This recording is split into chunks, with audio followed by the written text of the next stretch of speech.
Ladies and gentlemen, welcome to the show. This is Free Fire MCPS Majors Season 5 brought to you by Garena.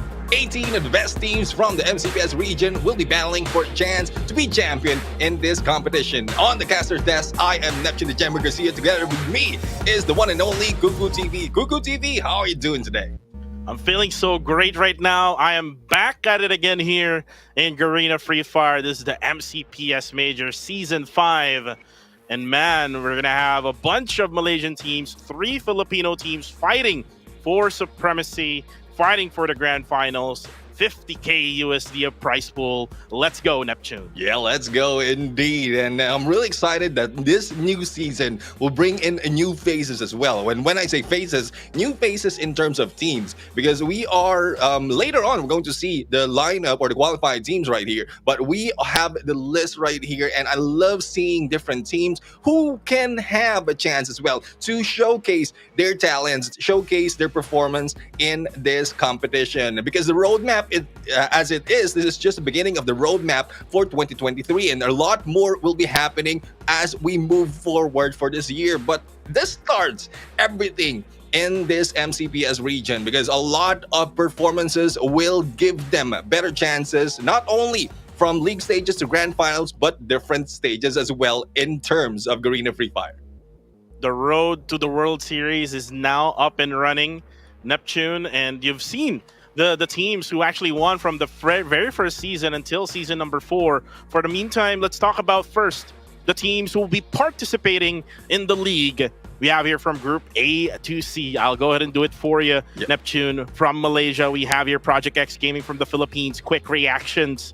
JPT NC from Malaysia. AV Radicals from the Philippines, the previous champion. We have Mab Esports from Malaysia, Pando EWG from Malaysia, Nova from Malaysia, Expand from Malaysia, Tactical Intex from Malaysia, Todak from Malaysia, Axis Esports from Malaysia, and Farang from Malaysia. Group B is basically an all-Malaysian group, but on Group C, we have Tok Dalang, Sem9, Freedom MY, TFC Esports, Geek Slate, all from Malaysia, and then the only Filipino team, which will be Ilustrados Juegos. If you can see, Neptune, Yeah. 3 Filipino teams, all in the MCPS or MCPS Major Season 5. The rest are all Malaysians. Yeah, I mean, I love to see more of the region from the MCPS, but it's the qualifiers that they didn't get into. Thus, we are left with this 18 teams. But let's check out what are they going to fight for on this prize pool. We have, as you mentioned, 50,000 overall, but what we have right now is only a part of it for the league stage. 1,450 for the first place, 1,050 for the second place, and 925 for the third and fourth place, 700 for the fifth and sixth place, 675 for seventh and eighth, 550 from the 9th to the 12th. And we have 13 and 14 with 515 up until 18 will have 425. But all I can say is everyone who's participating in the league stage will get something of that pie.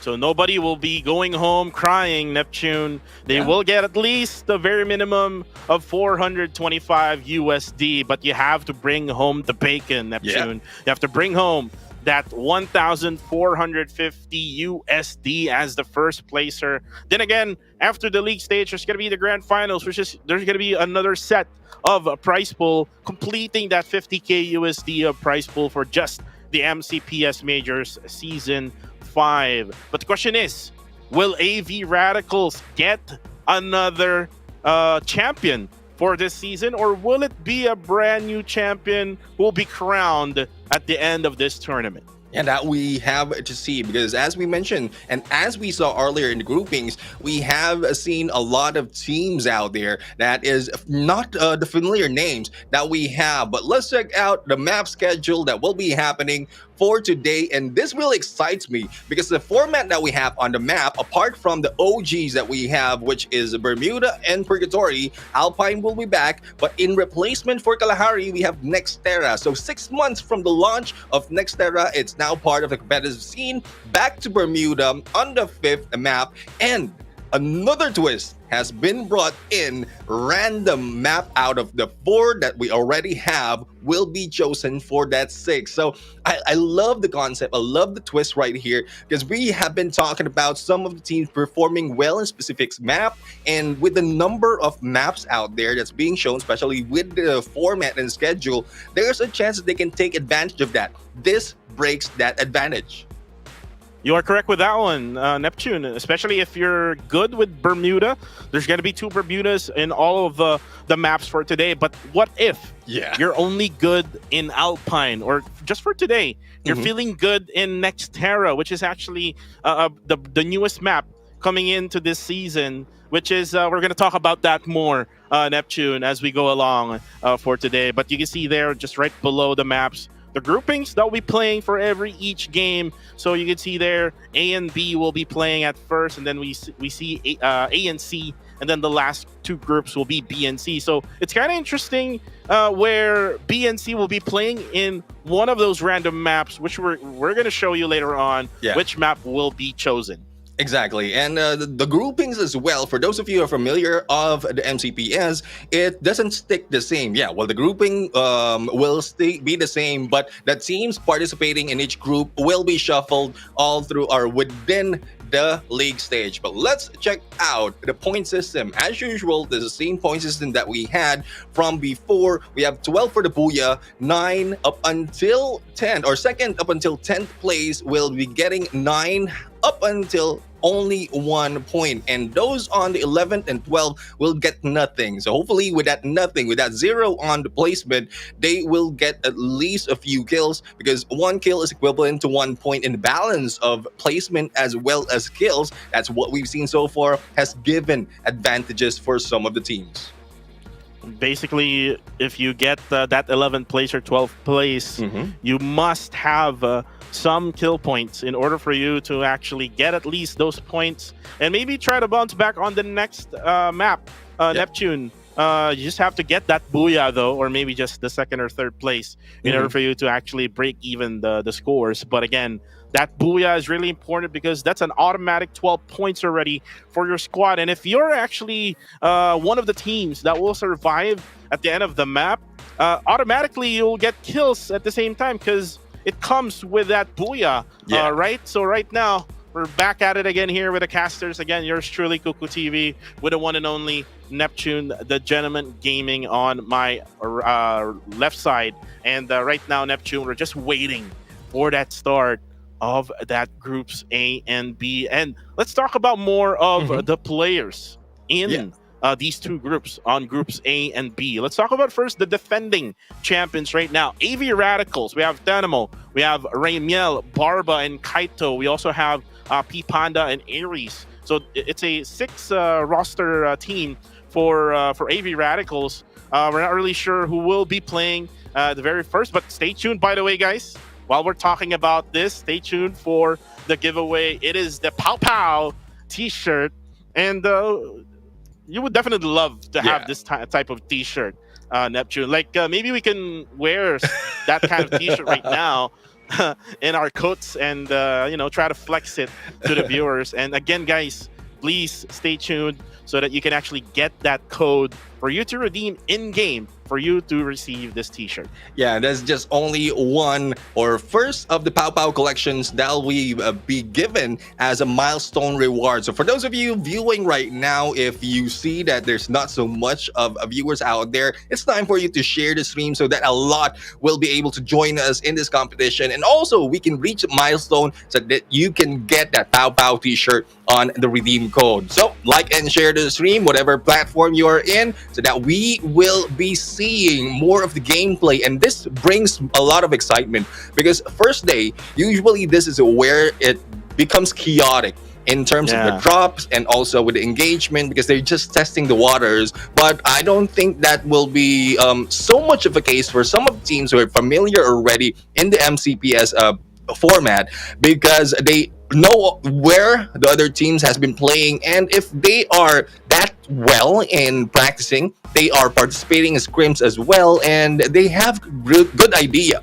But if they didn't get that practice, if didn't do their homework, they might be at loss later in the start of the match. Especially our first match will be in Bermuda. Yeah, definitely. First match will be in Bermuda. It's coming up next. Again, Group A and B will be playing as we continue on with the conversation earlier on. Neptune, I've mentioned all of the names of the players coming in from the defending champions from Season 4, which is AV Radicals. We do have a brand new name coming in to that team, which is going to be, if I'm not mistaken, is Aries, right, Neptune? Yeah, Aries is Aries is a familiar name, and if I'm not mistaken, this might be the same Aries from Hard to Get from the Season 4 of MCPS. And another name is Kaito, though we don't have any background in that. So I love how the other team, especially AV Radicals right here, are getting good resources as well, because previously it's only 5 of the players from this group, and like we know the performance of Tanamo, Raymiel, as well as Barba, but we have yet to see what this new member and new rosters has to offer. Hopefully they can still maintain the radical gameplay that they have, the awesome gameplay that really excites us when we see AV Radicals.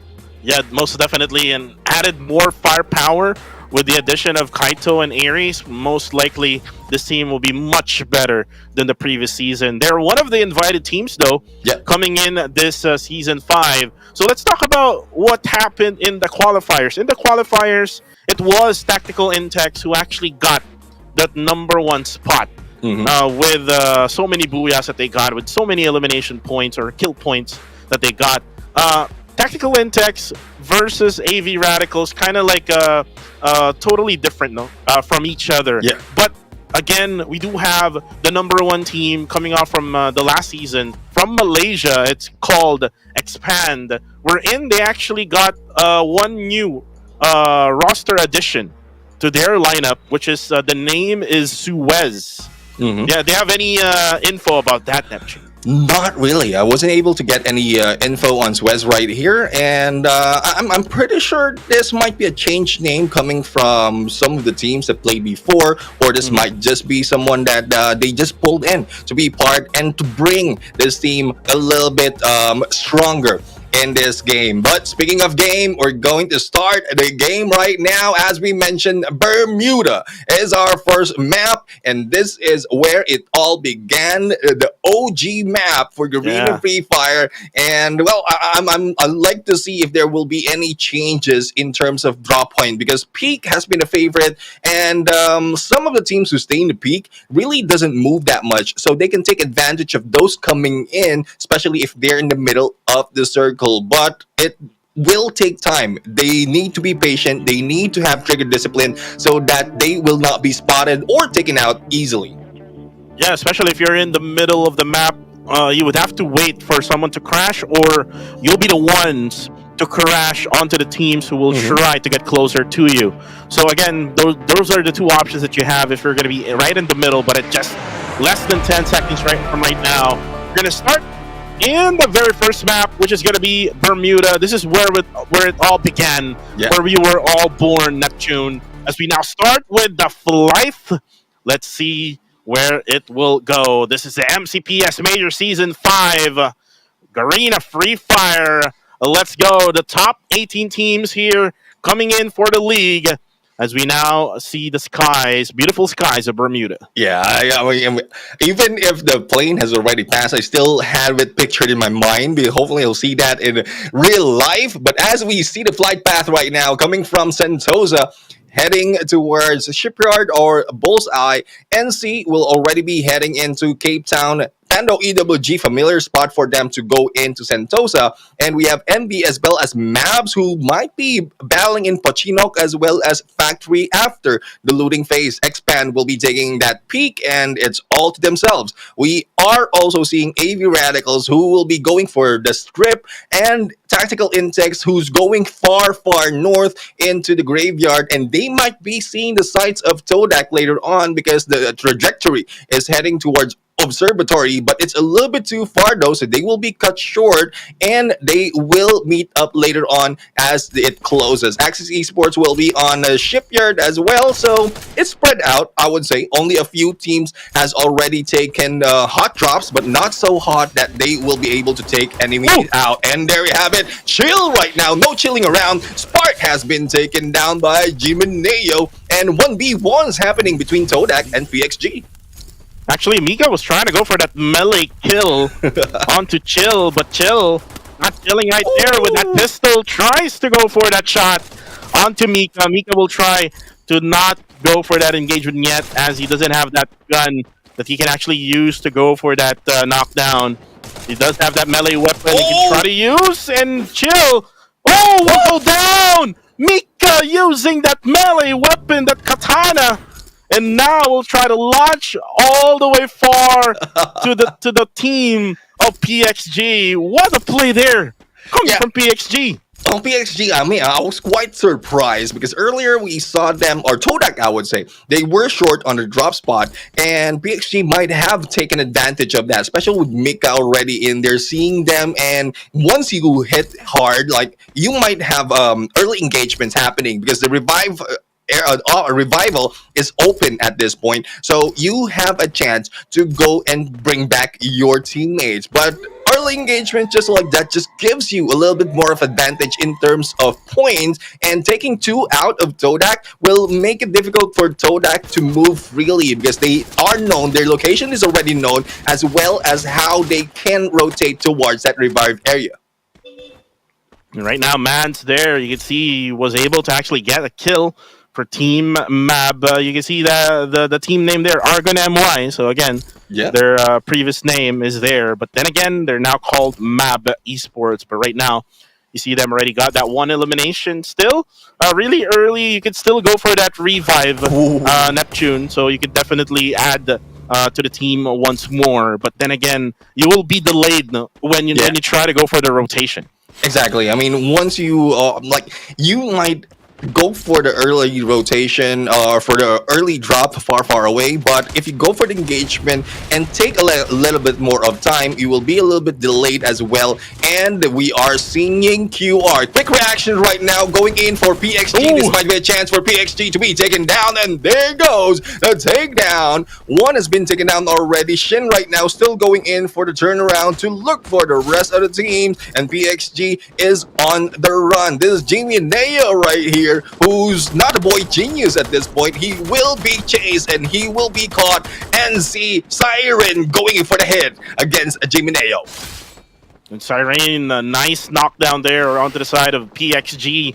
And you don't have to wait for quick reactions. They're very quick with the reactions, with that push coming from PXG. And now PXG is down. There's only one more player left, which is going to be Xbot 7. And Xbot 7 will just try to bail out from the scene. And we'll maybe try to go for the loot and maybe try to just find a place to stay to survive until the very end of the game. There's still a possibility, though, that they can still try to go for that revive as they have 3 eliminations already. So they're good with the points here when it comes to elimination, but they still need those placement points or rank points, Neptune, at the latter part of the game.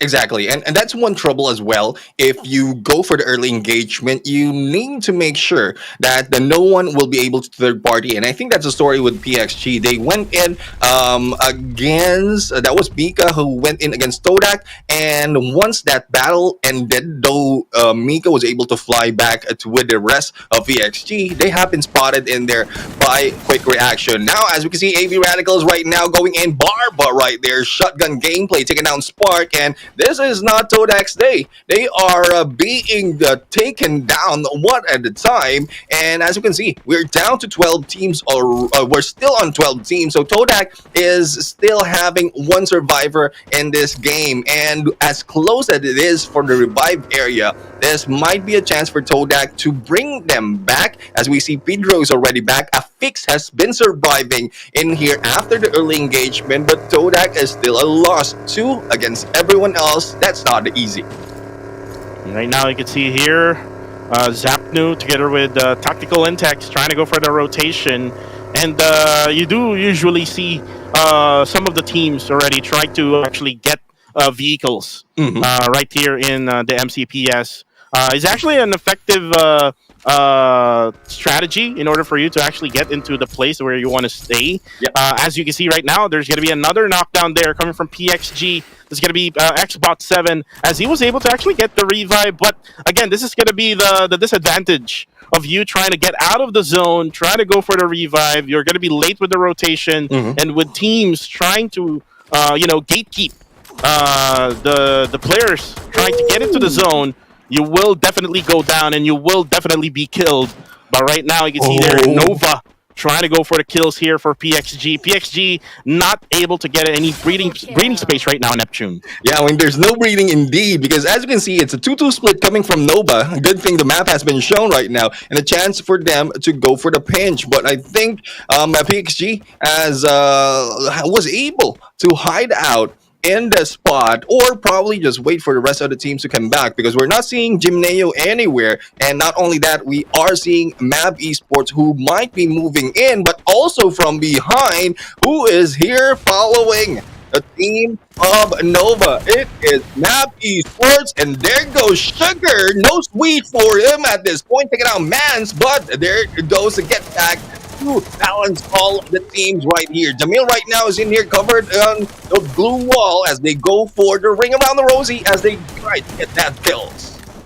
Ooh, trying to go for that Jerusalem. Ooh, Sugar knocks down Riles from Team Nova, but then again, the backup for Team Nova is way too late as they're still right at the ridge area there of the hill.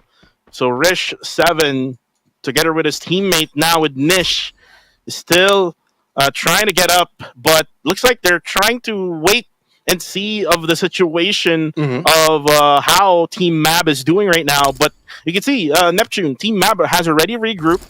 So what they'll be doing right now is just have to wait for the rest of Team Nova to just get into the circle and just be killed by just gatekeeping them. Yeah, I mean that's a good plan for them. They have the high ground, they have the zone to their advantage, and Nova right now is at a loss. They don't have that much in utilities to surprise everyone for the side of Mab Esports, especially with those nades, and there's no option for them but to wait. But good thing Mab Esports is also moving in. They need to get that position into the safe zone so that they'll be able to take advantage later on those eliminations, because 3 is not enough for this team. As we see, it's still 12 teams remaining at this point, and I saw earlier PXG bringing back, or I think PXG as well as Todak bringing back the rest of the teammates. So it's still probably full squad for some, those who have been taken down the earlier engagement, but that gives us a lot of kill points later on once the battle happened. But quick reaction right now, not so quick, as Tactical Insects went in for the tactical hit,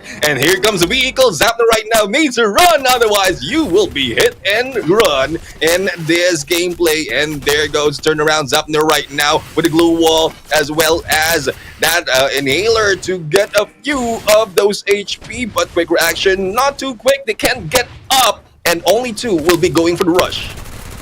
Only 2 will get in for the rush. It's going to be Shin together with Wasti right now, trying to get inside of the compound of where ITX is at. It's a 4v3 situation right now. Cyrene doesn't have any sights right now of what Tactical Intex is currently doing. But there we go. There's going to be knockdown coming from a Tactical Intex. Oren together with Zapnu goes down. But then again, it's going to be the quick reactions who will actually go for the wipeout. Eliminated is going to be for the side of Tactical Intex, and Shin with that triple kill. And look at how many kills they have already. 9 eliminations already for the Filipinos, for quick reaction, and that's how quick they did Tactical Intex. Yeah, I love the teams out here really providing us an insights of the gameplay based on their names. Radicals back then with a different gameplays, they give different game style, giving us a radical game style as well. And quick reaction, quick on the kills, 9 elimination early in this game, and they have taken down Tactical Intex, which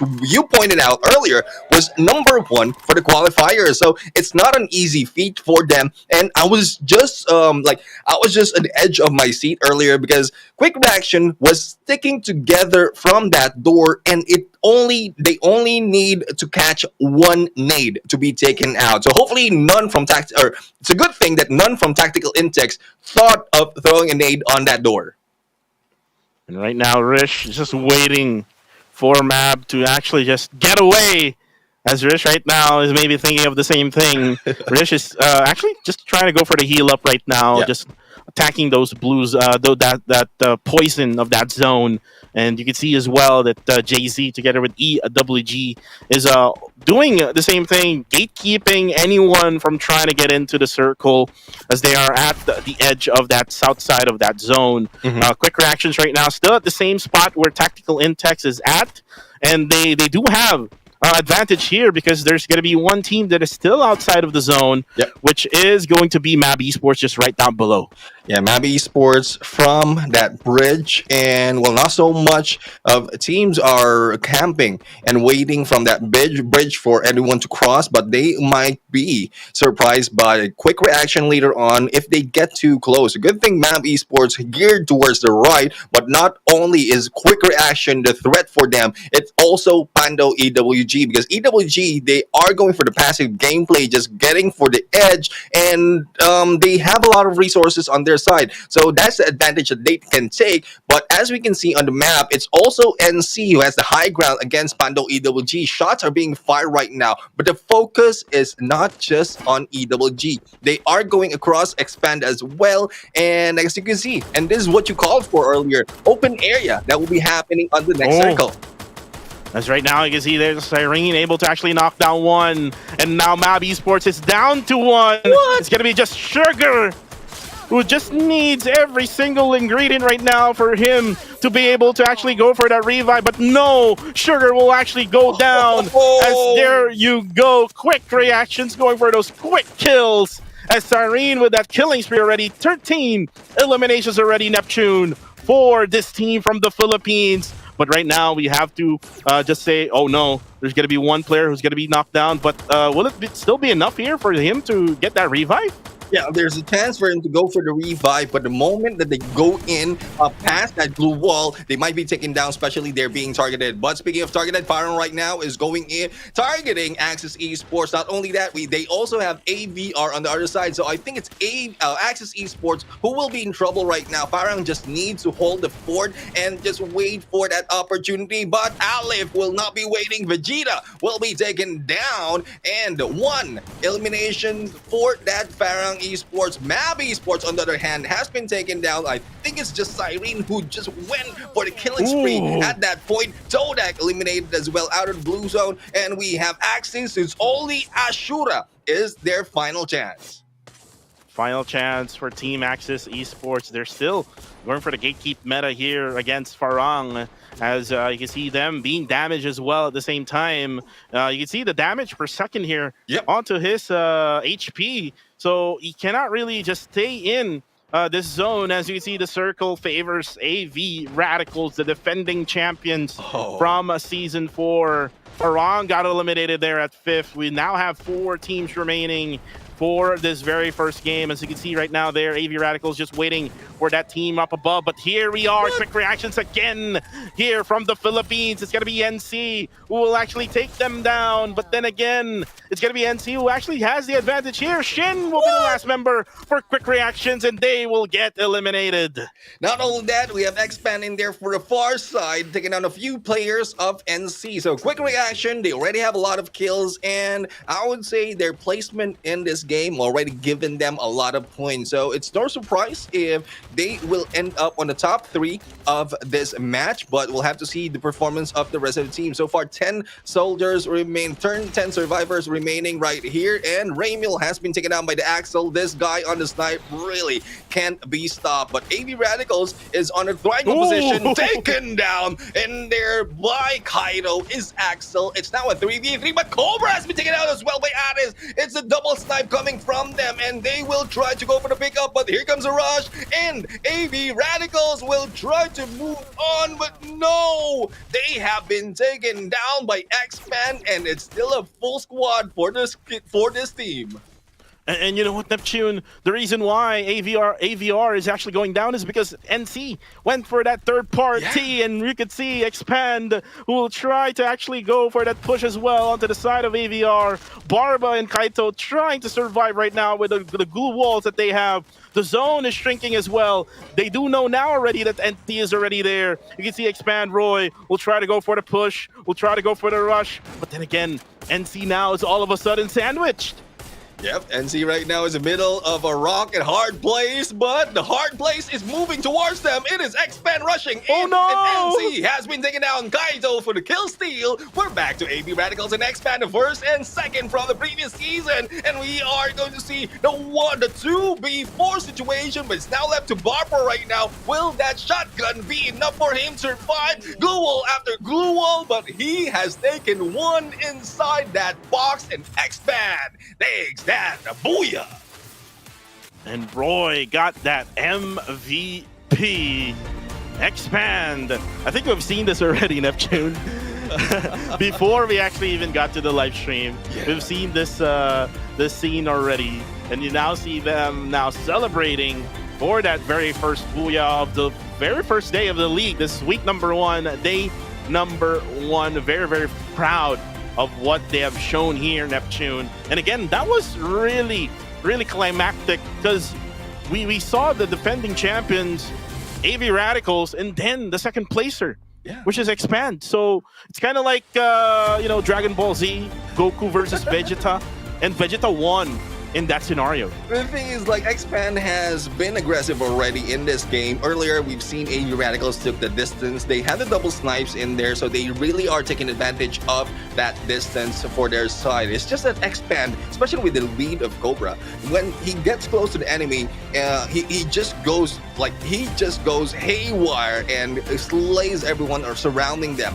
It was unfortunate for AV Radicals though, because they had the 2 knockdowns already from the side of Expand, but unfortunate for them, the quick pickup that has been done by Expand made it a disadvantage for them. For AV Radicals, the 2 of the members has been taken out before that final moment. Look at him.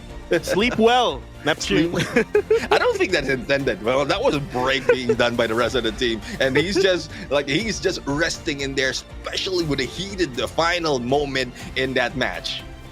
Well, sleep well for AV Radicals and NC as the champions for match number one, or the team who got the Booyah, which is expanded. This is actually a really good scenario, by the way. Really good engagement coming from ITX and QR, Quick Reactions and Tactical Intex. We're in. Quick Reactions was the one trying to get inside that building and was able to actually wipe out Tactical Intex. You don't really see that kind of engagement being shown by this team. But then again, after that, they're not yet done. This team actually had double-digit kill count in the very first game. So that only means one thing, Neptune, that they might actually get more points than the other teams who actually got a better placement in the rankings. Yeah, we'll have to see later on, and that's where we go back to the balance of kill points as well as placement points. Because yes, you might have good placement point. You played passive in the early part of the game, and you don't go for those elimination for that aggression, and you don't get that much. I'm expecting Pando EWG might be one of the team, because earlier when we saw them rotating, they only have one elimination, and then they have been taken down by Quick Reaction. And I like to see more of those battles, especially for the side of Quick Reaction, because that's one thing that excites me. Like, how much kills can you get in one match? And especially with Nice Irene in there, who, if I'm not mistaken, got 10 or more kills just from that one match. I think we already have an MVP for the team. Yeah, most definitely. If we're gonna choose like a different MVP, I would go with Quick Reactions. Quick Reactions was just all out in that very first game, and I just hope, Neptune, that this Filipino squad will not be only good in that one map. Again, we're gonna move on to the next map here with the same groupings. So they're gonna have the same teams that they're gonna be up against with, but you would expect Tactical Intex, one of the teams that we are expecting to actually have a good game in this league, to bounce back in the second match. Yeah, I mean, we like to see those are the teams who are bouncing back and finding out with like what other game style do they have, because we've seen some of the passive as well as aggressive game style from Quick Reaction, especially the aggressive, and Pando EWG for the passive. Todak on that, like at that part, really has minimal chance and minimal choices to make, and as well as PXG, because there's PXG has been taken down early part of the game, and then they were able to go for the takedown in the early part of the game, but they have been hunted and taken down as they move along. So it's very minimal for them to go for the catch up in terms of if that is the same tactics that they have. So hopefully it will be changed later on. And it is still early, Neptune. I mean, this is just the first match and the very first day of the very first week of the MCPS Major Season 5. So there's still a lot of chances for them to actually go for that reset. Time for them to actually regroup as, we're going for another set of map here with the same set of groups, and we've seen probably the preview of what's gonna happen next, but I know for sure that all the other teams, I would say also Map Esports will have to bounce back after what happened to them in that scenario we're in. They were just trying to chase for that circle, and again, chasing for the circle is not a good idea, especially in a Battle Royale game like Free Fire, Neptune. So let's see and find out if they're gonna actually do some adjustments after this game. Exactly. I mean, chasing doesn't work out well, especially if you're chasing someone. But if you're chasing your dreams, then that's a different story. But kidding aside, I mean, that's hopefully they get that inside as well. If they have a coach, if they have an analyst, hopefully they can put that in the game style, unless that really is their game style, to be a little bit late as the circle closes, and then take advantage of those who are caught off guard, because there's an element of surprise as well if you stay outside, but your resources will be depleted, and we've seen that earlier. I think that was a Farang, and I forgot which team, but they lost all their resources. There's only one from the team who are trying to survive because of that blue, and it's very difficult to go in, especially with the gatekeeping as it closes. So stage 1 and 2, yes, that is a sound plan, but when you go to stage 3 towards the 7 of the circle, it's not good anymore. We've seen the damage as well, so hopefully they find out a different key for that puzzle. And one more team that we need to actually check out is Team Project X Gaming. Yep. PXG. They were eliminated really early. Like 3 out of the 4 members of PXG got eliminated early in that very first map, which actually delayed things up for them to be able to actually get for the loot and be able to actually get inside the circle, as they were actually gate-kept the whole time in that very first game. So they have to try to bounce back from that and maybe try to avoid that early engagement with the other teams. As you saw, the teams who actually survive at the very end, we have NC, who actually got into a midway engagement, but the 2 other teams who got first and second, Expand and AV Radicals, Neptune, they were not really totally engaging with the others. They were just trying to get into position, which actually gave them the advantage, gave them a much better outcome, gave them a much higher score when it comes to rank points. And then the kill points will just come through as they will try to just eliminate whoever is on their way. Yeah, I mean, the sound plan, good tactics, good analytics can give those approach some justice, but we'll have to find out. Again, that was the first match, the first map of this day, and for the whole competition. So there will be a little bit of a wrinkle in game style as well as their gameplay, and they just need to iron that out later on. But it will take a few more maps for them to apply and execute that, because there's a lot more of maps in the rotation for today. So when we talk about Bermuda, it will be happening later on. If I'm not mistaken, that was a 5th match.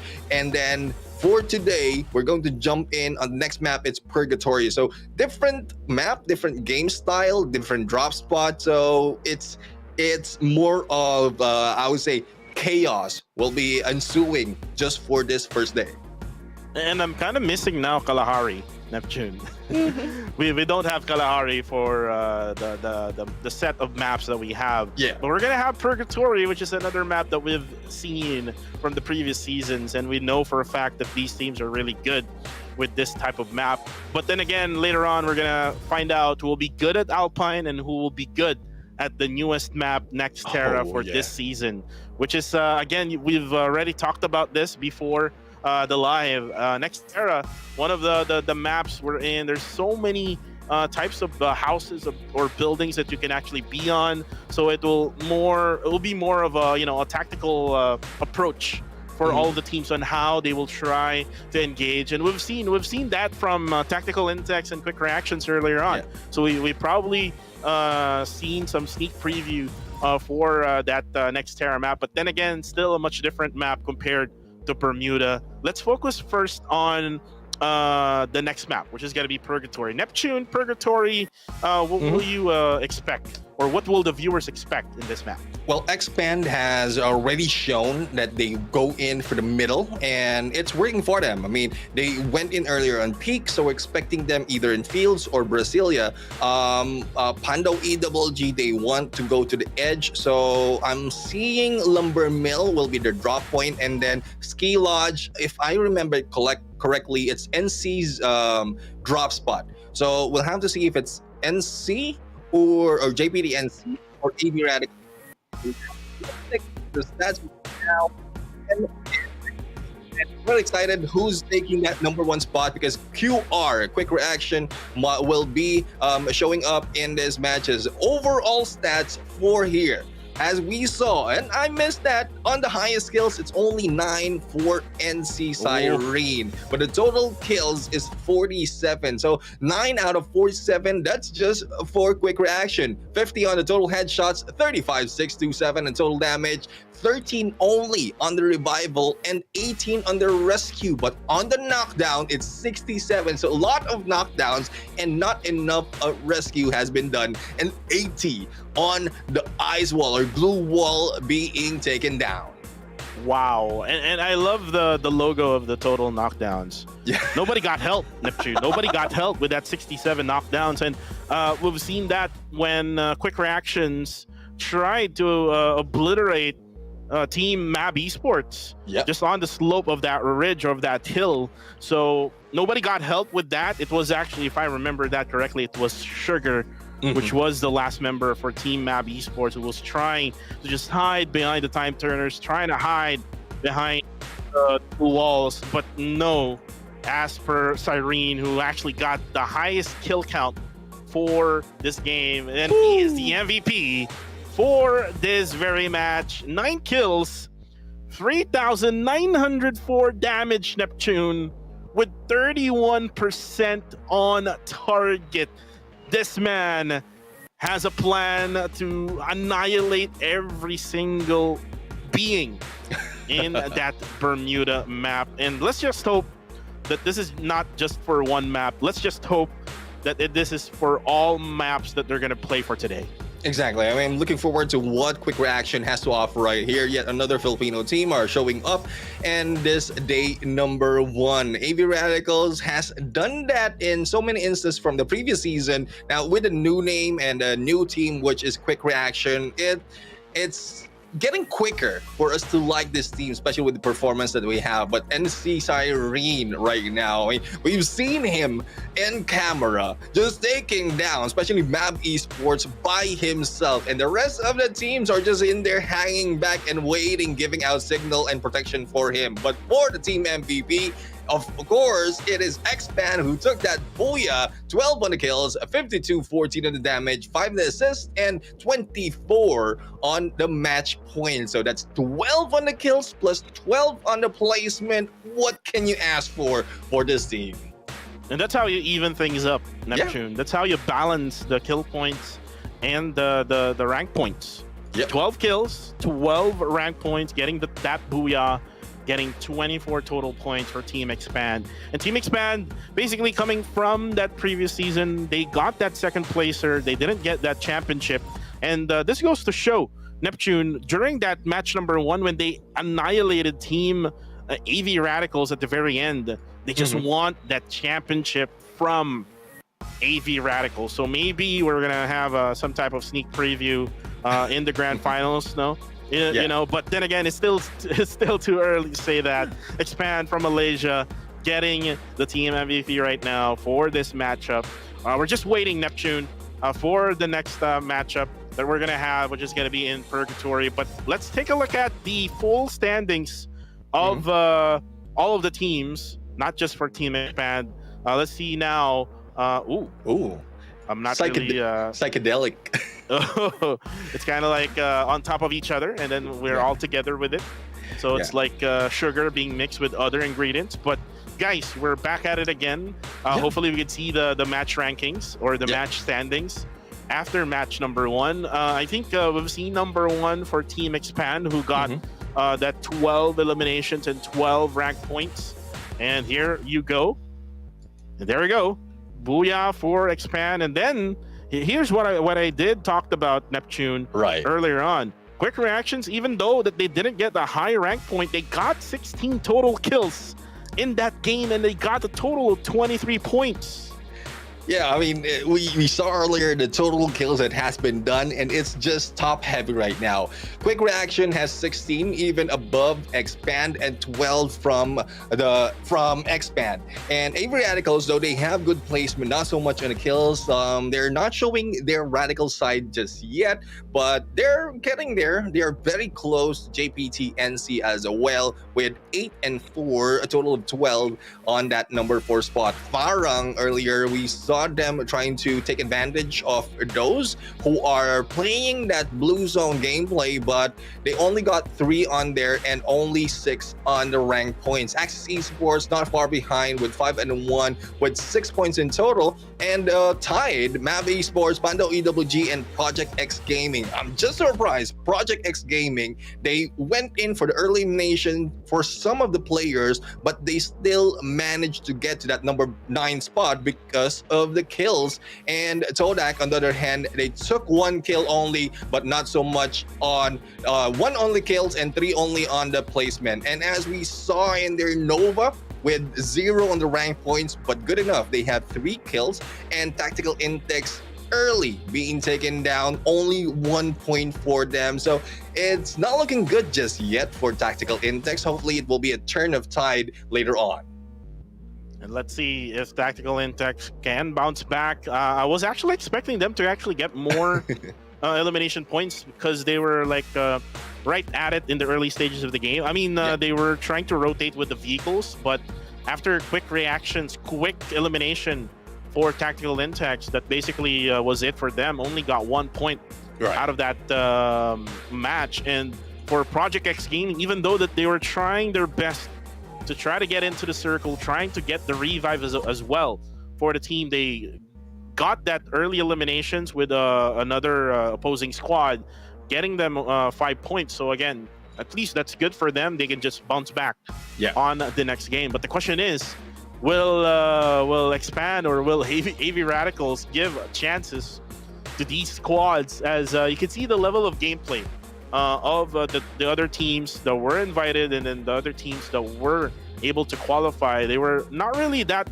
so aggressive like what Quick Reactions did. They just basically went on objective gameplay, Neptune. Yeah, I mean, well, apart from the taking top 12, that is one of the objective. We mentioned earlier the prize pool that is tied to every place in the league stage. So it is a little bit too early because it's not just this week that the league stage will be happening. A lot more of weeks will be in there, a lot more of days, but this is just a good start for some of the teams. They just want to be on the number 1 spot or like higher than the number 5th spot, and then get a few more of those prize pool. And then later on, that's where we get to see like what really taxes they have, because it's that number 1, the championship, that is at stake when they go in for finals. So it's mixed reactions, especially for me. I have 2 sides though. So one side is really thankful that some of the teams are not showing up everything, but one side is like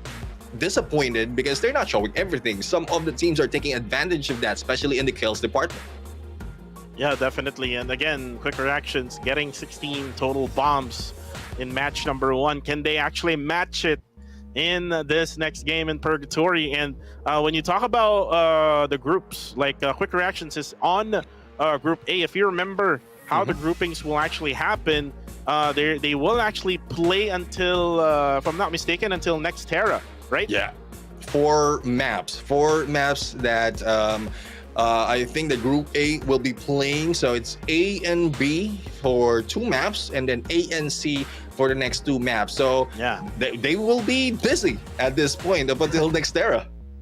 Yeah, definitely. It will be a busy day for Group A because they won't have any kind of rest coming in from match number 1 until match number 4. So they're going to be playing all out from match 1 to match 4, and we're talking about Group A, which is AV Radicals, NC Mab, Pando EWG, Project X Gaming, and Quick Reactions. And based off from that group, Neptune, we've seen already some really good gameplay coming from Quick Reactions, from NC and AV Radicals. We haven't seen much yet from the others, which is EWG, Mab Esports, and Project X Gaming, which we'll definitely see on the next few games to come. The question is, like what I said earlier, is will Quick Reactions do the same thing for the next 3 maps to go for their group, which is one of their maps is actually Next Terra, which is actually a brand new map that we're going to be playing for this season. And one thing I would say is, because they've done this already in Bermuda, they can take advantage of the 2 map Bermuda has to offer for today. So if they can repeat that later on, even with adjustment with the other teams, it's already an advantage for them.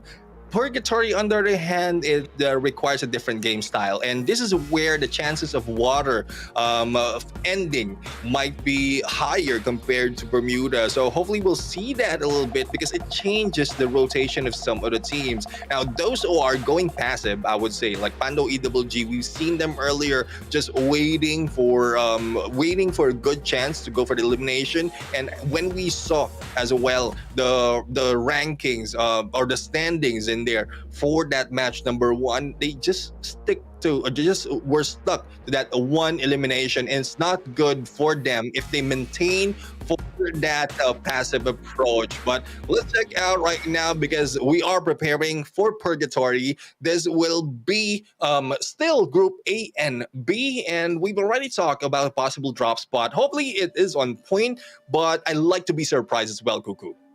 Yeah, definitely. We would love to be surprised by all of these teams. And again, we love those early engagements. As we saw earlier, PXG tried to actually do an early engagement. If I'm not mistaken, it was with Todak. Yep. If I'm not mistaken, with Team PXG. But they actually tried to bail out after that early first blood. And then they were actually pushed by quick reactions right after. So let's see if we can have the same thing here in Purgatory. As you can see the locations here being shown, as we're now down to 10 more seconds left. I know you're excited, viewers. We are excited as well here, our casters. Neptune and Kuku TV will bring you the actions right now in 1 more second that we now fly into Purgatory, as we now see the beautiful sky again, Neptune.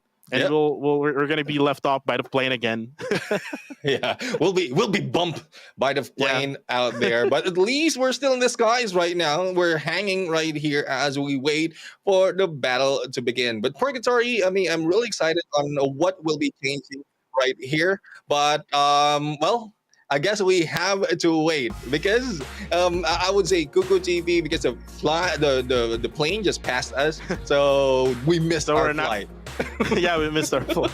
We missed our flight, so we missed our to wait flight once again. Yeah, we talked too much with the immigration. That was a lengthy talk with the immigration, so we basically got left off by the plane. Yeah, but we're not here. We're not here to actually tell you that. Again, we're just telling you that just for us to entertain you guys. Mm-hmm. The game, I'm not sure. We're not sure if it is starting or we're gonna have a remake for the room. But yeah, so it's a remake. So yeah, so we're gonna have a remake for the room. So definitely we're gonna have to again set it up for the players, and at the same time for everyone in the lobby for us to have a really good game here in Purgatory. And we've talked about Team PXG was trying to actually survive in the early stages, and we might see them again trying to actually go for same drop points like what the others are doing. So the thing is, if you're gonna have that type of gameplay, is you have to always be ready, Neptune, with those early engagements. You have to be ready with your fingers, with your guns, with all of your utilities available for you to be able to win those engagements. Exactly. I mean, we've seen some of the teams, I think it is Axis Esports, who often go in for hot drops, but the moment they know what rotation they will take. The moment they drop, they have at least one weaponry on their side, and then they try to get around. They try to avoid engagement, but they're prepared as other teams might be taking advantage of them. Because one thing I would say, if you run away from hot drop, it's giving you it's more of a psych out for your opponents, because if you're running, it appears that you don't have any weaponry on you, and then later on you turn around and shoot them down. So hopefully we'll see some of those early engagements psyching out that will be showing us more of that early tactics, but we'll have to wait. We'll have to wait, guys. I know it took a long time already before that start earlier, the attempted flight for Purgatory, but we want all of the players in the year to be at their peak in terms of performances, because we know there's a few issues that we can't avoid, and we don't want any of the teams who will be at the disadvantage. So we just have to wait a little bit more, and let's take advantage of this time to increase our viewership, because if we hit that milestone, then a lot more of surprises and rewards will be offered for you, the viewers out there. Yeah, most definitely. And again, we've seen quick reactions able to actually get 16 bombs. And again, that's courtesy of the 9 of them is courtesy of Cyrene. And Cyrene, knowing Cyrene with that many kills, again, with a remake being done right now. So that's going to be a momentum changer, to say the least. In my opinion, Neptune, for Team Quick Reactions, especially if you're like in the zone already of going into Purgatory, and then all of a sudden there's an announcement of a remake. It's gonna mess up your game, right? Yeah, I mean, I like to see on how they are set up right now, because earlier we saw Expand. They are on the couch. I think that's a second floor salo out there. So I like to see later on the setup for Quick Reaction, because if in case they're in different places for this game, like what more if they are together, similar to what we've seen from Expand. So that, like, communication is a little bit more quicker, and the response will be quicker. Thus, Quick Reaction will be happening. So let's see if that will be the case. So far, they need to get a booyah to be shown in here to be the winner of a match. But given that they don't take a booyah just yet, at least they get a lot of kills. 16 is the first target that they have, the first point to beat in terms of kills. Well, let's see if they can actually do the same thing. I want to see more of AV Radicals being more aggressive, Neptune. Since they are the defending champions coming from the previous season, we've actually seen the lineup in that game. We're in Kaito, one of the new players. We're not really sure, Neptune, because it might be just a name change that happened for AV Radicals. But if this is a brand new player for Team AV Radicals, this only means that they're putting him as one of the players that can actually add more firepower to the team. Because again, adding more firepower means that you're adding more points to the kills. So again, with AV Radicals able to actually get top number 2 for match number 1, again, the kills will just add up. But they were actually defeated by that engagement with Expand, and I think it's probably because Expand was coming from the higher ground and comparing it to AV Radicals, who was on the lower ground and doesn't have any cover after that compound, or after that building that they have. Yeah, I mean, one thing I would say that I spotted earlier on is double snipes that they're taking.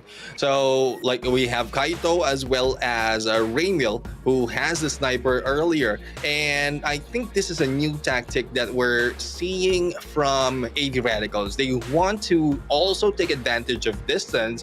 And then in the close quarter, they have Barba as well as Tanamo. We've seen how well a fragger Tanamo is, as well as Barba in the close range. So the combination of which, especially on that map, it's just so happened that Bermuda is not a double snipe map.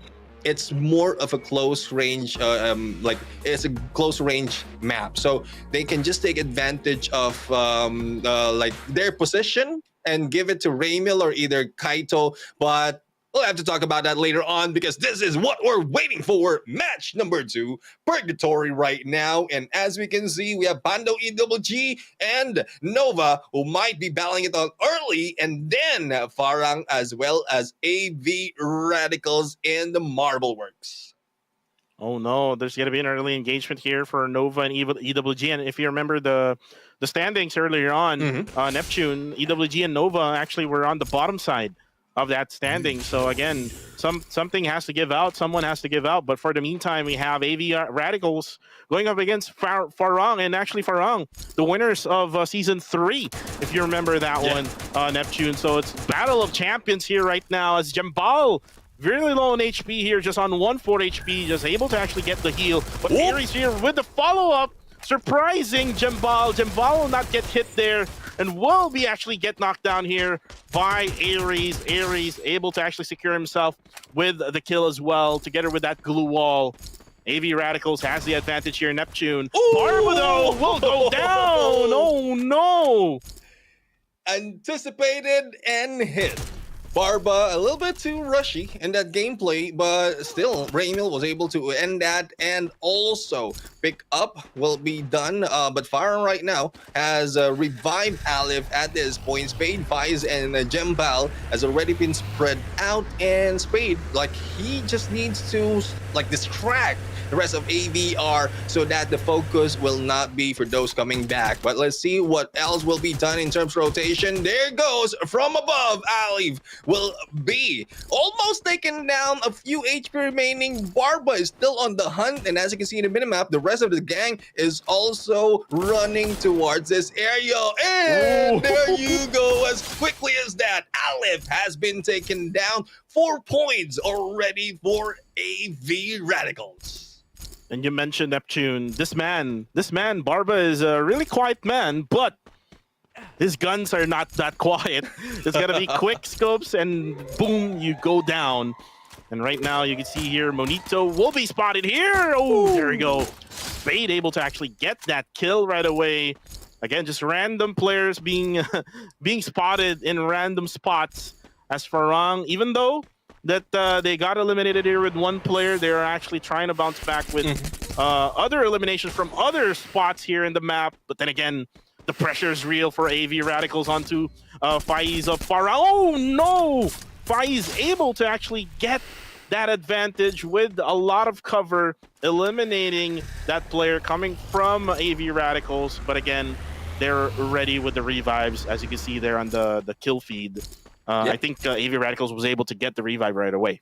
Yeah, and we'll have to see who else will be getting the revive, because Expand right now is going against PXG, and there goes the glue wall being taken down. But out in open, no one is going for those shots, so that missed opportunity for them already. Roy has the top. Cobra has been taken down in here. It's a 3v4 situation in Project X Gaming. They will not be making the same mistake as they've seen earlier on. They will be sticking together and not too rush at this point. Mika, especially with that game style that we've seen earlier from Mika, up close and personal will be their tactic. Xbot as well with a shotgun taking down too fast, and one by one, both teams are receiving some damage. The PXG trying to actually bounce back from that previous game. Unfortunately, it's going to be a 1v1 now, Neptune. It's going to be Roy versus one player coming from PXG. He's actually trying to go for that revive, but then again, he's going to be pushed here. PXG together with Roy. It's going to be Jim and Neo. Jim and Neo right now very low. Roy able to actually get that elimination. And PXG, again, Neptune, eliminated really early in this game. It's not looking good for PXG, really. I mean, they have one placement earlier, but good for them. They have 4 kills. This time, they might have 3 on the elimination. Not quite sure if there's some more early in this part, but PXG, if they don't survive, they don't get a lot more in those points. As we can see, Roy right now heading towards Brasilia and might be going for that revive or probably buy back the rest of the teammates. Quick reaction this time is a little bit silent, but they have MAB Esports who's just waiting for them. And MAB Esports, they're taking the edge gameplay too far, I would say, because they are just waiting for that to go in. There we go. We have Axis right now. I think that was me in there taking a nice Irene. And as we go in, Axis Esports want to go for that aggressive gameplay. We've seen them go aggressive previous season. I think this is a chance for them to show up once again. And while you were talking, Neptune, we're looking at Neptune right now of Axis Esports. This is your, I think this is your twin brother, Neptune from Axis Esports. But right now, Shin goes down there. There's going to be MAB Esports trying to be more aggressive, trying to actually go for that revenge. Remember, it was actually Quick Reactions who actually got them eliminated in that very first game. And now it's the other way around. It's Quick Reactions not able to actually get that jump start. And remember, it's probably because of that remake that happened. Again, it's kind of that momentum being changed after that remake. And again, that momentum is now gone. coming from that first game. As you can see right now, ITX, Tactical Intex, gatekeeping Jembal. I think they're on the hunt here, Neptune. Yeah, I mean, Tactical Intex being placed at the bottom from the previous match, they want to catch up the point. And Jembal right now, though he is alone at this point, is good position for them to go for the surprise. And speaking of surprise, one has been taken down already, but Nade might be hitting them. And Jembal, let's see in how he will be responding. Zepno right now is in here. Nade from the inside is a 1-2 split. And there you go. Tactical Intex taking down Jembal in the process. 2 points already for them. And they need, or a good chance, for them to bring back the decos. And right now, like you see, Farang Faiz together with Spades. Still trying to survive here. Just right in the zone. As they're being microwave right now, being damaged as well. Good thing they have the vehicles here, Neptune, so that they're going to try to reposition onto a place wherein it's actually safe. It's going to be right in the circle maybe, but this is going to be the problem, Neptune. There's going to be teams that will be still right at the edge of the zone, and it's going to be Todak and one of the very good teams right now. You can see Pedro, one of the veterans here for MCPS, as they actually spotted Faiz. And there you go, Spark able to snipe his way down. One more player left for Farang. Farang is actually in trouble here with Spade, just the only lone member left for them. Yeah, I mean, Farang is losing a chance to get a good placement point similar to what we've seen from the early match. And with only 3, I think they are tying it from the previous. So if they will be able to survive, bring back the rest of the teammates, and they have a chance. Because so far, 10 teams remaining in this battle. Tactical Intex already moving up.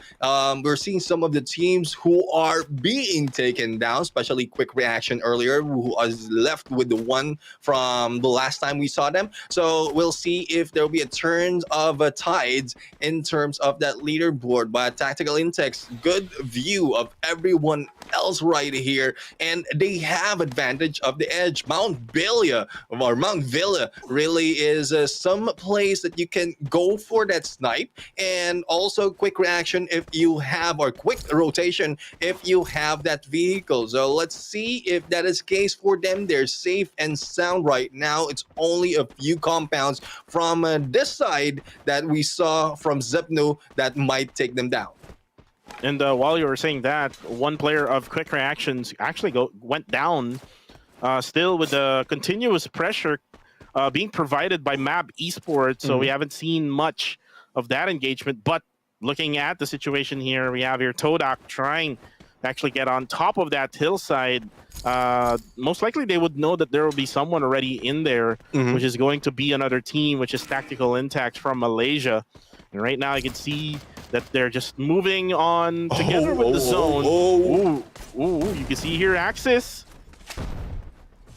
Yeah, it's Axis and MAB Esports right now battling against each other. And not only that, the glimpse of some of the teams who are already moving in from the other side. But this is a good spot for them to go and fight on, because not only do they have the edge, but they also have the revive close to them. So anyone who will be taken down can be brought back, but that will depend on who will survive. Miro right now just damaging and breaking the wall. And there it goes, up close and personal. Siam has been taken down. Mirror has eliminated one. They are 3 on the kills already. Man's right now trying to get away with a glue wall and an actual wall to save them, but not so much as Vegeta snipes him down. Vegeta with that final blast, but Farang on the feed right now, being eliminated at 10th. And you can see right now Neptune, as he's not talking, he's actually playing right now, ladies and gentlemen. He's trying to chase down the last member of Team MAB right now that they're able to actually see here. Able to actually get the knockdown here. That's going to be Mirui. And now the lone member, Sugar, again, just proning down inside the house. Kaito there on the kill feed, though, for AVR. Quick Reactions now eliminated at 9th.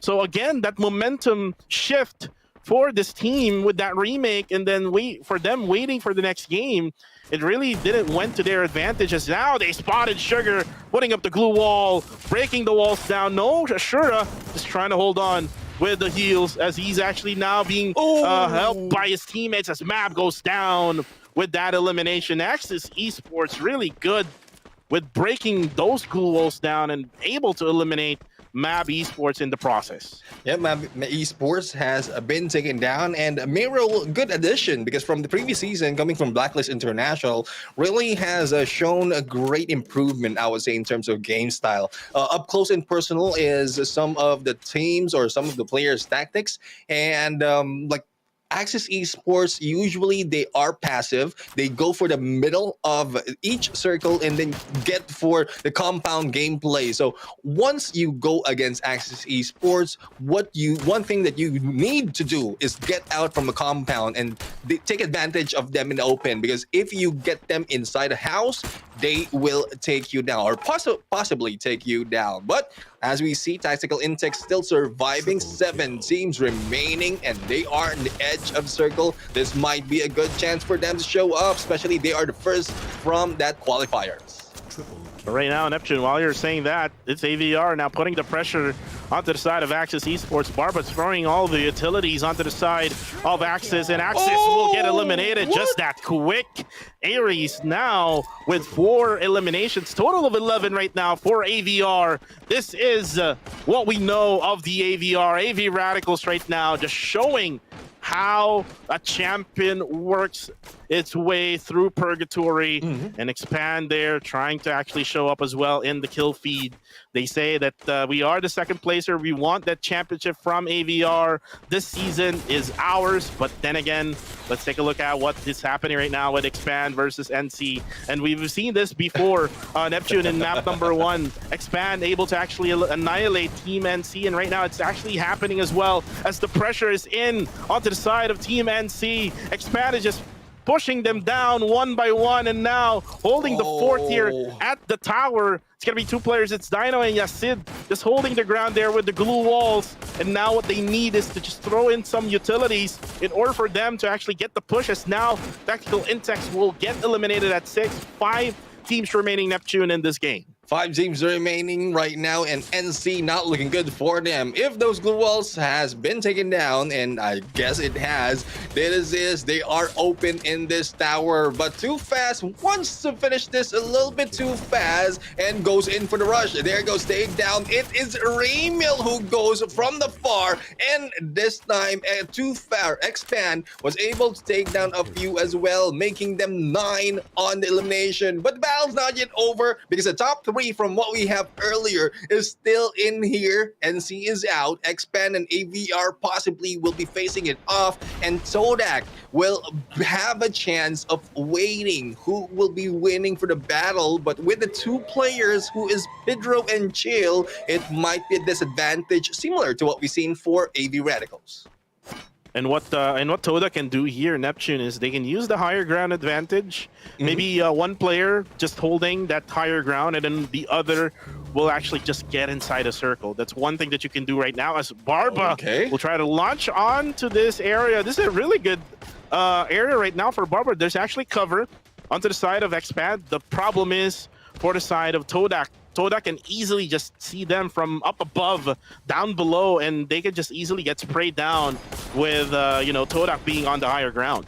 Yeah, and Torak right now is just waiting. I mean, hopefully they're not that aggressive to go in against AV Radicals. Because we want to see a 4v4 really between these 2 teams, AV Radicals and Expand. But there goes to take down Kaito on the other side, as Aris provides a little bit of distraction. Barba a little bit too close and personal for Too Fast, and Raymil will be taken down as well by Roy. But it is a 2v3 situation. Todak is still not moving, not being faced. They want to take advantage of battles happening from below, and they took down X-Roy in the process. 3v2 situation might be happening, but Pro right now on top of each other. Expand eliminating is up to AVR and Zodak, and AV Radicals for the Booyah in match number 2. They want to get back, and they took it back. They took the crown back, Neptune.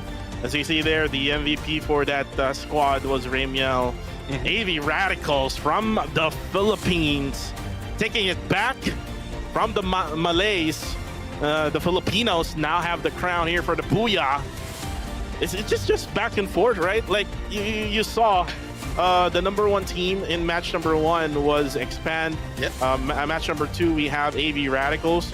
The third placer just changed from NC now to Todak, and you can see them just flexing Neptune, Yeah. flexing their win in this matchup, and you can see now the highlights. And it actually started way before that, Neptune. It started early in this game. We're in. They actually did Farang a really hard time, just trying to put pressure on them, and at the same time, while they're being put on pressure, there's other teams who actually try to eliminate them at the same time there. Yeah, I mean, it's good that you will be able to survive the early engagement and win the early engagement. It's best if you can carry over that early engagement up until the end. And that's what AV Radicals did right now. Expand is also doing the same thing. As you can see right here on highlight, only Roy or ex-Roy is the only last guy on a 1v1. And that is already game changer for them, taking down Project X Gaming, then bringing back the rest of the gang and taking that third place. So I would say Expand is still in the row right now. There's no momentum change, but I like to go back to the point for quick reaction. I don't think it is the remake that caused them to like slow down.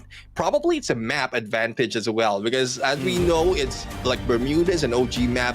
Purgatory, some of the teams are taking advantage of the long distances, thus they can be taken down a little bit too early. So, and also the hot drop. So if they fix the hot drop first and then get positions later on, it's possible for them to get a lot more later on in this day. But that's just game number 2, Cuckoo, and I'd like to see a lot more of these matches.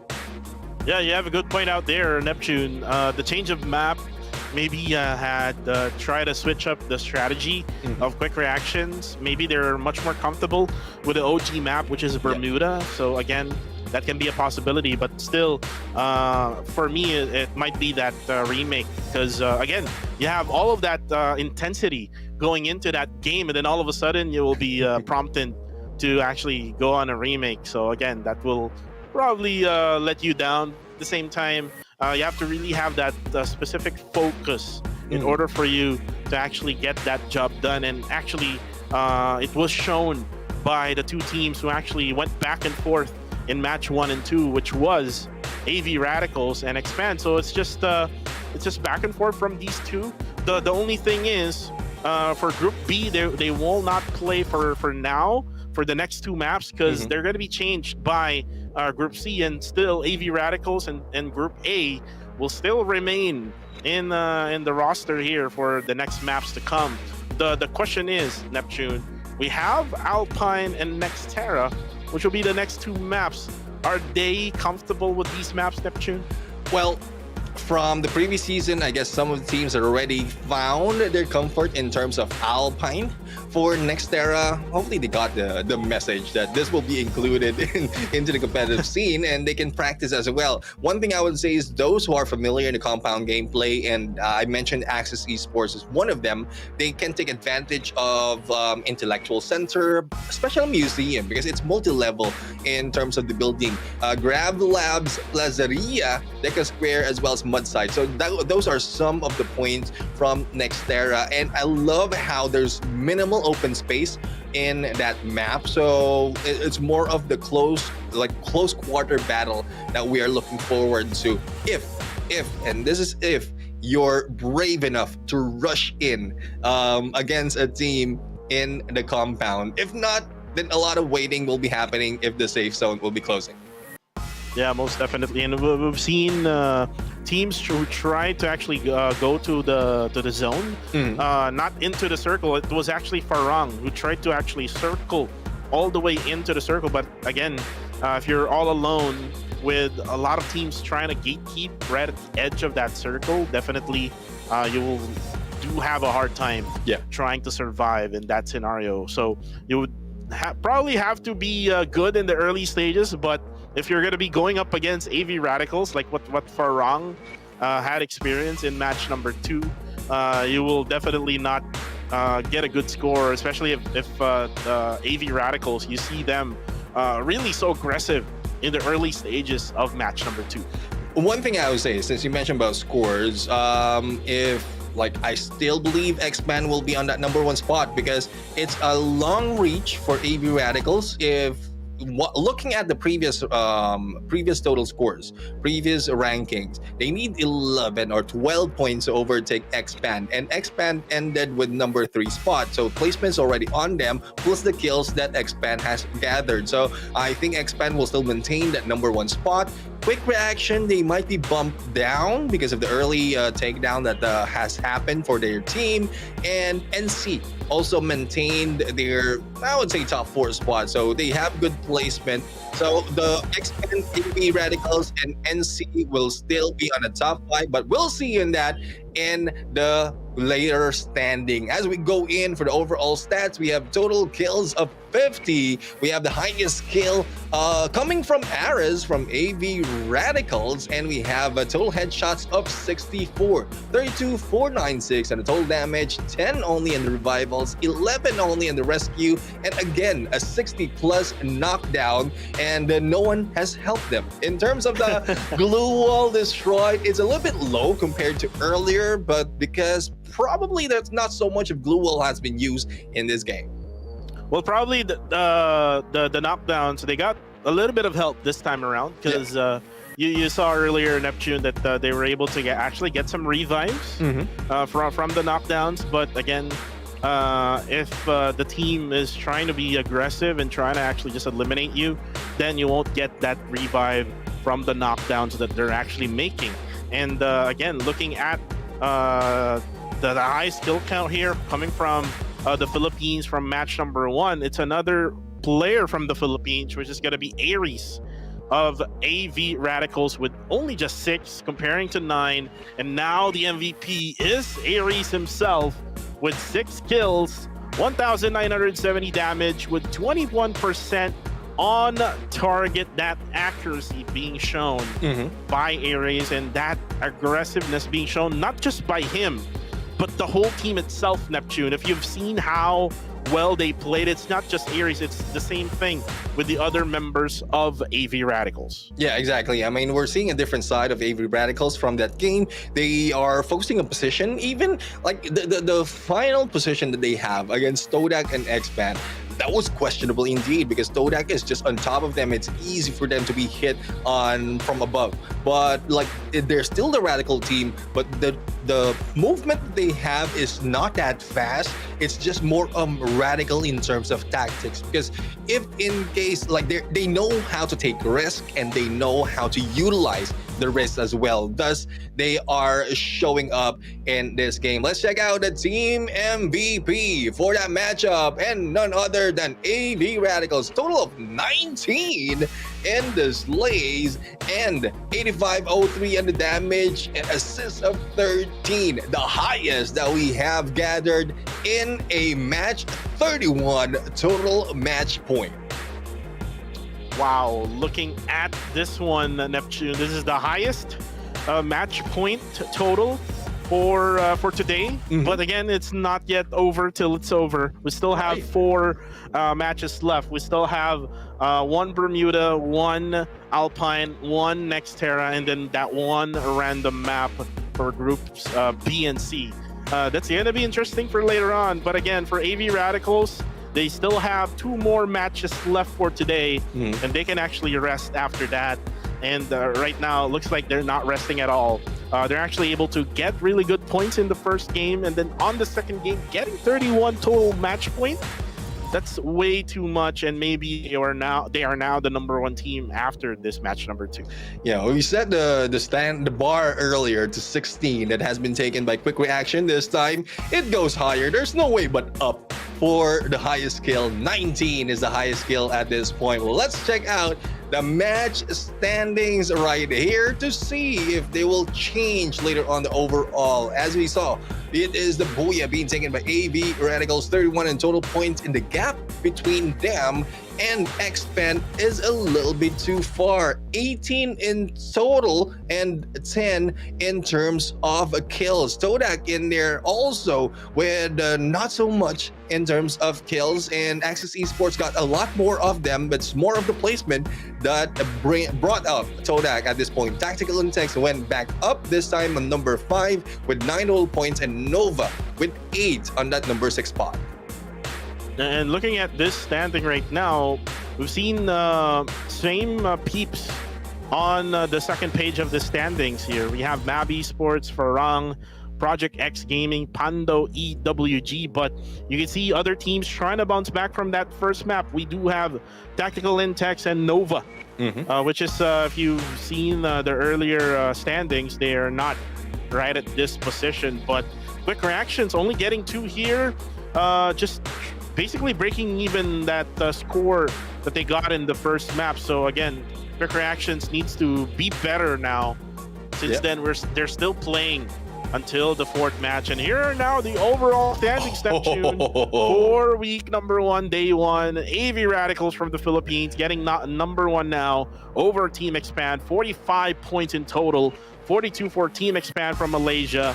From the Philippines as well, we have Quick Reactions with 25, 19 for JPTNC, Todak with 18, Axis Esports with 16, 13 for Farang, Nova with 11, 10 for Mab Esports, Tactical Intex with 10, Project X Gaming with 8, 6 for Pando EWG, and then the rest doesn't have any scores yet since they haven't played any game, but they will play on the next one, Neptune, going forward.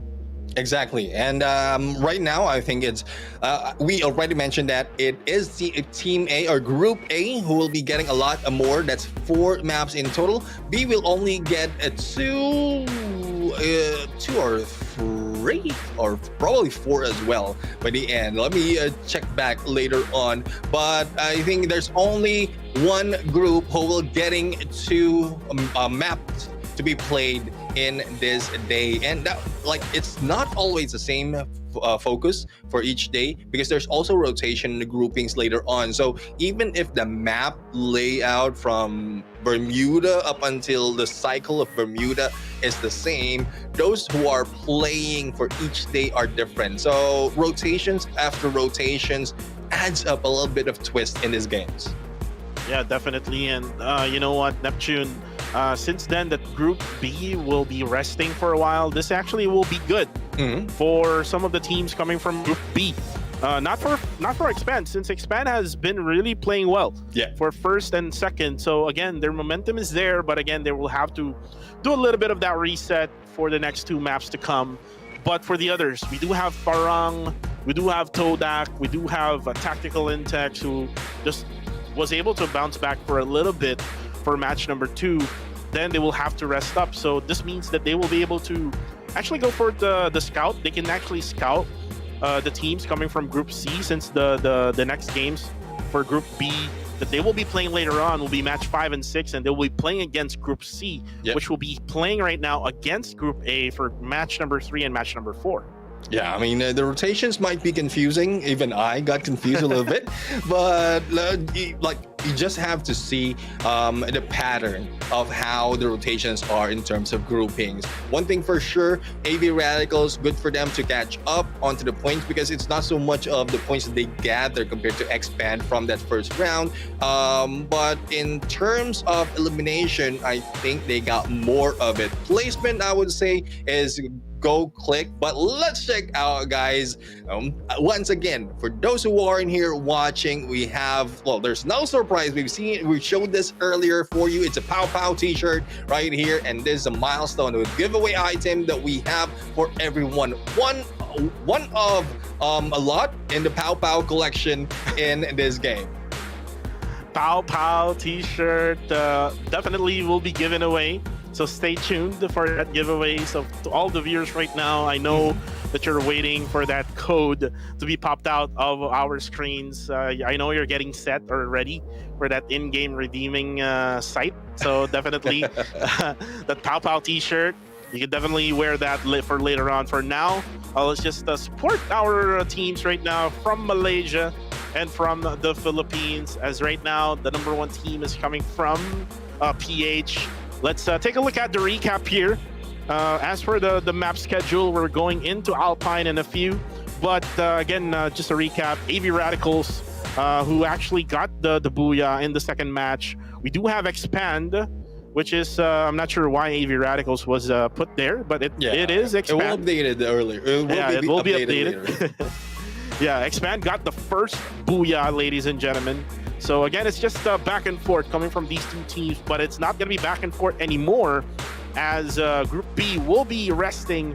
You can see there on the very bottom side of the screen, Group A and C will be playing in Alpine and Nextera. Yeah, I mean, and hopefully if we mention about groupings and it's confusing every time that scene is up on the screen, it will be a little bit more clear. But anyways, that is just two of the matches in this day. 4 will be happening in a bit, but we are going to go for a quick break. For those of you who aren't here, please like and share the stream. We'll be right back. See you soon.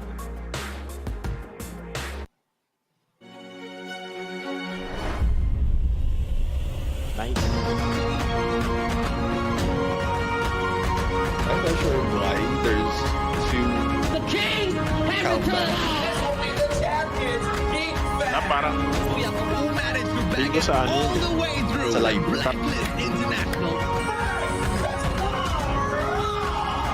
Players of AV Radicals get the fourth booyah of the finals.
Triple kill.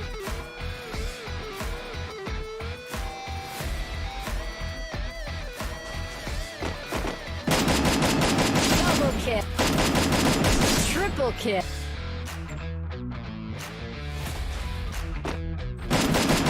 Double kill.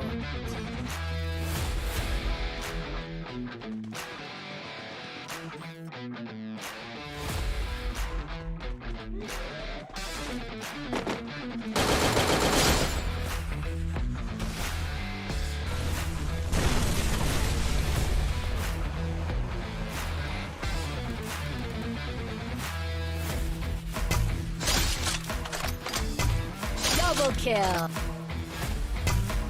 Triple kill.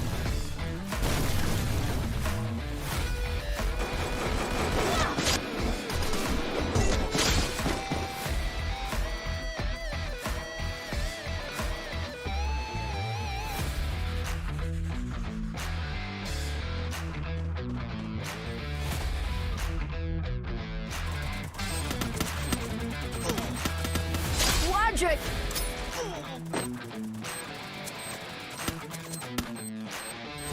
Triple kill.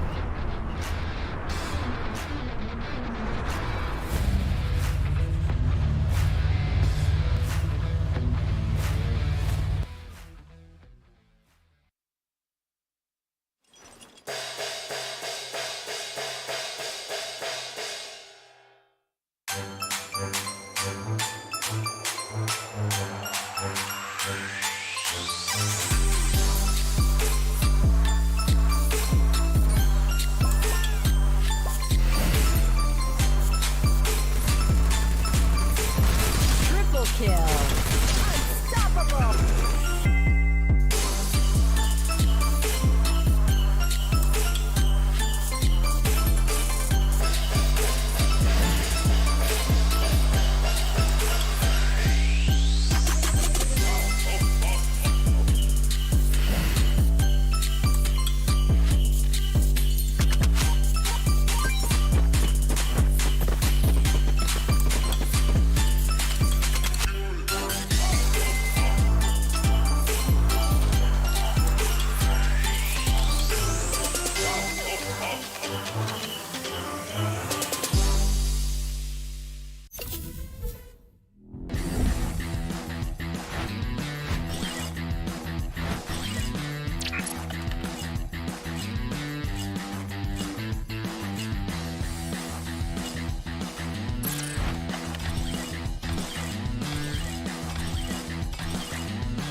And welcome back here to the Green of Free Fire MCPS Major Season 5. My name is Kuku TV, together with the one and only Neptune, the Gentleman Gaming. And guys, we're done with the first two maps of the day.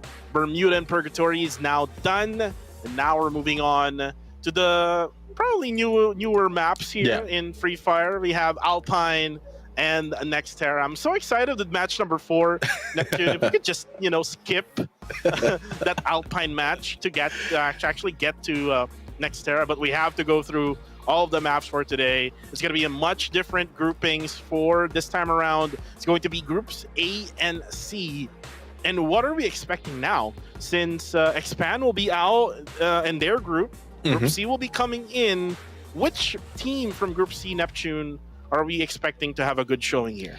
Well, we have Freedom MY, Geek Slate, I would say, because the Geek franchise or Geek brand has already taken the championship in MCPS. So Ilustrados Juegos as well. It might be a new name, a little bit of a Spanish name, but this is former players of SAF, the Supreme Assault Forces. So familiar players and game style would like to see more of that grenade launcher to be used later on. Sem9 will be here as well, so a lot will be like a lot of familiar names already in here, so they have a chance to show up right now.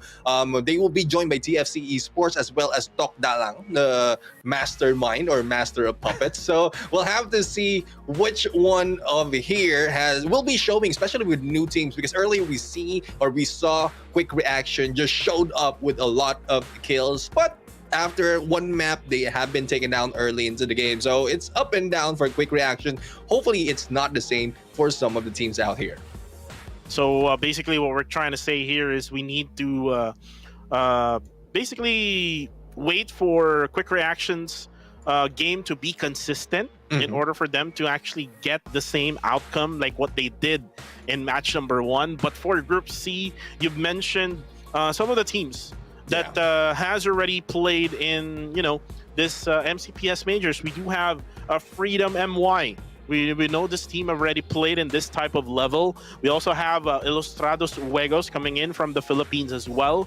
And this team, Neptune, they changed their name a little bit, but they're kind of familiar. We're kind of familiar with the lineup of Ilustrados Juegos. But for the meantime, this is what we've all been waiting for. The code for the Pop-Pow t-shirt. Just plug it in right now. Screenshot this scene right now with us showing sign of the Pogi. Let's go, Neptune. Yeah. There you go. Screenshot this bad boy. As you can see now, the code MCPS S5KMJ7SV for Victor. That is the code. Get it right now, or else someone will get it for you.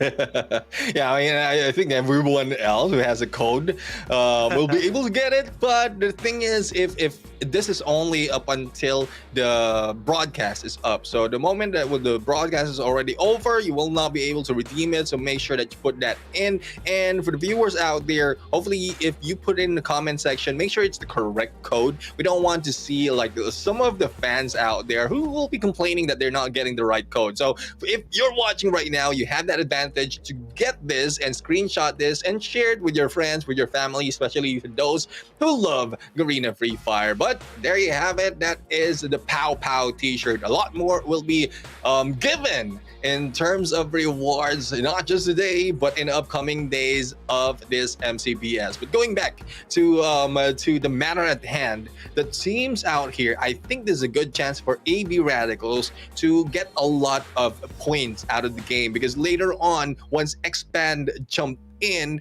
they will not be going against each other anymore. So the challenge between these two teams, AV Radicals and Expand, are just these two teams. And if one of them will be taken out, I think it will be a little bit more easier for them to get that booyah, or probably a lot in terms of kill points. So that might be the case. That might be different because some of the teams has shown up already. It's just consistency that they have to show as well.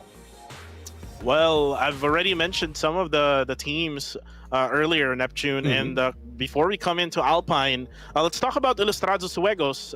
We've seen this team before, Neptune. We do have Makorori. That's a player that is really, really familiar for us, Neptune. We also have Forbids, but their lineup is kind of different now with Fur from Team Anxiety getting into this team, together with the Shanks coming from Bloody Heads. Bloody Heads actually did not qualify in this MCPS Major Season 5, so unfortunately for the Bloody Heads fans out there, we do have one of their players, which is the Shanks, but we still do have Let's Go, which is actually their entry fragger for this team, and this team is really lethal way back before I think season 2 or season 3, as I've seen them played here in this stage. So let's see if they can still put that pressure in to all of the other teams that is playing here together with them. We also do have Sem9. This is a really familiar team, Neptune. Exactly. And the reason why I say familiar team, because we do have Fikri in this squad, and I've seen Fikri before. He can actually get a lot of kills, like what the Cyrene and maybe Ares have done earlier on. So again, a lot of things, a lot of players that are really exciting from this group.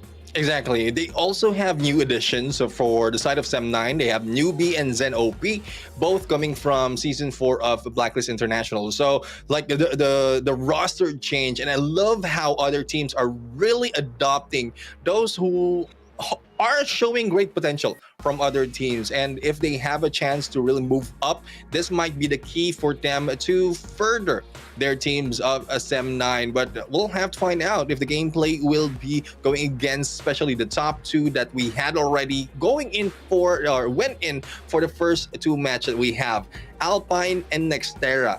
This I would say for Group C, this might not be that easy because not only will not be playing on the OG maps, which is Bermuda and Purgatory, they will be introducing the Nextera map wherein a lot of teams might not be that familiar. It's only 6 months from the Yeah. launch up until MCPS, so I would say it will still be chaotic later on.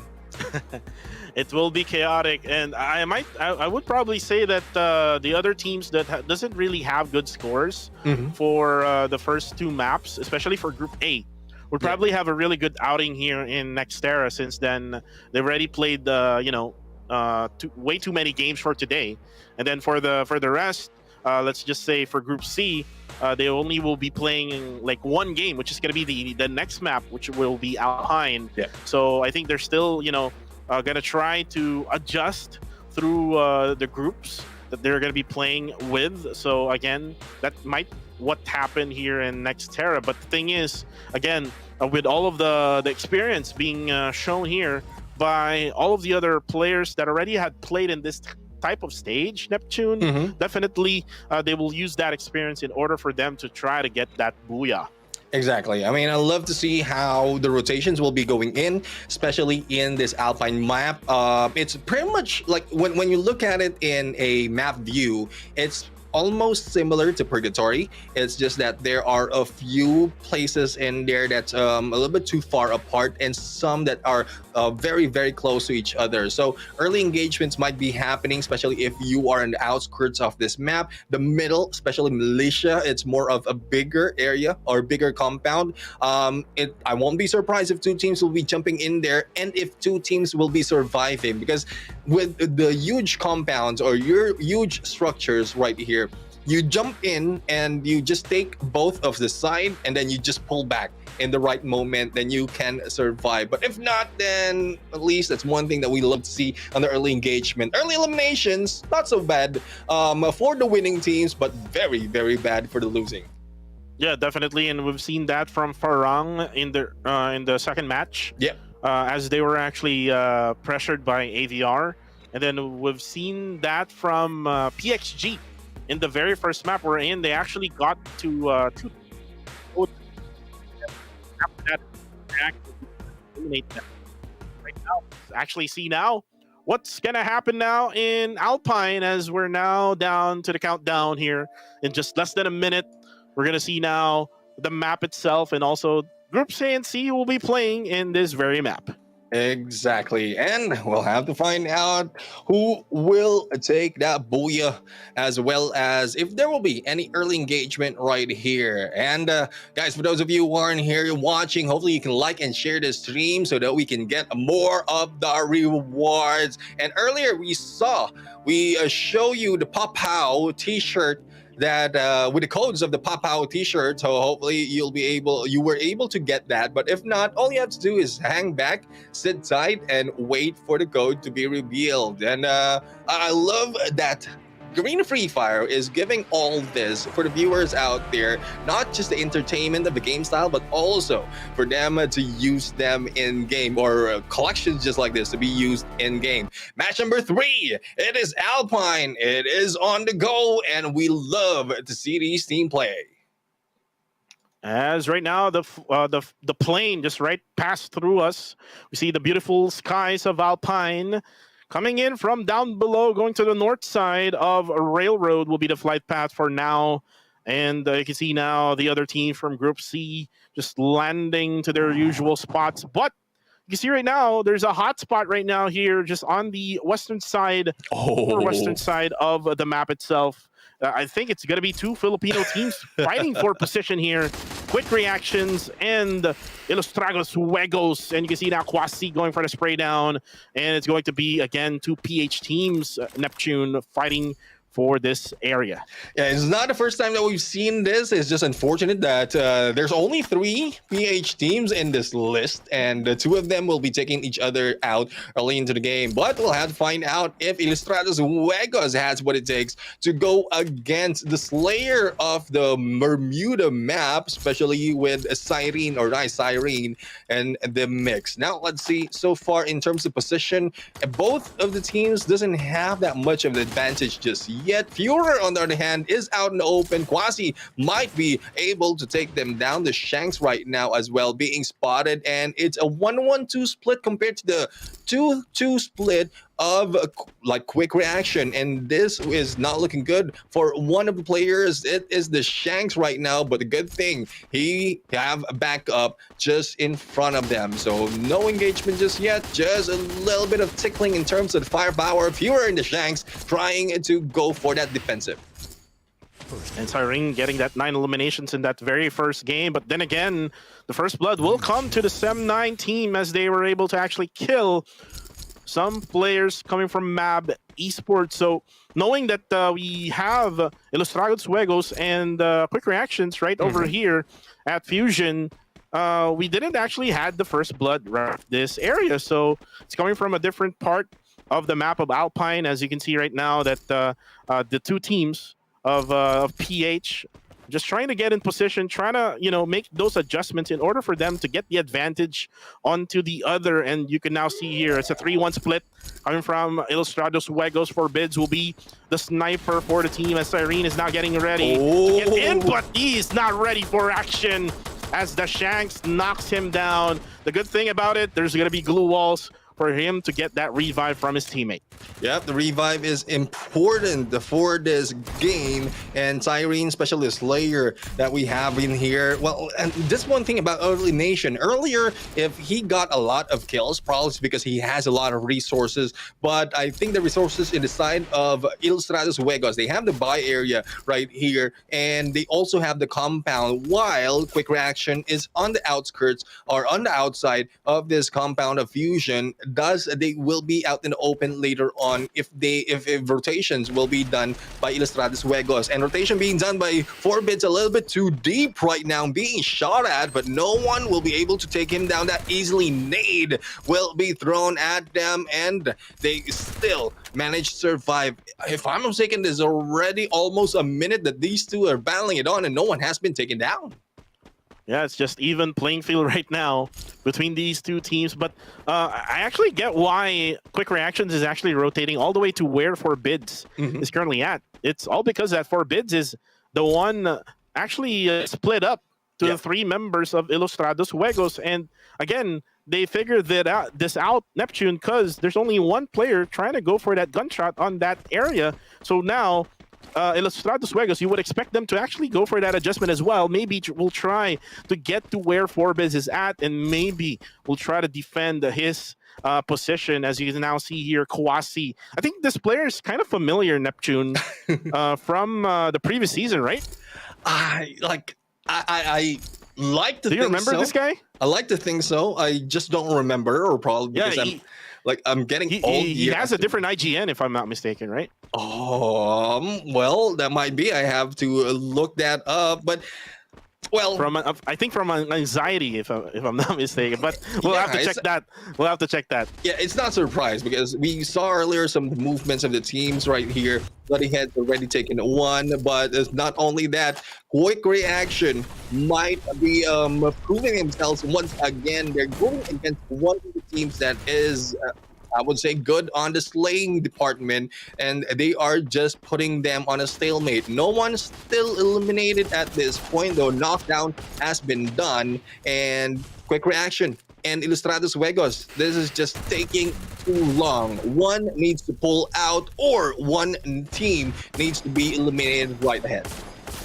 Right now, the Shanks will try to go for that push, but then again, he backed out here as he actually heard the footsteps now for Quick Reactions, who was trying to rotate now to his right side, and now he will try to back out for a bit here. Will try to regroup with his teammates, as now Quick Reactions is just waiting for that right time, for that right push, as the zone is also closing in. Yeah, I mean, this will disperse this engagement. Quasi has a good chance to take down anyone who will be running along, but still, no one is giving out their position. Shanks right now is in here just waiting. Cyrene almost backstab right there. Shin will be hiding out as well. They will be taken by the blue, but no one will be taken out just yet. I would say, I mean, it's good that they are fighting against each other, but it's so bad that no one has been taken out just yet, and there's no like, no offense to the teams right here. We know that they have good performance in terms of gameplay. Thus, Oh, there you it go. is a stalemate. But finally, a takedown has been done. 2 takes down to be exact. And it's still happening. Oh. It is Ilustrados Juegos getting that win. And I think only one remains in Ooh, this it's match. Quasi. Quasi, who just waited a little bit too far from his position, and he's being hunted down by everyone from Ilustrados Juegos. Oh, and McCrory will actually go down. That's going to be nice sniper play there from Kwasi. He can try to go for that elimination, but then again, that one knock can give you that gap in order for you to actually go for that bailout. Again, that bailout will be just enough for Kwasi to just get away from Ilustrados Juegos. And like what you mentioned, Neptune, he's just too far from the 3 other teammates of Quick Reactions, as now McCrory goes down with the revive. He will actually try to go for that backstab onto Kwasi. Is he ready for action? No, he's not, as he actually goes for that cover with that only tree. And there you go. It's gonna be the Shacks now. Just try to jump in and Quick Reactions. Quick elimination here coming from Ilustrados Juegos. And like what you said, Neptune, it's kind of bad for them to just be there for like maybe over 5 minutes in that same spot, and then all of a sudden it's gonna be chaos after that. So one has to give, and Quick Reactions was the one given back to the lobby.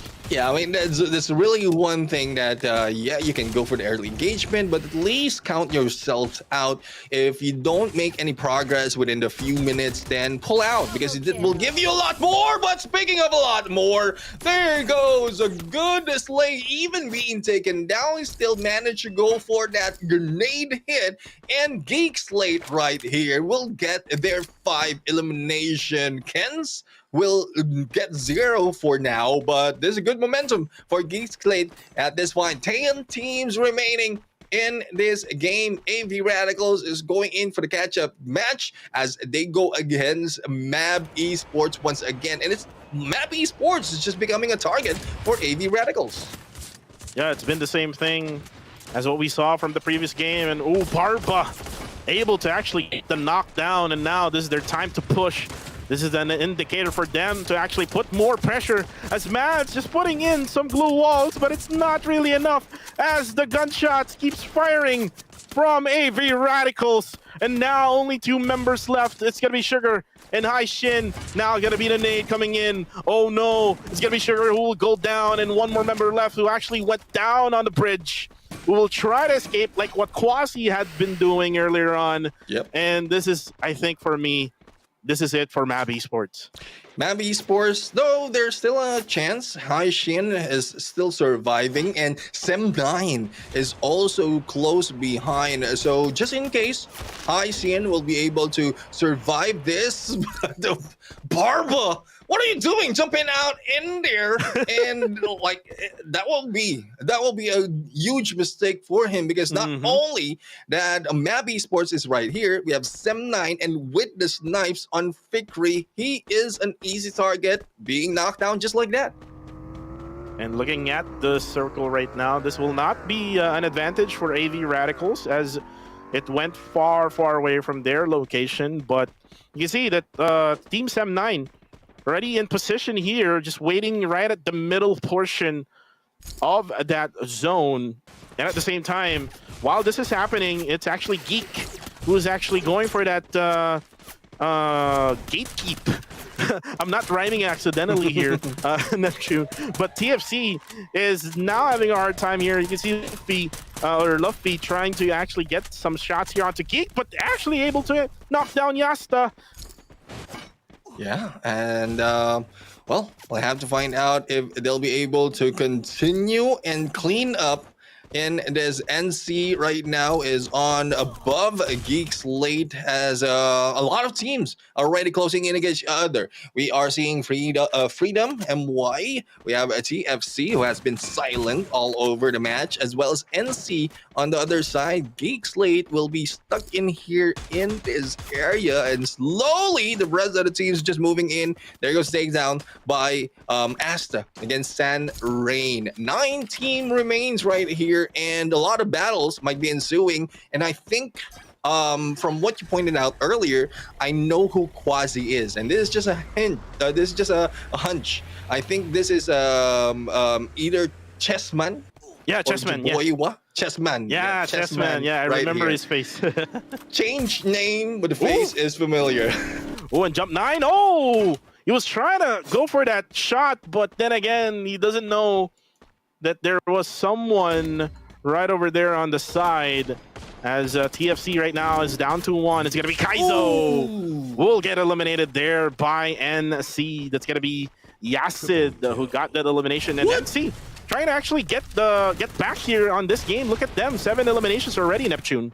Exactly, 7 eliminations, but a lot of ramble is happening right here. PXG going against FRE, and let's see who will be free and who will be detained at this point. Freedom, MY, eliminated right here by PXG, and only casualty, and not so much, because it's like he has not been eliminated, and the pickup will be done. Sem9, on the other hand, is on the fight against, this is TDT, that they have their sights on, and Fikri still deadly on the snipe.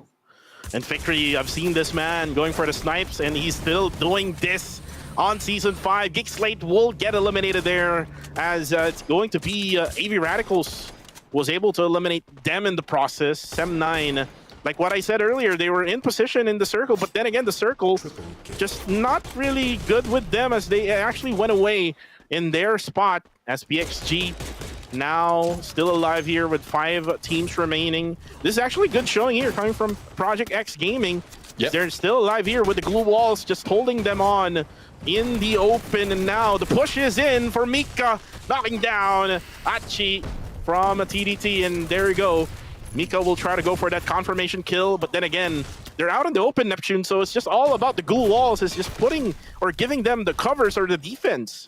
Yeah, hopefully he have a lot of glue walls right here, because a lot of open space will be offered for them right here. And Tokdalang is one of the teams that they went against. Yasid, on the other hand, going for those shots as well, but they need to clean up. I mean, the moment that you get a knock and you don't clean it up, it is an opening for the rest of the team to get that point. As we see PXG right now, they lost one of the players, and they are going against Sem9. Tokdalang has been eliminated right here, and we are now left with 4 as PXG and PXG and Sem9 will be going from one side, NC on the other, and AV Radicals will just be waiting, probably give Ramiel some openings for those shots, but they will not be getting close and personal just yet.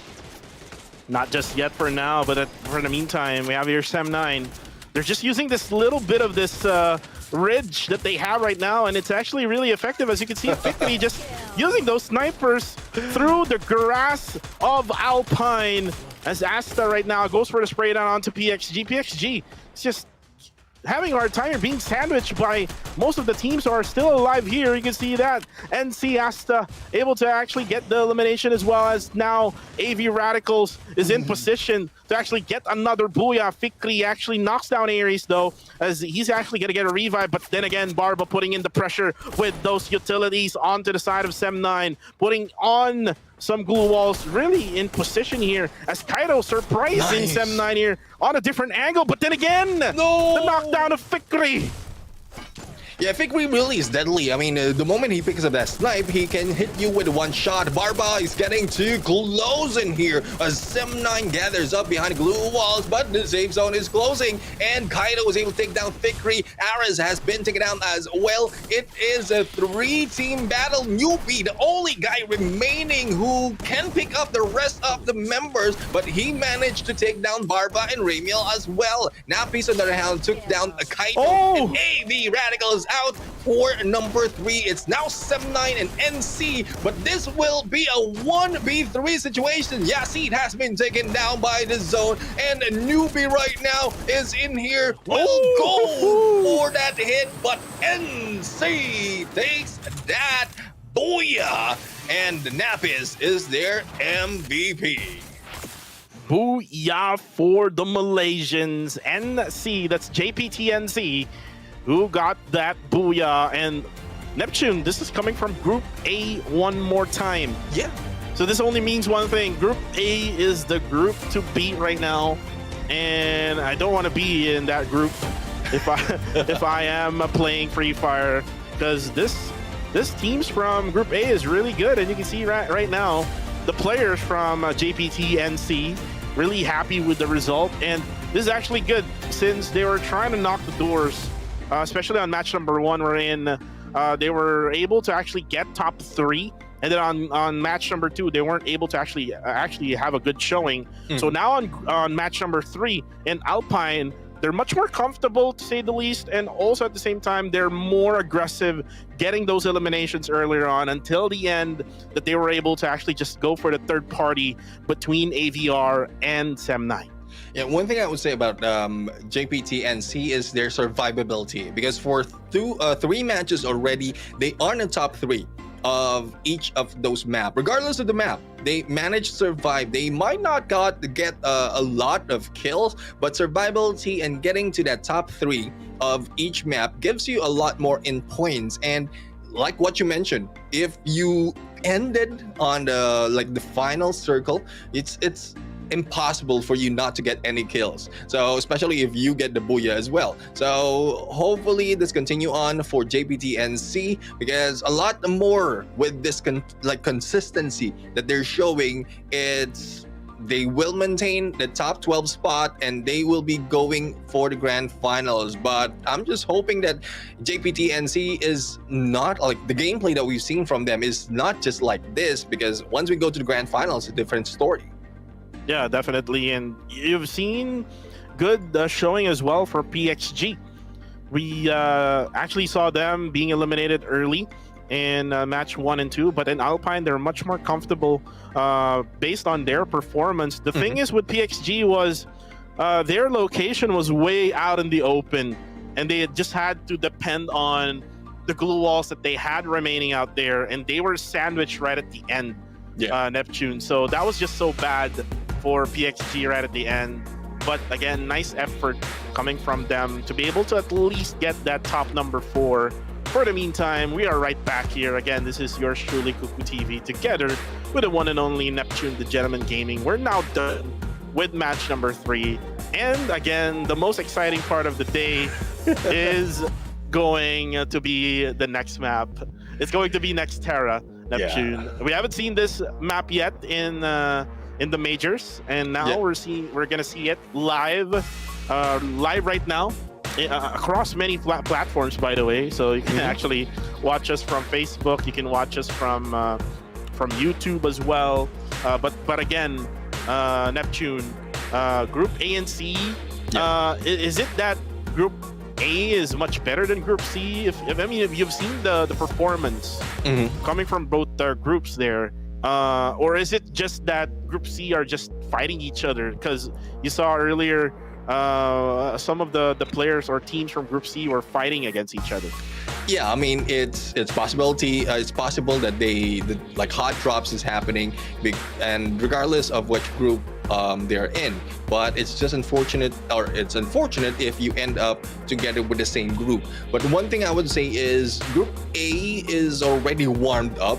Their momentum's already in there. So Group C is just like, usually if you jump in first into the game, you start off like familiar maps, Bermuda and Purgatory. But right now, Alpine, though it has been in here from the previous season, not everyone is comfortable to go in for the rotations like compared to the first few that I mentioned. And I guess there's also a little bit of pressure of the performances that has been done already, especially for the side of AV Radicals, Quick Reaction, and NC as well. Where in Quick Reaction, they had a good chance against Ilustrados Juegos earlier on, but it just took a little bit longer than I expected, and Quick Reaction has been taken down in there, and Quasi was the only guy remaining. So despite of the waiting, you still ended up waiting once more, because you need to get back your teammates, otherwise you're out and done. And actually, we've talked about that in the early stages of Alpine. Team Quick Reactions in Ilustrados Juegos never had any knockdown until after maybe 6 or maybe more than 6 minutes. If you're in that kind of situation, I think it's best for you to just bail out, right? Yeah, Neptune. exactly. It's just best for you to bail out and just try again in the circle instead of you waiting for that engagement that you will have against that hot dropper at Fusion. So Yeah. sadly for Quick Reactions, they were the ones who got victimized by Ilustrados Juegos in that scenario, and Kwasi was just trying to bail out from the scene. He actually got that knocked down. Unfortunately, one of the players who actually got eliminated by Ilustrados Juegos or on Ilustrados Juegos was revived, and he actually went down and gave information on where he is. So that's one of the things that you can do if ever you are actually going to be coming from a buyback. But for the meantime, we are getting information here. Kwasi is from Anxiety. Yeah, I mean, Which is actually Chessman. So again, that was a good eye. That was a good eye. That's a confirmation. It's actually it actually came from me, Neptune, because I remember that face. I remember that face. Good eye. Saw the picture right there of Kwasi, and I had to look it up.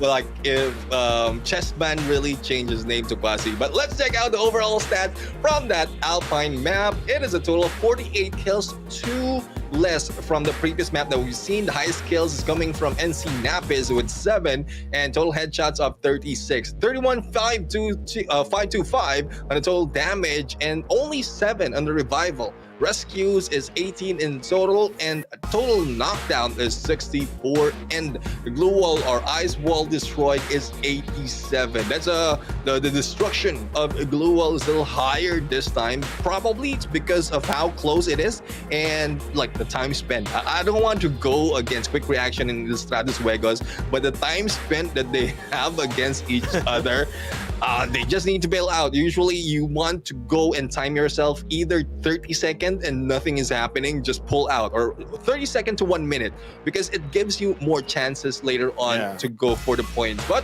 it is what it is. Let's check out what will be showing in terms of the match or the match MVP in this game. Let's check out the players first for this game. Cuckoo.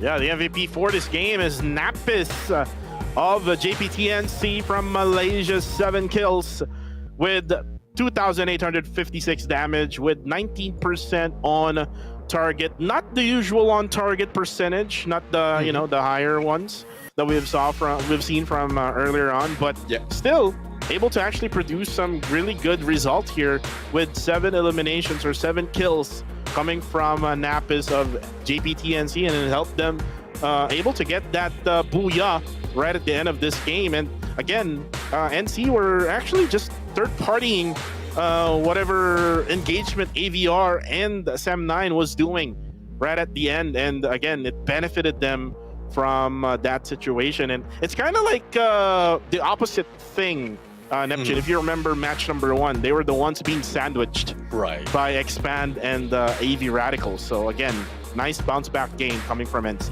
Again, I'm like, if you're on a 3-team battle, if you're not the one being targeted, you're the one doing the targeting. So it's a good thing NC was able to get that, and they remain the team MVP right here. 17 in its total kills, and with additional 12, it gives them 29 match points. 7121 on the total damage, as well as assist of 10. I think the 7121 is average damage, but that is damage for the whole team. I would say it's about time, because they've been in their top 3 for 3 maps already, or top 3 of each match for 3 maps already. So I won't be surprised if they'll be doing the same on next era. But again, it's a new map, new rotation, and we'll have to find out who got it figured out first. Yeah, definitely 29 match points here for JPTNC. Not the highest one for today, because we still do have the record at 31. Courtesy of AV Radicals from the Philippines, but again, the Malaysians are doing it.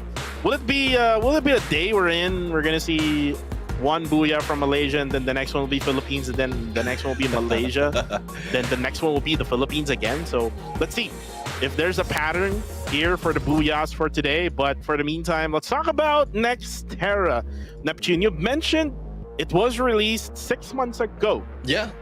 And now, 6 months later, it's now going to be used here in the MCPS Season 5. Now, the question is, was it enough for them to actually, go ahead and practice with all these top-tier teams in MCPS? That would depend on the time spent that they spent in playing in that map. Though the chances in playing that in ramp is not so high.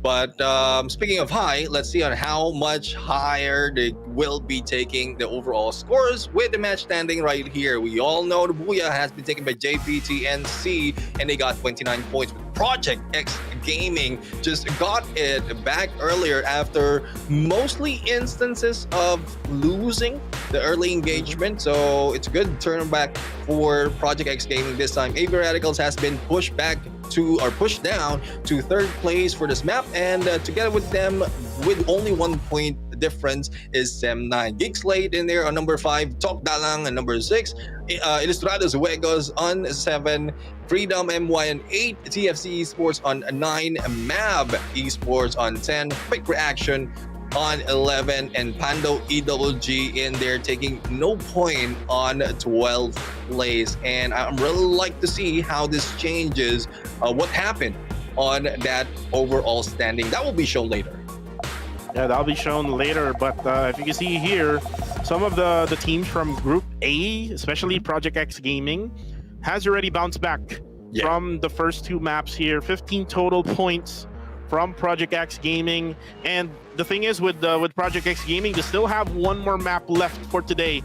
So they must actually get the same outcome here, because if not, they will, be in the lower portion of our overall. As you can see now, the overall standing still for the side of AV Radicals with 59 total points at number 1, 48 for JPTNC. Expand getting 42 here. Still played only 2 games here for Expand. Quick Reactions here with 26. Project X Gaming with 23. 18 for Todak. Axis Esports with 16. Farang with 13 together with Sem9. 11 for both Ova and Mab Esports. Tactical Intex and Geek Slate gets 10 points total. Tok Dalang gets 8. 7 for Ilustrados Huegos. Pando EWG gets 6. 4 for Freedom MY. And TFC Esports gets 3. And again, some of the other teams here still has single-digit score, Neptune, because this is just their first game. Exactly. So this is Group C, who played the first game in Alpine, and now they're going to be playing in for another map here, which is going to be Nextera.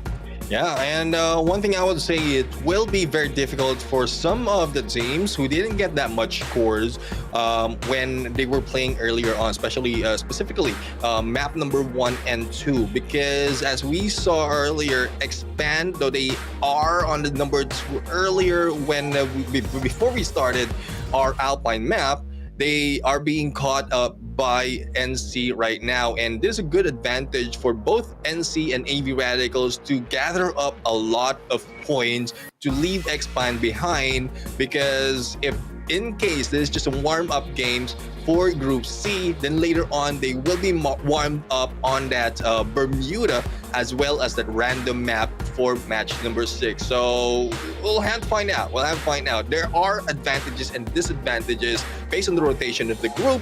Hopefully they can time it perfectly so to their advantage to be utilized in this game. So it's more of a lot of mind games that can be utilized in here, as well, and stamina, I would say, especially for Group A, who will be in here for 4 maps. Let's go ahead and take a look at what's going to happen in the 4th map. Nextera, we've talked about this in the, even before the games even started. Yeah. Nextera is a map wherein there's so many compounds, so many buildings that you can actually be on, and it's more of you can actually try to check them from the TPP view. Right. So that perspective will be an advantage, especially if you're in one of those buildings. But then again, it's not like what we've seen earlier on with Alpine, wherein it's way too out in the open, to say the least. So Yeah. let's see. With this next map, Next Terra, it's a futuristic map. You mentioned that, Neptune. What else can you say about this map, Neptune? Well, I love the compounds. Some of the compounds right here offer not only like second floors of buildings, but there are multiple levels as well. Good hiding spot, and like what I said, there's not so much of open area in this game. I tried to play or to really get the experience of Nextera to find out what else this has to offer, but I guess the teams will be able to show us a little bit more in how we can utilize Nextera Ooh. map in their gameplays. As you can see, I mean, I really love Intellectual Center. Not only that, they also have Museum, Grab Lab, and Plazaria, as well as Deca Square and Mud Site. And you can now see the the multiple compounds in Nextera. So not that too many open areas, like what we have mentioned already. There's so many buildings to actually be inside. You can see a lot of futuristic buildings as well. So again, it's going to be interesting on where the circle will end up. Especially this is a battle royale game. Yeah. It's all about survival. And you can see here as well, you see their mamas. Burger together go with fry. Yeah. Together with the bridge here as well. You can also see some items that you can loot on these bridges. But then again, match number 4 will be starting as we now fly in again, guys. If you're just tuning in to this live stream right now, this is the Garena Free Fire MCPS Majors Season 5. The flight path comes from Museum until Rust Town, just right in the middle of the map here, just cutting a piece of pie. And now you can see early dropouts here from TFC, Sem9, Geek, Slate. But the thing is, you see that AV Radicals has someone close to them again. Yeah, they have guests knocking on their doors right now, and well, as you can see on the left-hand side, they will be rotating right there, but they need to be spread out. Hopefully, this is not the same case that we've seen earlier. They take time, and if nothing happens, they pull out because they have an option to pull back in there, go towards a Farmtopia, but the risk is they will be meeting up with TFC if they plan to go on the left-hand side.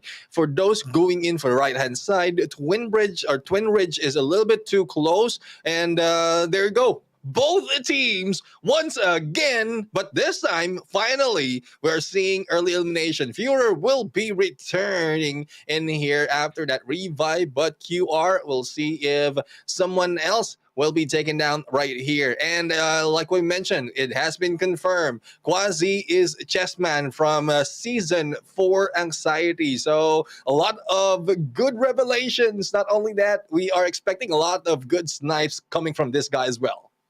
Yeah, definitely. We've seen Chessman with that sniper, but then again, on the kill feed, it's not just Team Ilustrados Vegas and Quick Reactions, it's also NC and the Freedom MY, as you can now see Dino now going in for the push together with his teammate. Again, it's a 3v1 situation, as there you go, the knockdown will happen. Zen goes down of FRE. And now let's go back here to AVR versus Sem9. A lot of things happening in the early stages. I love this map already, Neptune. Exactly. I mean, I guess it's not too big for the drops to be spread out. But again, since this is a new map, they don't they don't have that much of an idea just yet as to where they will be landing. And QR right now, though they lost 2, they still have the advantage in here against Ilustrados Vegas, but they need to be careful. It's a 1 or it's a 2v4 situation, and there goes Cyrene being taken down. The Shanks right now trying to finish him off, and it's now 1 left for Quick Reaction. Ilustrados Vegas with 3 kills already, but switching to a different channel, we're seeing Sem9 being taken down by AV Radicals. 1 takedown in there is less likely to be picked up, and Fikri needs to back off. This guy is a long distance player, and he don't want to be caught off guard in a close range. Yeah, most definitely. Fikri will get chased down by Barba as he was able to actually go for that elimination right away. Early points here coming from AV Radicals, and you can see AV Radicals all complete still with 4. As you can see now, eliminated in this game is Quick Reactions again. Neptune, that's courtesy of Ilustrados Juegos. It's not looking good. Not looking good for them. I mean, hopefully it's not just an introductory performance, but like it's also the challenge that has been brought in by Lestrados Juegos. But it's not yet over till it's over. TFC this time going against Geek Slate and TFC.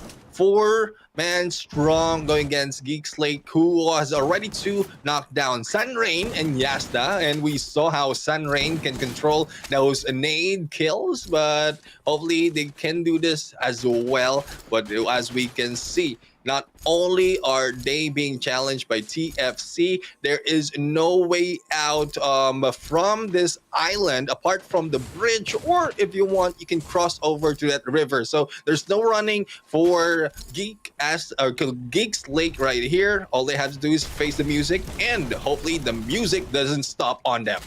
Oh, and the music is still running for Geek Slate as Sunrain able to actually eliminate one player coming from TFC. Still a 2v1. Oh, as Jump 9 was able to actually get that jump start onto Sunrain, and Adam, together with his teammate, will go for the finish. Geek Slate still alive though, with Yasta just hiding behind one of these, I'm not sure, it's a futuristic bar here that is currently at right now. Yeah. Yeah, there's a revive. There's a revive. Oh, it's a revival. Area. Yep. Yeah, it's a revival area.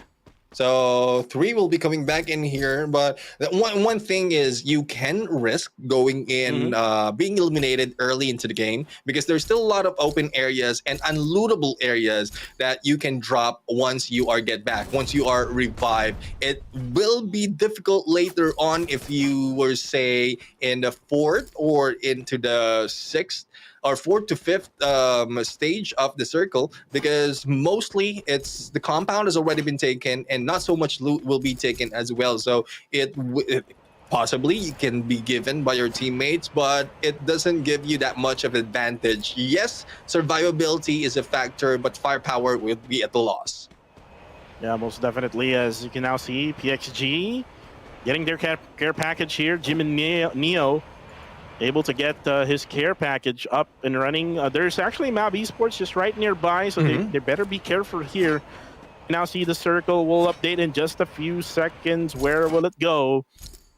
It will go to Deca Square, as NC is already in position there, right at the northern side of this circle. Geek Slate can get their revives. Like earlier on, we've seen one of their players, the remaining player of Geek Slate, getting those buybacks coming from their team, and they can get that lower portion of that south side of that circle. But for the meantime, you can see that Sugar getting those snipers up and running onto PXG. Not able to actually get a knockdown though, but they already had spotted one of the teams that they can actually go for their eliminations. Yeah, I mean, that's one thing to find out. Good thing to find out is where the position of the other teams are. Even if you don't get those eliminations, you can anticipate where the rotations will be, especially on the next circle. And Mab Esports right now, as they just wait for the opportunity to go out in the open, we are going to switch over to Pando EWG. And as mentioned earlier, Pando EWG mostly not doing good in terms of elimination and also placement. So I guess with what happened in the earlier maps, they are not playing that consistent already in survivability, and that's one thing that you don't want happening for your team, because first you need to practice survivability, and then later, once you know your rotation, it's easier for you to get all those kills. Yeah, most definitely is. Right now, EWG, Jay-Z just trying to loot up for a little bit here, trying to delay things up for their team. But you can now see Sem9 with only 2 remaining players left, Raja and Zen OP. Now actually being spotted here by Ilustrados Juegos, who's now on the eastern side of this circle. The Shax here needs to, get inside the circle now, because it's going to hurt on the next stage, which is going to be stage number 3 onwards. And you can see that Ilustrados Juegos able to secure now this eastern side of the circle. So they're all safe for now. For later, I'm not sure. Yeah, I mean, one thing I would say, and it's becoming a factor in some of Battle Royale games, is at some point the sides has been the focus in terms of edge rotation, and the north and south is less likely to be taken. But speaking of taking, here is NC trying to take down AV Radicals at this point. So they started the battle between these two teams a little bit too early, and we have to find out who will be surviving. Yazid right now pulling out that glue wall as the rest of AV Radicals will be jumping out. Kaito will be down by Yazid, but there's still Barba on the above them, and no one for the backup just yet. We're not seeing anyone else, and Raymil is in there on the rooftop trying to spot them out. Good hit from Barba with a grenade launcher. Kaito will be picked up.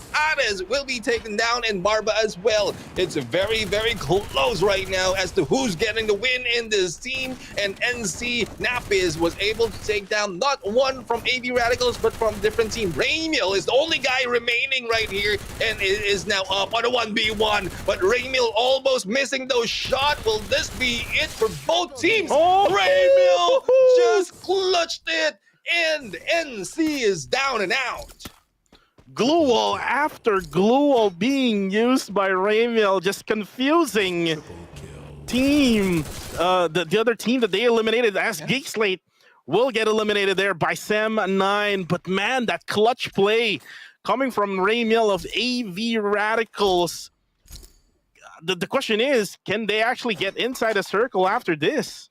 Yeah, I mean, one thing I would say is they are there's a chance for them to revive them, and we are seeing that on the map already. They have a buy station that they can utilize, and they utilize that pretty well. So once you are going for early engagement, especially if you're an aggressive team, it's either go for near a buy station or a revive station. So those things has already been considered, and it's just a matter of winning the gunfight. And AV Radicals did a phenomenal job in making that win. Hopefully they can continue it on later on up until the end, because they already took down one of the top 3 that we see most of the time in these matches. And right now, PXG still alive with 4 members left. And I got that question earlier on for AVR because they're actually being gate kept here on this side. But then again, it's going to be EWG. Mika gets that kill. 4 eliminations already for the side of Team PXG. So again, they're able to actually get a lot of eliminations or kills if they're partnered up with Group C. So I think they're much more comfortable with these 2 maps as well, which is Alpine and now Nextera. Yeah, I mean, that's one thing. If you can find that, like, the good mix of opponents that you can go against and get a lot of kills, then you can utilize that or use that to your advantage. Now, Sem9 right now with only 2 players remaining, and they're very, very far from any potential of bringing back their teammates. Thus, they're just taking advantage of everyone who's passing by. But as we can see on the kill feed, we are seeing TFC being taken down by MAB Esports. But I think there's a lot more happening from that area. Ilustrados Juegos will be running in against MAB Esports, or was it MAB Esports or a different team? It is Tok Dalang, and PXG right now is going against MAB Esports, 2 of the players from this team to be exact, and eliminating them as easy as that from a distance. And that was all because of Map being out in the open, and it's just the glue wall. It's just saving them for them not to be eliminated. But then again, it's just way too much coming from PXG. And right now, you can see Zeno P from Sem9 together with Raja just being gate kept here by Tok Dalang, who is actually just right outside the building. I'm not sure if he can actually get outside here, but maybe they can just go from the other window as Shahid just gatekeeping them. Nobody's gonna get out of this house. As you can now see, the aerial viewer Xbox throws in a nade. Oh, what a nade there coming from him. Able to knock down 1 from Sem9. But the thing is, he's also fighting against Tok Dalang. Raymil already is on quadra kill. And right now, it's just all about the glue walls, but no more glue walls for you, Tok Dalang.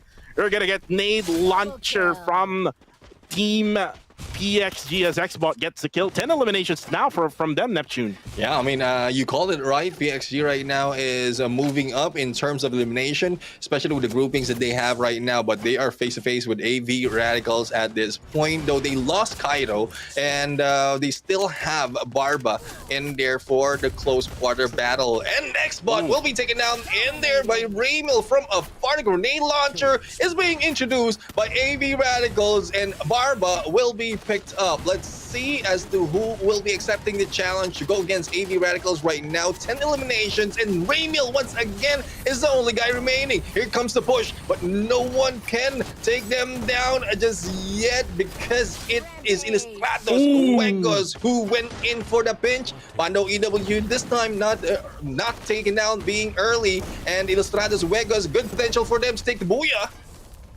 Oh, and looks like they will get the booyah. Ilustrados Huecos McRory getting 8 kills, man.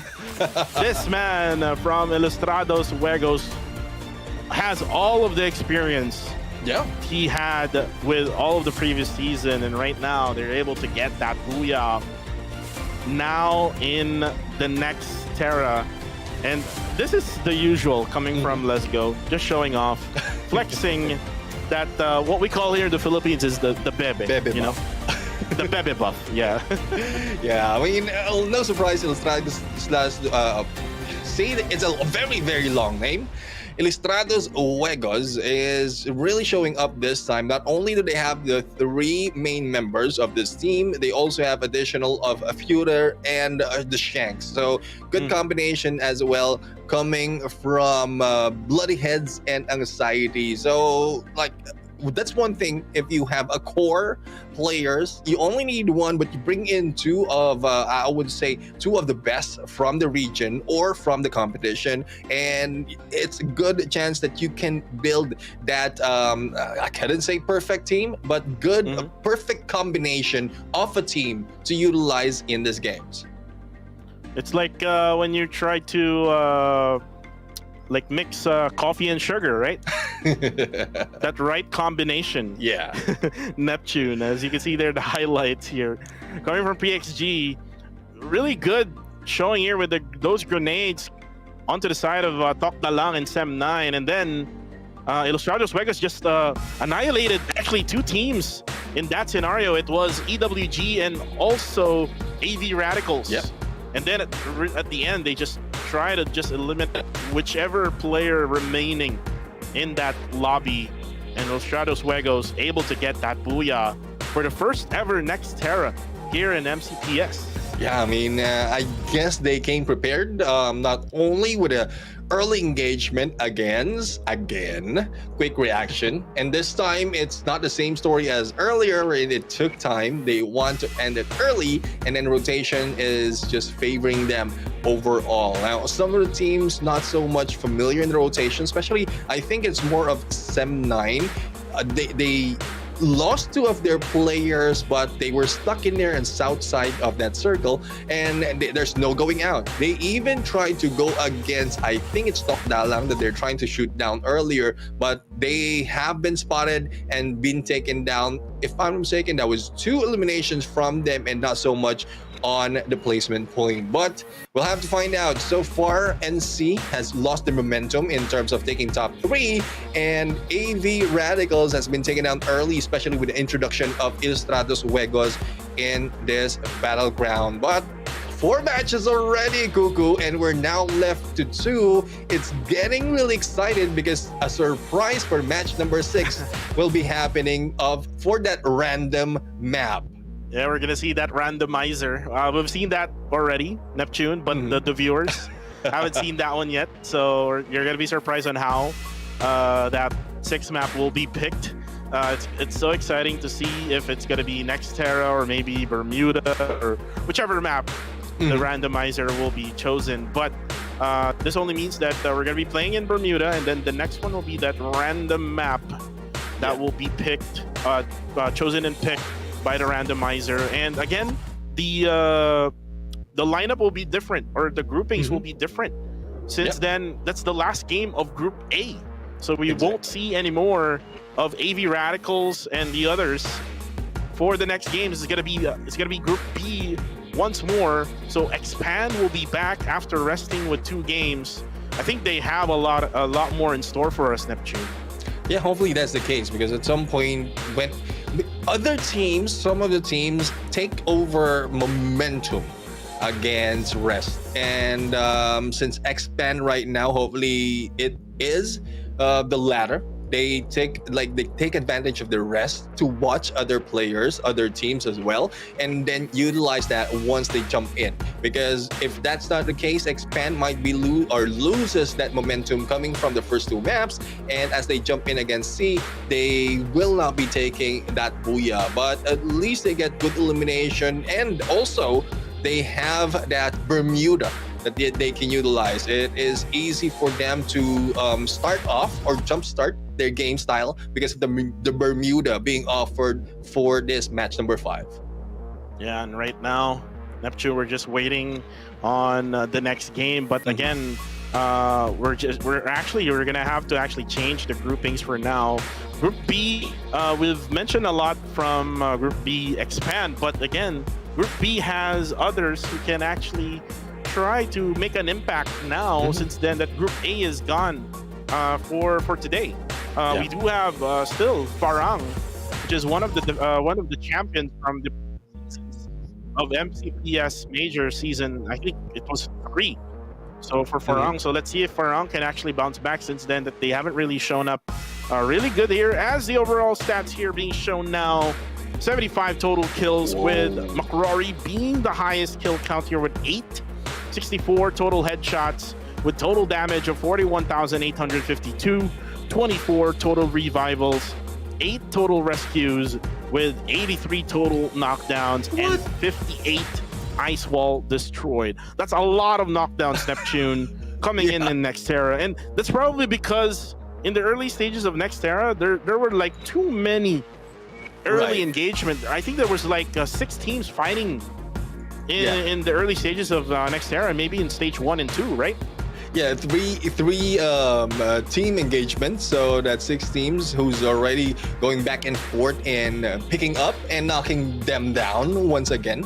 Revival's a little bit too high as well, because of the early engagement, they are losing some of the teammates, so they just need to bring them back and get ready. And as we saw, the glue wall destroyed is not so much because of the open area, or not so much of an open area right here to utilize so much of glue wall, so they can just use the compound to their advantage as they hide out or to recover from their damage. Again, good stats, different stats for Nextera, and I love the mix-up that we have right here. But let's check out who is MVP, and there's no other than Ilustrados Juegos McRory with 8 kills in here, 35-45 in damage, and 25% on target percentage.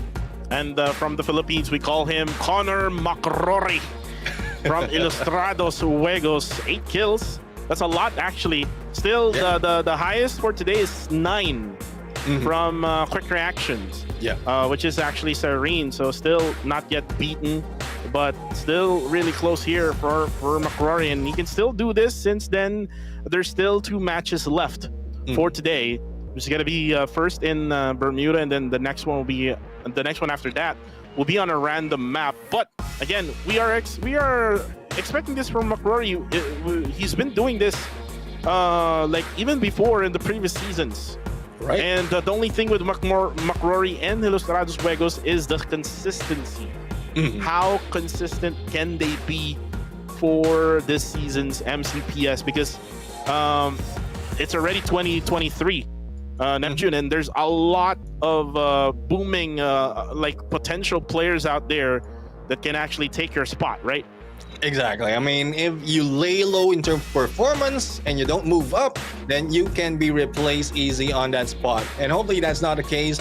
Well, it was the case for Ilustrados Juegos, but not the case this time. Ilustrados Juegos will be the team MVP. A total of 23 on the Ooh. kills. And Highest. with the highest. They just beat the record with 4 kills. 19 was the previous one, and that was taken by AV Radicals. This time 23, and their total is 35. 19 an assist and 10,108 on the damage. Now, again, the target, the bar is being brought high, and I love the showing of Ilustrados Juegos right here. This shows that they are in here not just to get back into play, but to take the play and the game with them. Wow, I love that statement, Neptune. But the thing is, they actually beat AV Radicals' record, which was 31 match point. Yeah. So it was a Filipino team. So again, another Filipino team getting that record now with 35 match point. Again, the highest for today, but again, there's still 2 matches left for these guys. There's still a lot of chances left, especially for Team Expand.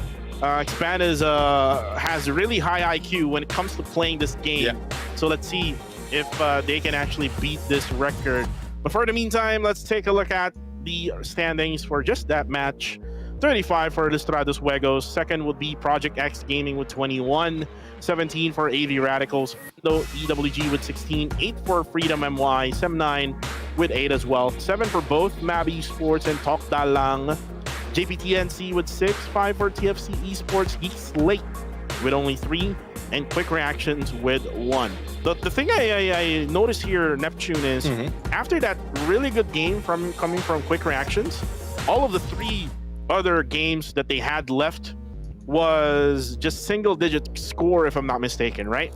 Yeah. You know what that is called? That is called easy come, easy go. Easy I mean, they did well. It looks like it's very easy for them for the Bermuda map, and then they lost it all throughout next to the map, and they're not getting it back unless it is on the Bermuda. That's really their strong point. But again, imagine out of 6 matches per day, if you only have 2 in there, it's not looking good for you. But let's check out the overall standings. Of course, AV Radicals will still be in there on the top spot, but on the second is JPDNC. Because of the placement that they have on the previous match, they weren't able to catch up that easily against AV Radicals, who has been consistent so far in the 4 matches that they played. Project X Gaming this time was able to get back, especially with second place that they got from the previous, and Ilustrados Juegos 42 points. So it's just because of the number of plays or number of matches that Ilustrados Juegos has played, thus they are in that spot. Expand has been pushed down and tied against Ilustrados Juegos. Quick Reaction right now slowly going down. Pando EWG trying to get up, and Sem9 as well. Mabi Esports on number 9. Todak, Axis Esports, Tokdalang, Geek Slate, Farang, Freedom MY, Nova, Tactical Intex, and TFC Esports still remains on the right side of our overall standing. And I love the consistency here, Neptune, coming from AV Radicals. If you try to do the math here, 4 matches down, that's like 19 points per game is what they did here with 76 total. So that only means one thing, is either they would go rank number 1 or someone else would take that spot at the end of this day. Yeah, and you can see that Expand here really consistent as well with the first 2 maps. They still have 2 more maps left, and they can, get that score closer to what AV Radicals had done already here. But for the rest, like JPTNC, this is their last map in Nextera, right?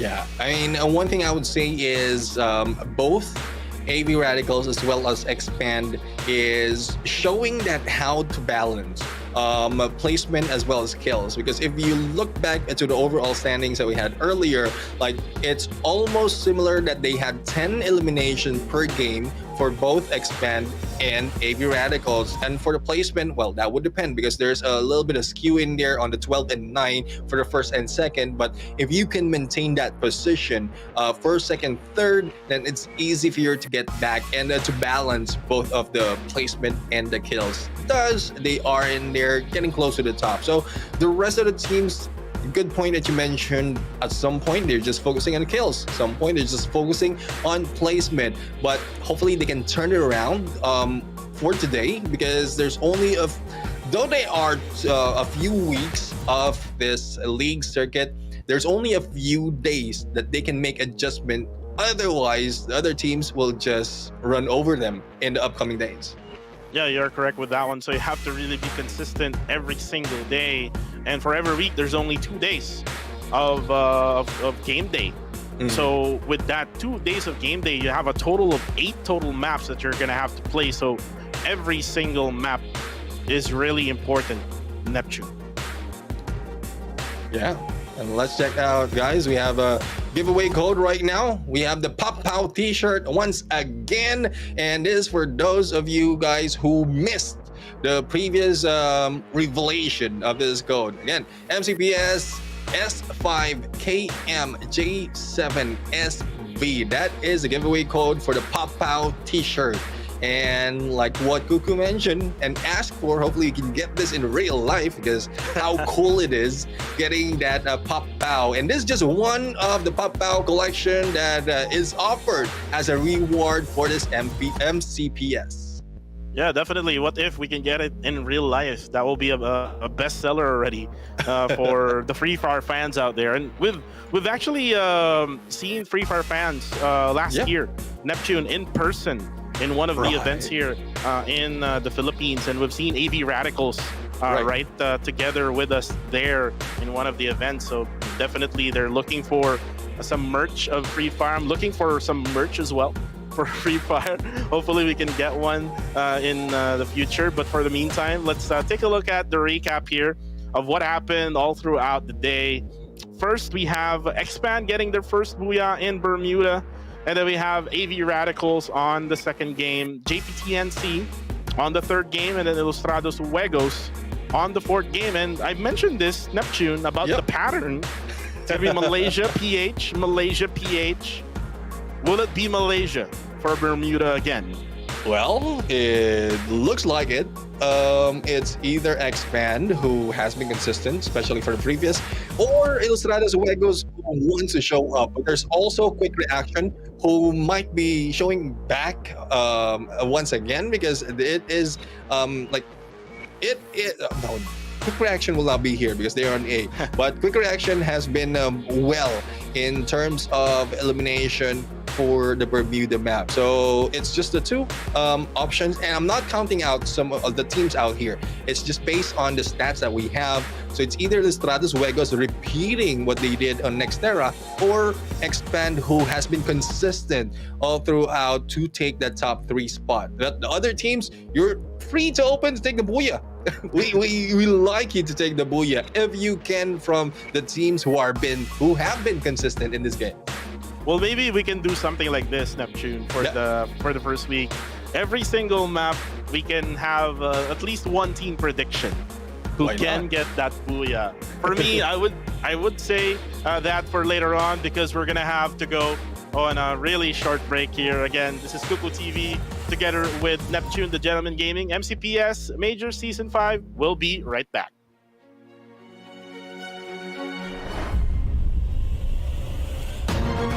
Nice timing. Nice timing. Buti narinig ko. Nagpapatong kasi sila. Hello. Hello. All the way through that black. How is you? How are you? How is you? How is you?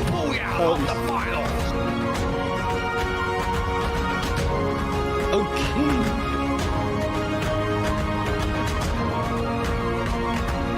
Wala na pala sila sa kontrata, pre. Sino? Ihilang ako, pre, ah.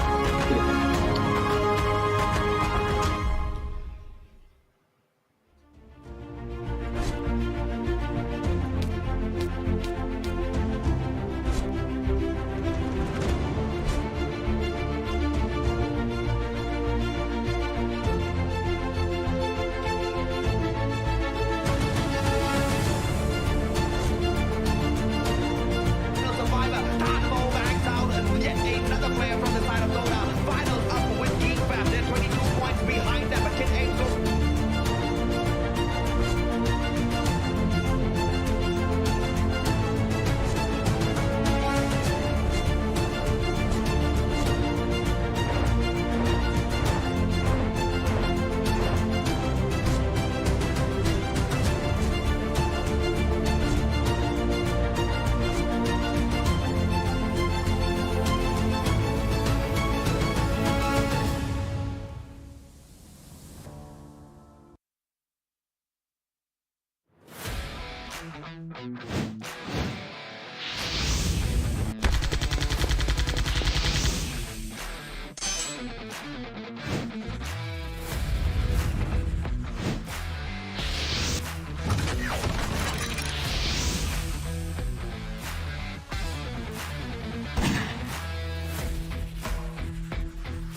Triple kill.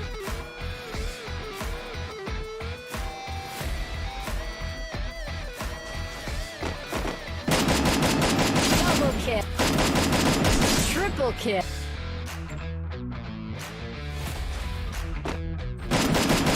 Double kill.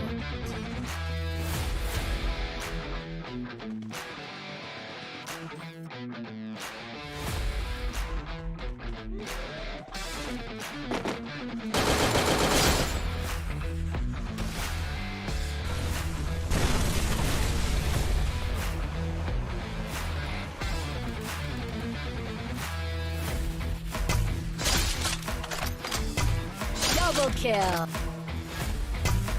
Triple kill.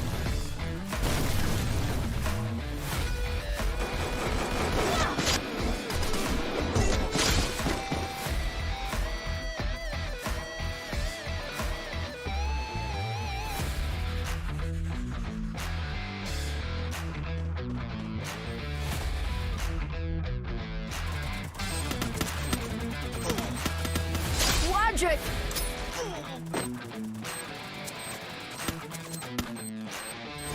Triple kill.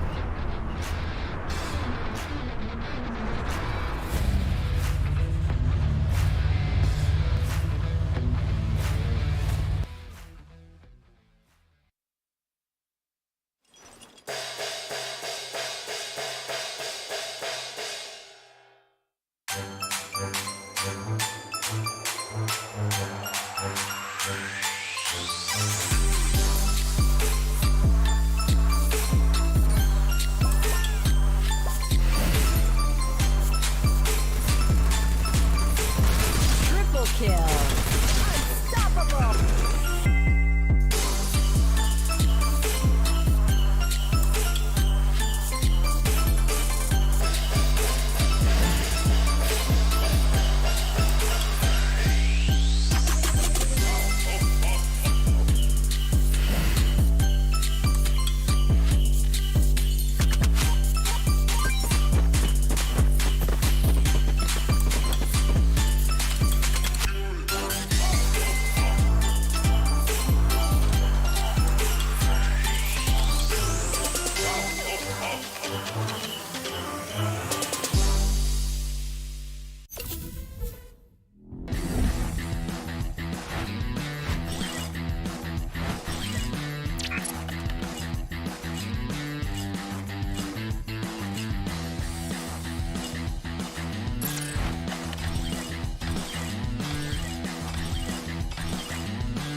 Ladies and gentlemen, welcome back to the show. This is still Free Fire MCPS Majors Season 5 brought to you by Garena. And so far, we've seen the consistent teams and also those who are catching up in terms of points and this last phase of this day. I am Neptune, the Gemma Garcia. Together with me is the one and only Cuckoo TV. And we are left with two more matches that will be played by Group A and C. It's going to be Group B and C, Neptune. Or B, Group A, and C. Group A is already done. I know you've loved to see another AV Radical Booyah, but they're now done for the day. It's going to be Group B and C now, which is we're gonna actually switch things around here with the strategy and gameplay, especially that Group C actually played already with Group A, and we haven't seen yet Group B playing with Group C. I am expecting a lot coming from Team Expand since two of their games, which is the first two maps that we had earlier, were in Bermuda. There's one Bermuda, and then the other one is Alpine. We might see the same as the next map will be in Bermuda, and then the next one will be a random map. It might be Alpine again, or it might be a different one. But the thing is, a lot of other teams from Group B needs to actually get a bounce back game here, especially we have Parang, but we also have Tactical Intex who would need to score more points compared to what they got in the first two maps. Yeah, I mean, they need to get a lot of, there's two maps because this is the only chance that you have. And also for you guys, this is a chance for you to grab the Pop-Pow t-shirt from this code right here. This MCPS S5KM J7SV. And there you go, as pointed by Cuckoo TV. And as we are silently asking for, probably we can get a Pop-Pow shirt out there as well. But Can we do a screenshot as well? well, yeah, we can do a screenshot right now for those of you in 3, 2, 1. That is the sign of the Pogi. And the sign of the Pogi for those taking the screenshot right here. Take advantage of the Pop-Pow, and this is the first of the Pop-Pow collections that can be taken, that can be grabbed in this MCPS Season 5. Definitely redeem it right now, or else someone else will get it for you. But for the meantime, the next map will be in Bermuda. We've seen Expand already able to get their Booyah of their own in this very map. But the thing is, this is a much different kind of groupings we're in. We've seen Ilustrados Juegos beating their record for today from 31 now to 35 match point. So it's up to them if they're gonna do the same thing. But the question is, will they have another team that they will be battling against with in the early stages? Since then, in the last two maps that we had in Alpine and Nexterra, they had quick reactions who will not be playing anymore, Neptune.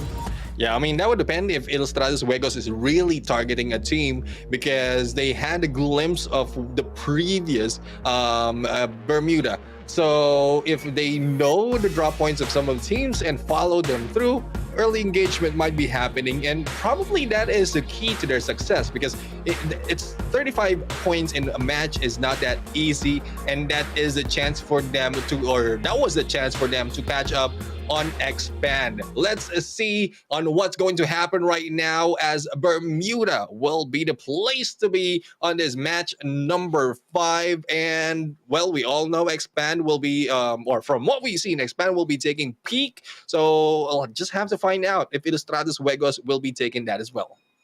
I'm for sure, Neptune, that they will get the northern side of this map, because I've seen them dropping at the northern side before. Right. So let's see if they're going to do the same strategy coming in this very map of Bermuda. But the thing is, Expand will have the middle portion for them all day long, as we've seen them do this in the very first map of the day.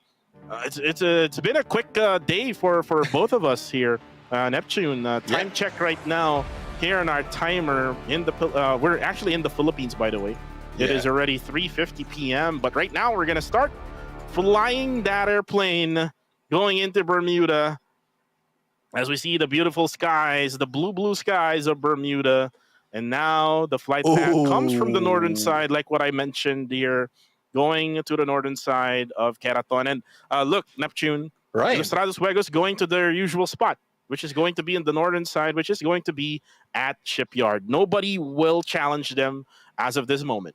Yeah, I mean, probably it's something that they had on quick reaction, that they had the same drop. It's not really that intentional. But if that is the case, then quick reaction really need to respond later on once they battle each other. But we are going to see a hot drop that's happening on the east side of the map. Probably Keraton is in there taken by Sem9, and it's Cape Town in there a little bit too near for freedom. So let's see as to who will be battling first, and also which rotation will they be taking, because so far we have 3 teams, if not 4, who's outside of that circle. And Axis Vegeta right now through going in for the newbie chase, but a good backstab right there from myself. I mean, from Neptune to go in and for the pickup as well. Ashura has been taken down, but that is too early because they can always bring them back with that revive. And he surely looks like you, Neptune. Look at that resemblance, ladies and gentlemen. It's just that Neptune has a brush-up hair right now, which you do normally see when we're shown on the screen. But right now, we're looking at Ilustrados Juegos, who got that booyah in match number 4. No challenge as of the moment, so it's going to try to slow things down for them. As for the meantime, there is actually some type of engage here as Farang actually went onto the northern side. They drop actually on the southern side of the drop point of Ilustrados Juegos. So they kind of like went on a jungle drop here, as Faiz will try to hold on until his teammates will come to actually support him. But looks like there's no support coming from Faiz, and there you go. Forbids will say goodbye to Faiz, and most likely Neptune. Farang will get that buyback as soon as they can actually go for that buyback location. For the meantime, we see here a Leaf just trying to lurk around the areas of Shipyard, but it's going to be a 4v1 situation here, Neptune. So yeah, I think it's better for him not to engage for now. Yeah, I mean, trigger discipline as well as staying silent, especially with a few of the players from Ilustrados Juegos who has been flying around and jumping around in that area. And as you can see, TFC right now also lost one of their players, and they are heading towards the circle. Now, still 12 teams remaining right now. It's more of the rotation that they can take, as well as if they can time the next circle perfectly, then they can take advantage of the situation. Todak is trying to chase down TFC. I think they are the ones who was able to get that one elimination from this team. And yes, I'm right, one elimination for Todak right here. And they're, well, chasing is a good strategy, but just in case you will be left out in the open in the sights of other teams who's just waiting, it might not be that good. As we see right now, Geek Fam or Geek Slate going in for those elimination in factory, and one elimination though. But the question is, where are the rest of the teammates that Geek Fam has taken down? Well, right, for now, I don't see them in the mini map. I only seeing Geek Slate all together. It's Zeke, Ken, Sanrain, and Yasta alive here and well. TFC though will go for the buyback for Kaizo, but he has to be careful here as Axis Esports is really close by, and he actually dropped right in the open. This is kind of risky for Kaizo as he's actually getting hit now. One by one, those bullets is running down on him. But for the meantime, we have here Todak versus Nova coming back from that arrest of 2 maps, coming from Group B. Ashura knocks down and eliminates Kaizo right away. But again, the buyback comes in onto TFC Esports. But for the meantime here, it's going to be Nova versus TDK, 2 Malaysian teams fighting for this position. Todak has the advantage here, Neptune, because they have the higher ground advantage. Yeah, Nova currently in 16, if my calculation is correct, will be taking one of the players will be taken down. The rest of the gang right now a little bit late on the backup, but Afiz has been taken down by Rish from the side. Good flank by Rish, and they have a chance to go. But AMZ is already in there waiting on the second floor. Jemmy is the target at this point, and there goes the split up. There goes Nish trying to run through Pedro, but the glue wall just in time, and it's more of the ring around the rosy from this team. One has been taken down right already from the side of Nova, and that the nade hit might be the end of him. So far, 3 remains for Todak and 2 for Nova. Nish once again out and down, and well, it will be a tedious battle for Nova if he just will not be picked up and will not recover. Jemmy will be taken down this time, and with Nova left with only with only none, they will be left in there on the 12th spot. And like what I expected here, higher ground still wins compared to the lower ground disadvantage of what Nova had there. But here we are. This is Tokdalang versus Geek Slate. You mentioned about Geek Fam. They're now called Geek Slate Neptune. As again, we saw that elimination onto Tokdalang, the master puppets. Not able to actually get a good position right now. The circle will shrink. Let's see where it will go. As you can see, there's a lot of gatekeeping being done right now by a bunch of teams here. ITX or Tactical Intex trying to do the same thing, but there's nobody there right around Graveyard. But the circle now will position right around Pochinok, where Axis Esports is currently at. Mars Electric being occupied right now by Geek Slate, as TFC Esports is trying to go for a hard rotation. I think they're thinking of going onto the south side part of that circle. Yeah, I mean, unaware that a few more teams already in the south side, especially 7-9 will be coming in, crossing the bridge as well, and they are just trying to avoid Geek Slate at this point. I need to correct myself in there for the few seconds.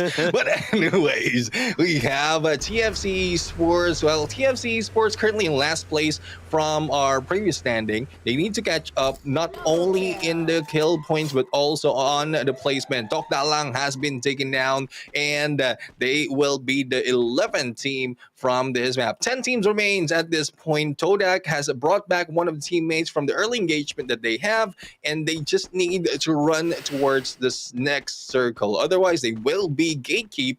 And well, as we saw earlier, it's more of the northern part that is open, or northeast that's open, because some of the compounds is geared toward the north as well as the west side, and a few on the south side. Tactical Intex, on the other hand, in here, again, the first from the qualifiers is not showing that much in this league stages.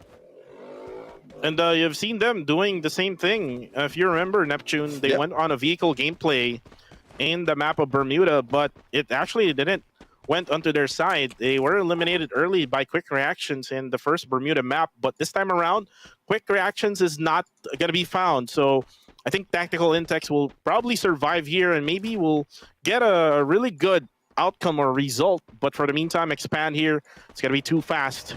I'm not sure where Too Furious is, but we see Roy, Cobra, and the Axel for Team Expand. They're looking at Team Farang right now, which is inside the zone. And nothing's going to happen for now. But then again, it's going to be TFC Esports surprised with Hazik here for Geek Slate, able to actually get into position at the south side of the circle. So their plan has been compromised.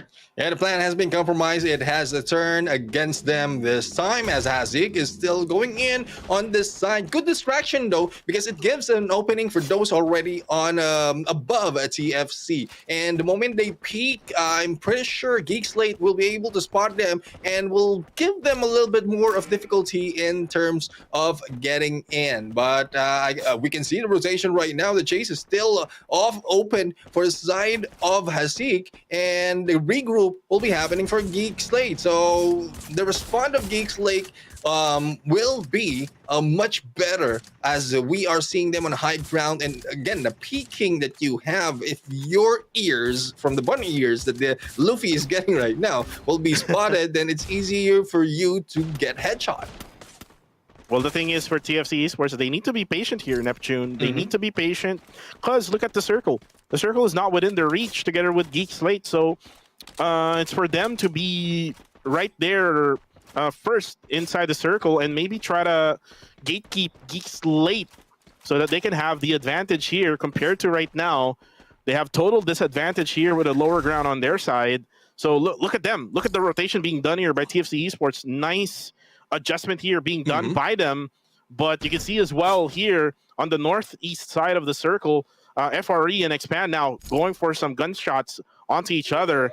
And Sem9 at this bridge, who is actually having a really good time here. But then again, they're still not yet in the circle. Geek Slate will still have the higher ground. So I'm not sure if TFC can still have a good position here against Geek Slate. But on the kill feed, we have Farang now showing up, the champions of Season 3 of MCPS Majors, showing up right now with 2 eliminations. 2 eliminations for them, and a lot more might be offered, especially if they can survive, but they need to get into that circle. And this time it's Expand who's keeping them from getting in there. Cobra, as you can see, being covered in glue wall, and on the other side we are seeing a battle of Geeks Lake going against Sem9. Newbie has been taken down in here by Luffy from the other side. This might be the advantage that TFC is waiting for, as Sem9 has been, I would say, distracted by Geek Slate. Geek Slate probably is assuming that this is TFC that they have been waiting for earlier,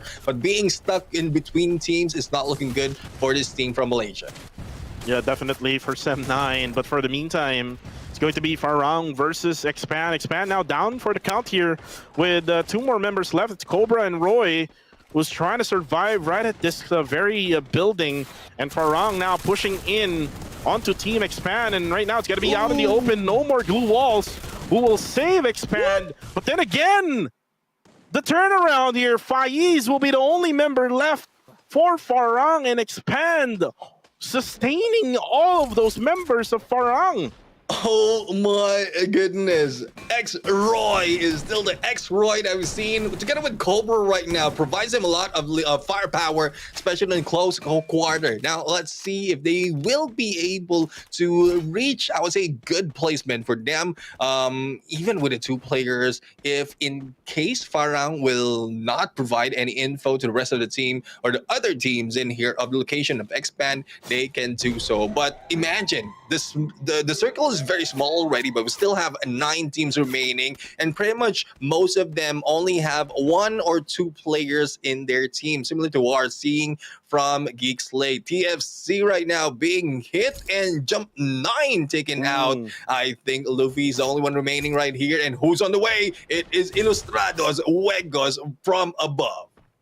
And you know what? Ilustrados Juegos, really quiet when it comes to the spectator. They're not being shown that much. But look at them right now. 8 eliminations already. Neptune for Ilustrados Juegos. And now they spotted the last member of TFC. TFC, I subscribe to you now. McRory locking in as they are now eliminated off the map. 9 eliminations now already for Ilustrados Juegos. And they're actually in position as well in the circle.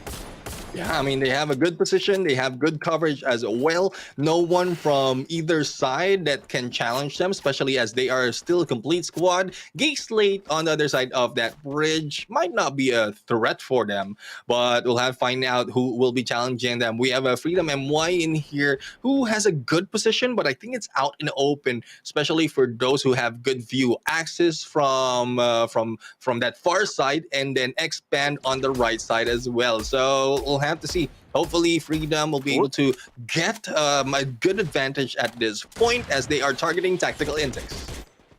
Ooh, as Axis right now here, putting in pressure onto Expand. If they can do a 2v4, this is nothing for Team Expand. Axis does have the defense here for them to actually get some cover and for them to at least get a glimpse of Team Expand just hiding behind those trees. And ooh, there we go. The knockdown coming from Cobra.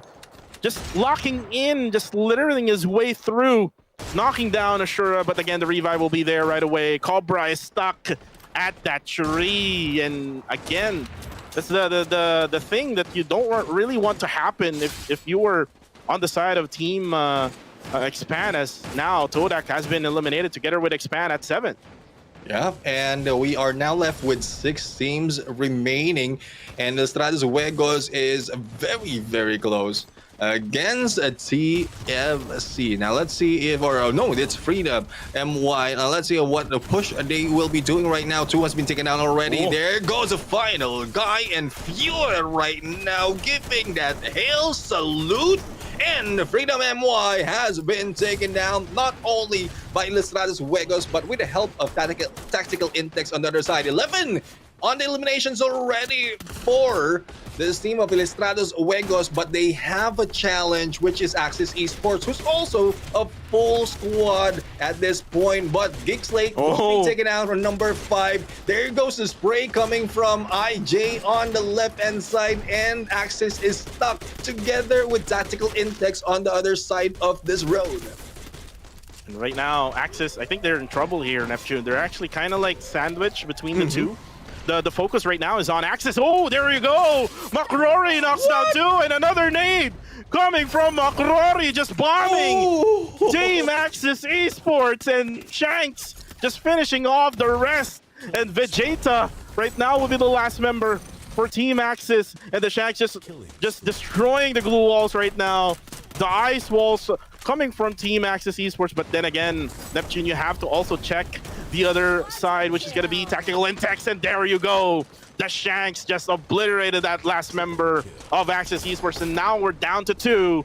ITX versus IJ.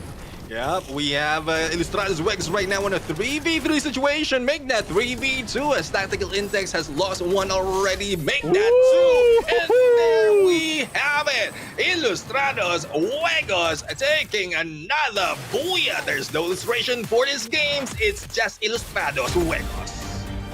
It is just Ilustrados Juegos, and I've seen the MVP already. That's Connor McRory. Ladies and gentlemen, with that 1-2 punch. And remember, he got 8 kills in the match number 4, and he got 8 kills again in match number 5. And look at that member. I think it was Let's Go going for that sleep well, and the others going for sleep well as well.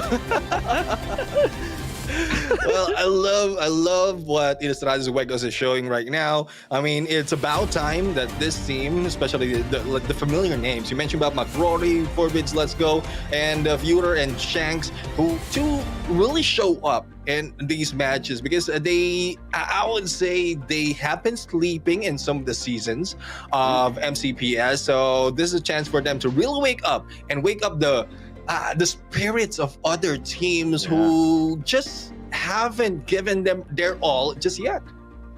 Yeah, just wake up that beast, and that beast is Ilustrados Juegos.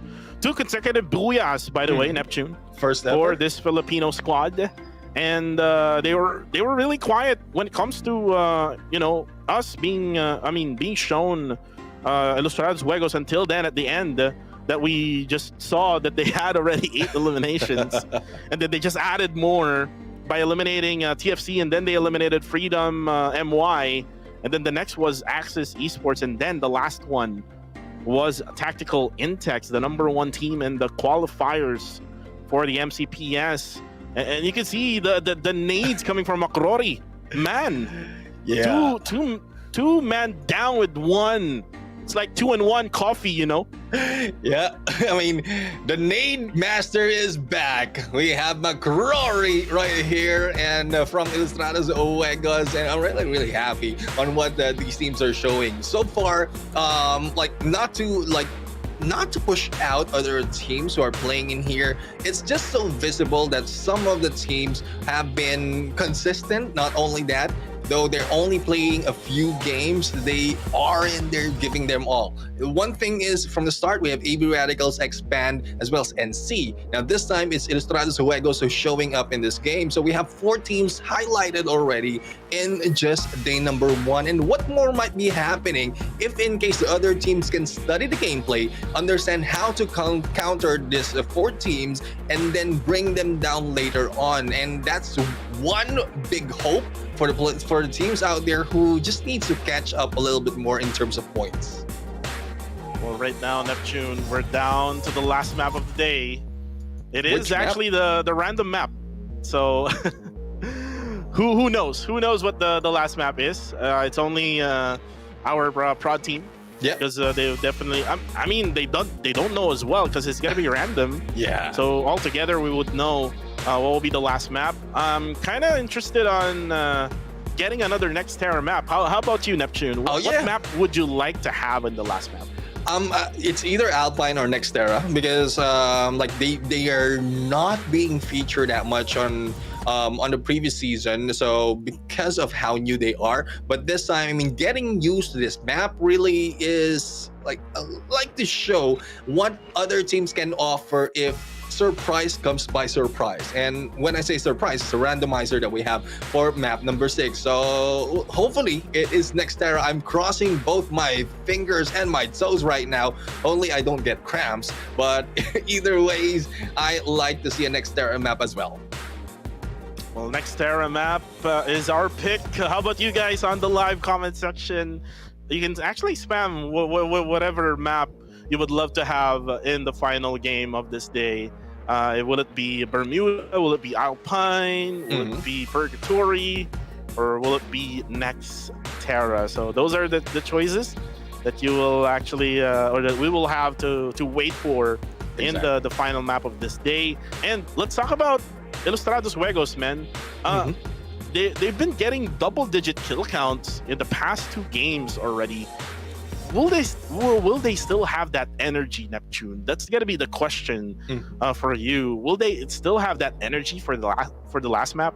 Well, I would say if they don't, it's too bad because some of the teams right here will prepared for long time of playing, and if in case they do, they need to be consistent enough. Well, Booyah is good that they have 2 already, but consistency of placing top 3 that can lead them to catch up on AB Radicals, because from earlier the overall standings that we have is 23 points that NC has to catch up for. That is the ones on number 2 against AB Radicals, and it's very, very huge right there. And when we look at how Expand is between these 2, AB Radicals is on number 1 and Expand is on number 4. So it like the 23 points that I mentioned earlier becomes even greater. So they need to maintain their consistency right now so that we get all of those points to their side to catch up on that 1 spot. Let's check out the overall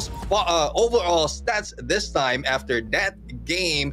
And I like to point out the last part, we're getting close to 100 blue wall destroyed. It's 95 already, and it's increasing in every match. Hopefully we'll get a few more in there, but 49 in total kills, 8 on the highest kills. And as you mentioned, it is Ilustrados Juegos McRory, 39 headshot, 35 239 in total damage, 10 revivals, 16 rescue, 64 on the knockdown. Wow, 95 ice wall destroyed. So that's a lot already coming in this. And it's probably because that Axis Esports were right in the middle of the situation. So they had to use every single glue wall that they had.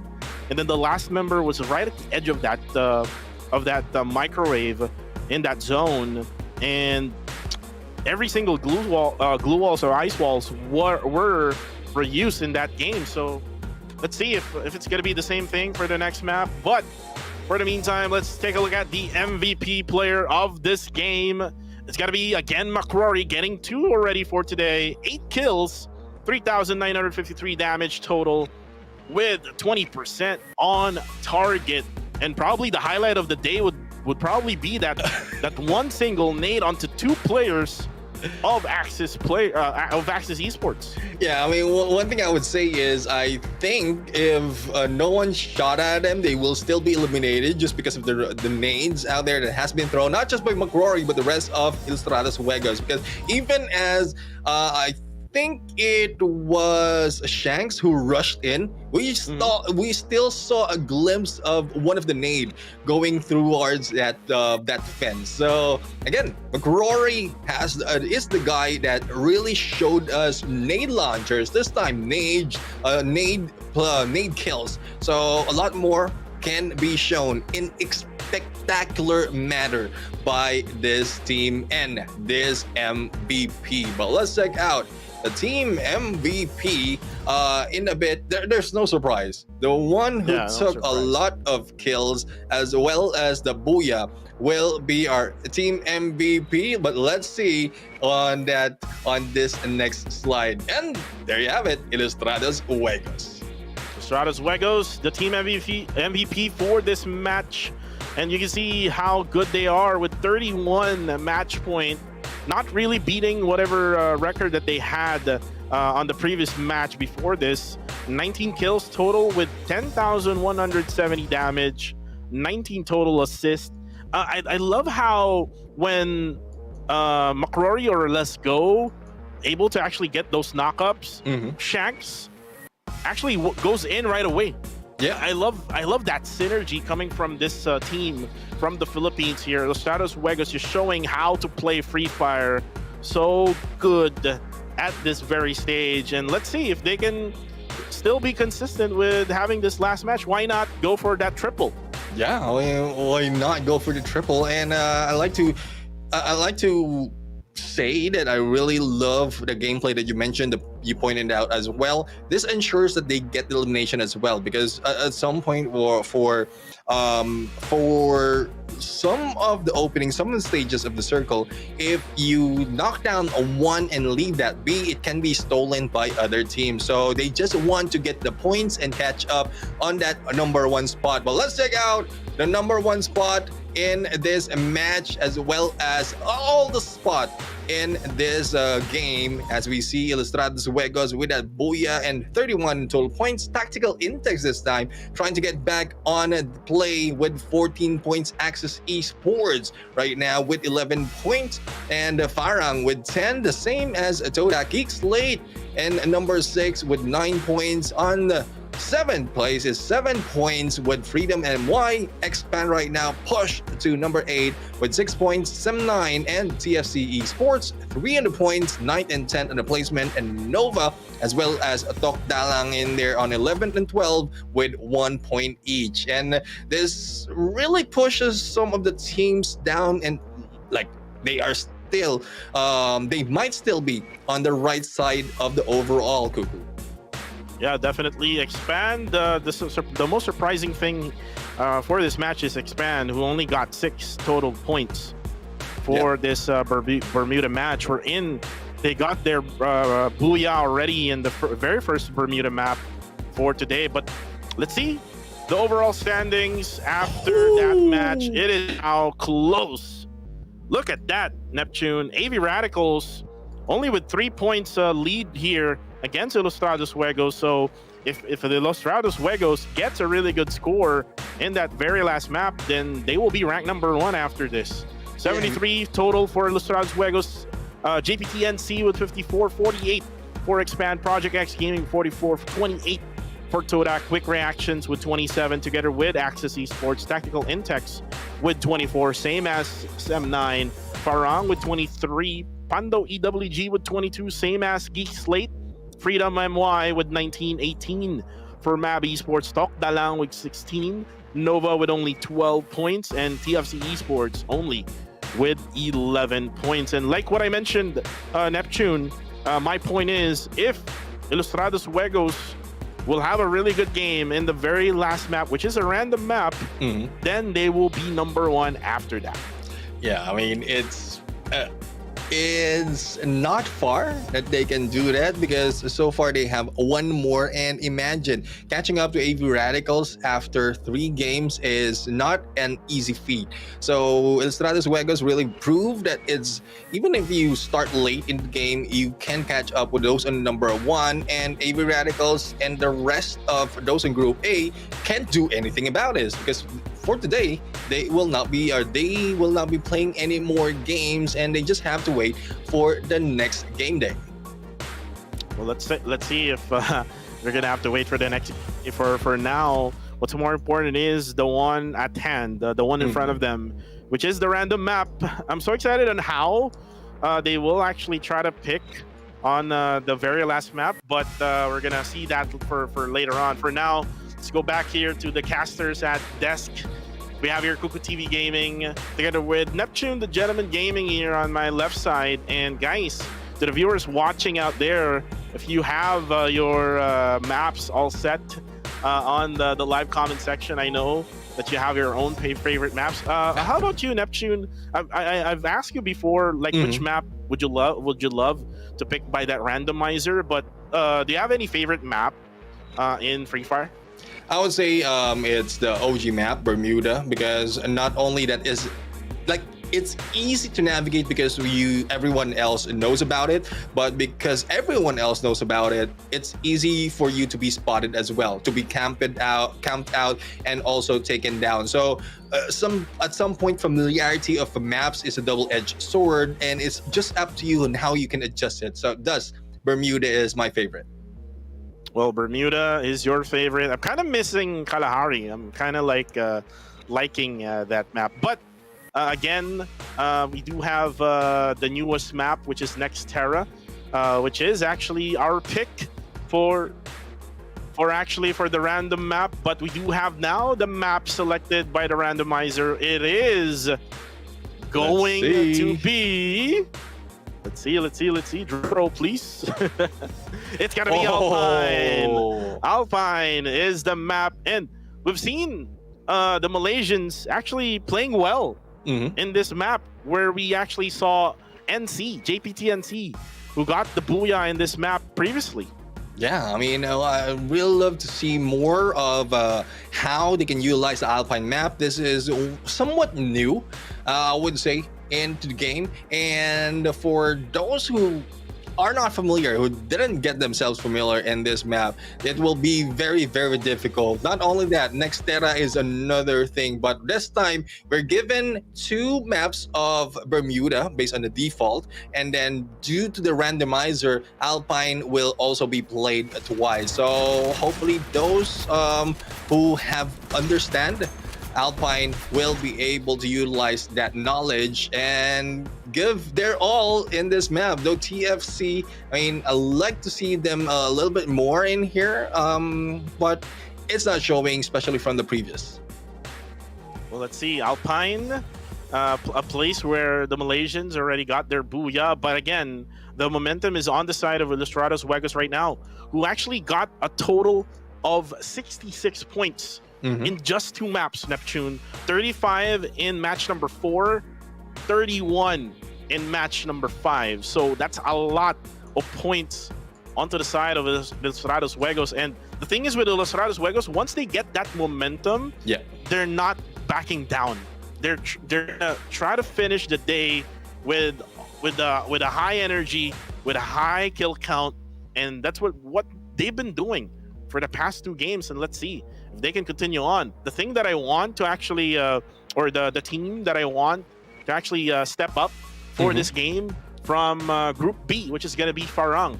Yeah. We haven't seen that much of impact from Farang, and I would love to see them back again to their usual spot, which is on top. Let's see if the Malaysians can do it. Yeah, I mean, let's see if they can do it. But again, some other teams want to show up already early into the game. Some just want to objective, especially it's only the top 12 that they want to target for them to move into the grand finals. There's also cash or from the prize pool that is involved depending on your league stage position or standing. So that can be a good motivation for a team as well. So a lot of factors, a lot of instances wherein they can push themselves up on the number 1 or the top 3 spot. And for those who are not motivated enough, not hungry enough, they might be staying in there at the bottom of the standing. When you talk about hungry, Neptune, I'm actually the one you're talking about. Same here. But we're not the one playing here in MCPS. I think the other teams are hungry for a booyah. So let's see if they actually get a win here in Alpine with just only 12 seconds remaining, and we're gonna fly in to this very, very cool map. Alpine again. So many open areas in this map. Let's see. They can actually get as many as glue walls as possible, and maybe we can get that 100-point mark in that glue walls destroyed. Oh my God. And you can now see here the plane just running past through us. Oh no. We've been left behind. Anyways, as we see right now, Sem9 has dropped off a little bit early just on the west side of Snowfall and Expand right now. This time, not so much in the middle, but they are taking Fusion. Or no, the Forest Red and Ilustrados Juegos will be taking Fusion. So this might be an early start for Expand as well as Ilustrados Juegos, but TFC will be joining them on Blueville as well. Axis will be in there in the middle on River Moon as a Geek Slate again on Stadium. It's a little bit too far, but the split up that they have from San Rain can give them a little bit of advantage if there will be an early engagement. Parang, Todak, and Freedom Malaysia. Early engagement, hot drops, and a lot of battle already happening in the first few minutes. It's gonna be TD together with ITX Tokdalang right now. Just putting in some numbers here, but then again, the numbers is on the advantage of ITX or Tactical Intex. Tokdalang right now is backing up a bit here as Shahid is trying to protect his position. There you go, the knockdown onto the cause, and now Phoenix just way too late. I think he was trying to regroup down there for a bit, and then it actually cost his teammate to be knocked down. Yeah, it's one thing. I mean, if there's a miscommunication that will be happening right there, especially in a push or a back away, then it will be very difficult. But Tokdalang will be taken down. Tactical Intake still alive and kicking. And Phoenix and Zapno is in there as well, will be surviving. They have a chance to bring back the rest of the teammates as they are very near to a buy spot. Not only that, a revive area as well. So it is good looting for Tactical Intex. For Tokdalang, well, Master Puppets will be resting this time. Right now, ITX, Phoenix, together with the gang, will still have a three-man squad, but they can actually go for that buyback later on. TDK, though, Todak, we have your AIM-Z. They already got that one elimination in that early engagement. Again, right at the railroad right now. In the minimap, there's not much of any team right nearby, but you can see Freedom MY just right on the other compound, just probably just a few meters away from them. So let's see if they're gonna go for that engagement. For now, I think no, because look at them, Neptune. Two more members left for them.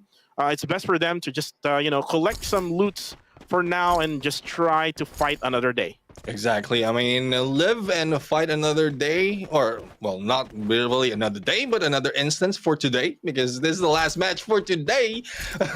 Anyway, kidding aside, I mean, it's good that you choose as your battle. Yeah, you might have a few loots on your side, but once you go in the early engagement and you see that you're at a disadvantage, especially with manpower, then you can just back away anytime. Tactical Intex, on the other hand, had a few sites of Nova, or I think, is it Nova or NC? I think that was Nova right now, and hopefully their position is a little bit close to each other because they don't want to be taken down as similar to what we've seen earlier on the early engagement. Expand right now.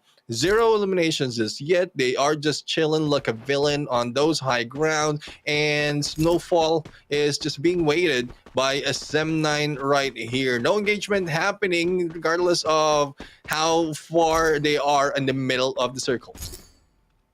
Well, we've seen this before, Neptune, in the first Alpine map. It only happens during the first stage we're in. We're going to see two teams fighting for position, but going in stage number 1 to 2, it will be really slow.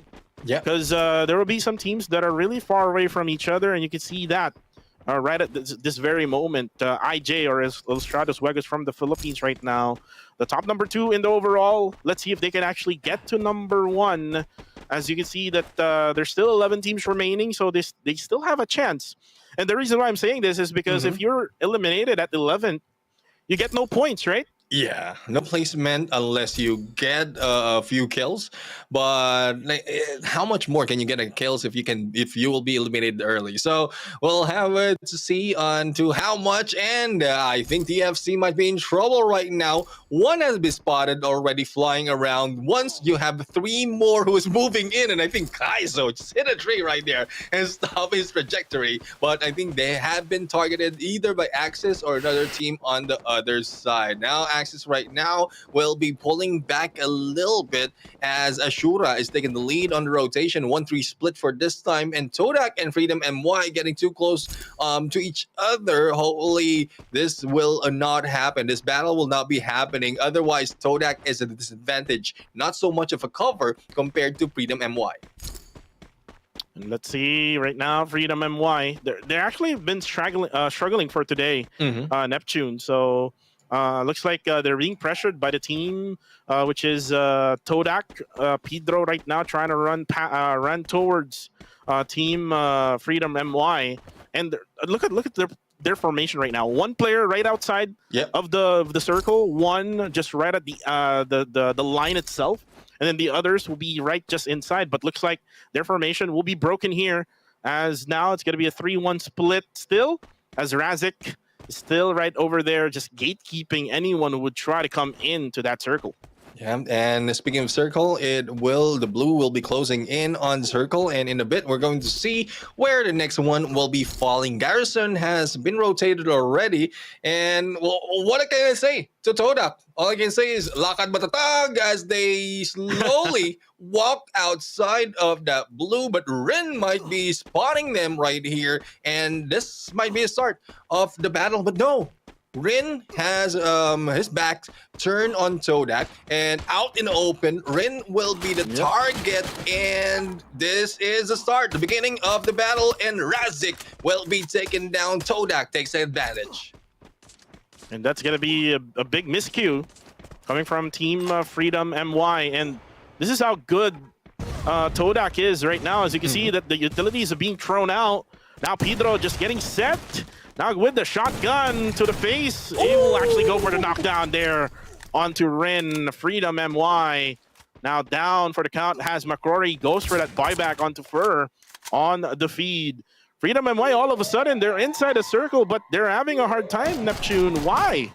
Yeah, the thing is, like, the rotation-wise, one has been caught off guard, so the focus will be in shambles, and the Freedom MY, as you mentioned as well, is not doing that well all throughout the matches. So prime location they might have, but once there's a little bit of panic in the gameplay that they're doing at this point, so it's easy for them to just clump up to each other, wait for the other team to make a mistake, and that's where they go in for the hit. But there's no making mistake as a hit. Joe goes back and forth. Ilustrados Huecos goes in against Geek Slate. Yasta in there taking out 4 bits from behind. Only one remain, but that one guy, Yasta, is not being taken down that easily. And Geek Slate has been eliminated in here. I thought that was a chance for Geek Slate to get back.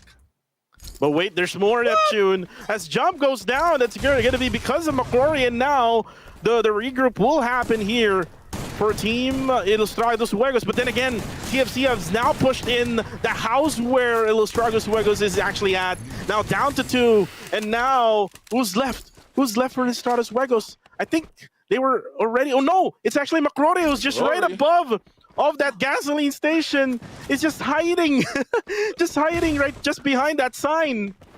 Yeah, well, hopefully they will not be seeing eyes on the sign right now, but McCrory right now will try to go in, and takedown of a jump is already confirmed. It's now a 1v2 situation. Nades onto McCrory, and the glue wall is the only thing that's saving him. It's good timing on pulling up that glue wall, but McCrory is also losing a few of the HP. Actually, it's just all of them who's losing the HP, but we have TFC who really wants to take them down, and a good God nade coming from Luffy, stopping the momentum of Ilustrados Juegos. But I would say for the elimination that they have, I think they caught up already against AV Radicals. I won't be surprised if it's tied on that #1 spot later on.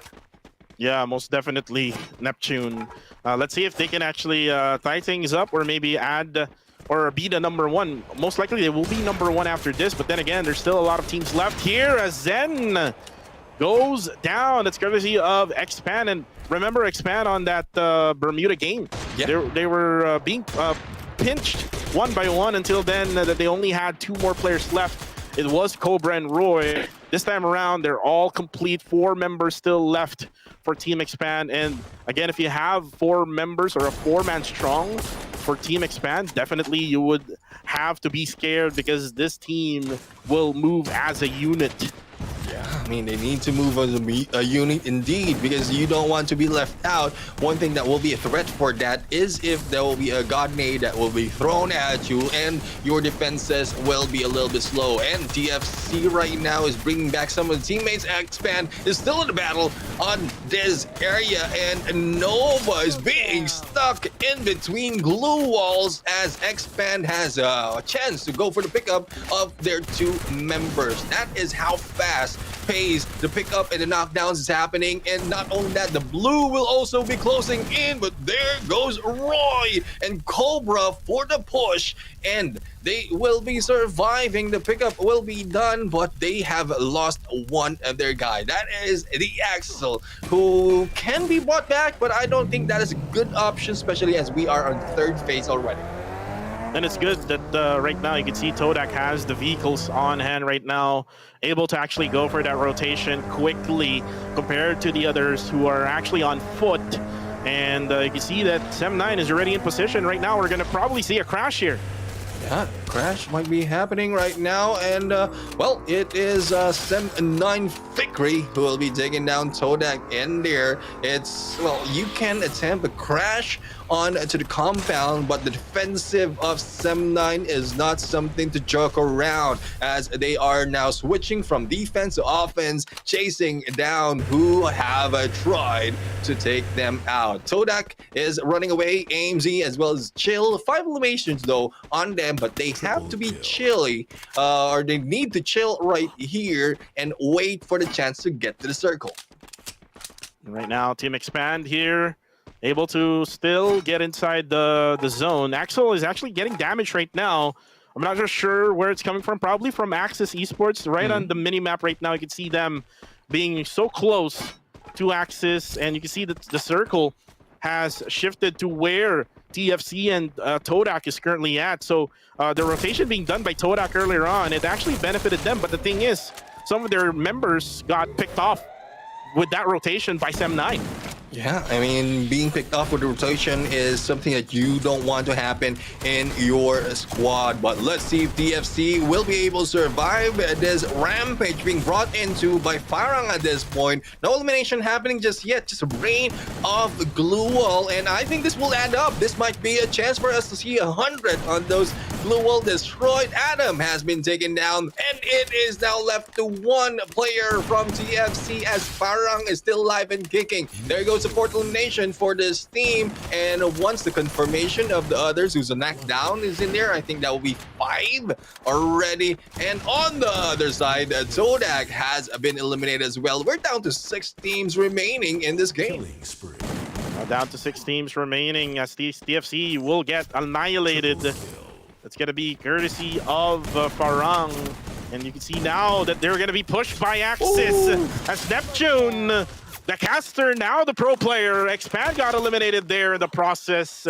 And now we're down to 4. But the thing is with Axis, they're actually in the microwave. They're actually being burned alive right now, being damaged. But at the same time, look at ITX, Tactical Insects in position here together with Farang. Farang can actually go for that gatekeep onto the side of Team Sem9. And that's why they're actually putting up some glue walls for them to protect themselves on the left side. For now, they have the higher ground advantage here, Neptune. They can try to sustain this. And right now, you can see Zen tries to actually get out of that glue wall. He's actually being shot at, now down to 150 HP. And you can see that they're having a hard time going up against Farang. Yeah, Farang right now is providing good defense at this point. On the other side, Neptune is still roll with a shotgun going against Tactical Insects. Perfect timing on the time turner at this point, and all they have to do is just outplay the movement. There goes the rotation, and Raja will be taken down. It's now left to Fikri right now, but the long-range battler is in here, will be taken down, and Farang will maintain the 3-man squad. Axis with 2 and Tactical Insects only with 1. Phoenix will be taken down in there, and I think that was not a nade, that was the play zone that eliminated them. So we're now left with 2, Axis and Farang at this point.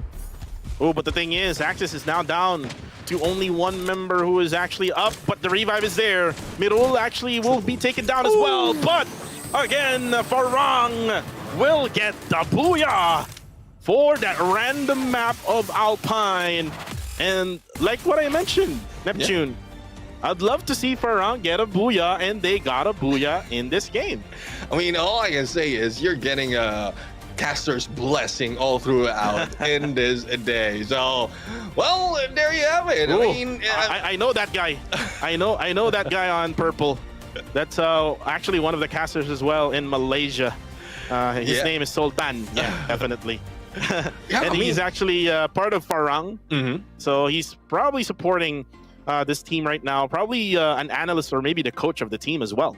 yeah, it's a good thing that they have that as well, because it's like we are providing some insights, and at some point those insights really matter. Now, those players, yes, they have an understanding in game, but they don't see that much compared to what the coach or analysts are seeing. They have a third-party perspective that might not be considered by some of the teams. So it's good if you're a team who wants to really go pro. It's good that you get used to getting an analyst and a coach or an analyst coach as well, so that you'll be able to find other options for yourself. But as we look at the highlights right now, this is everything that happened. But I really, really love how Alpine has been played doubled in this game, and the result is different because, Expand has been, I would say, taken not that early, but midway through, and we're now left with only a few teams. Unexpected, really, because some of the teams out here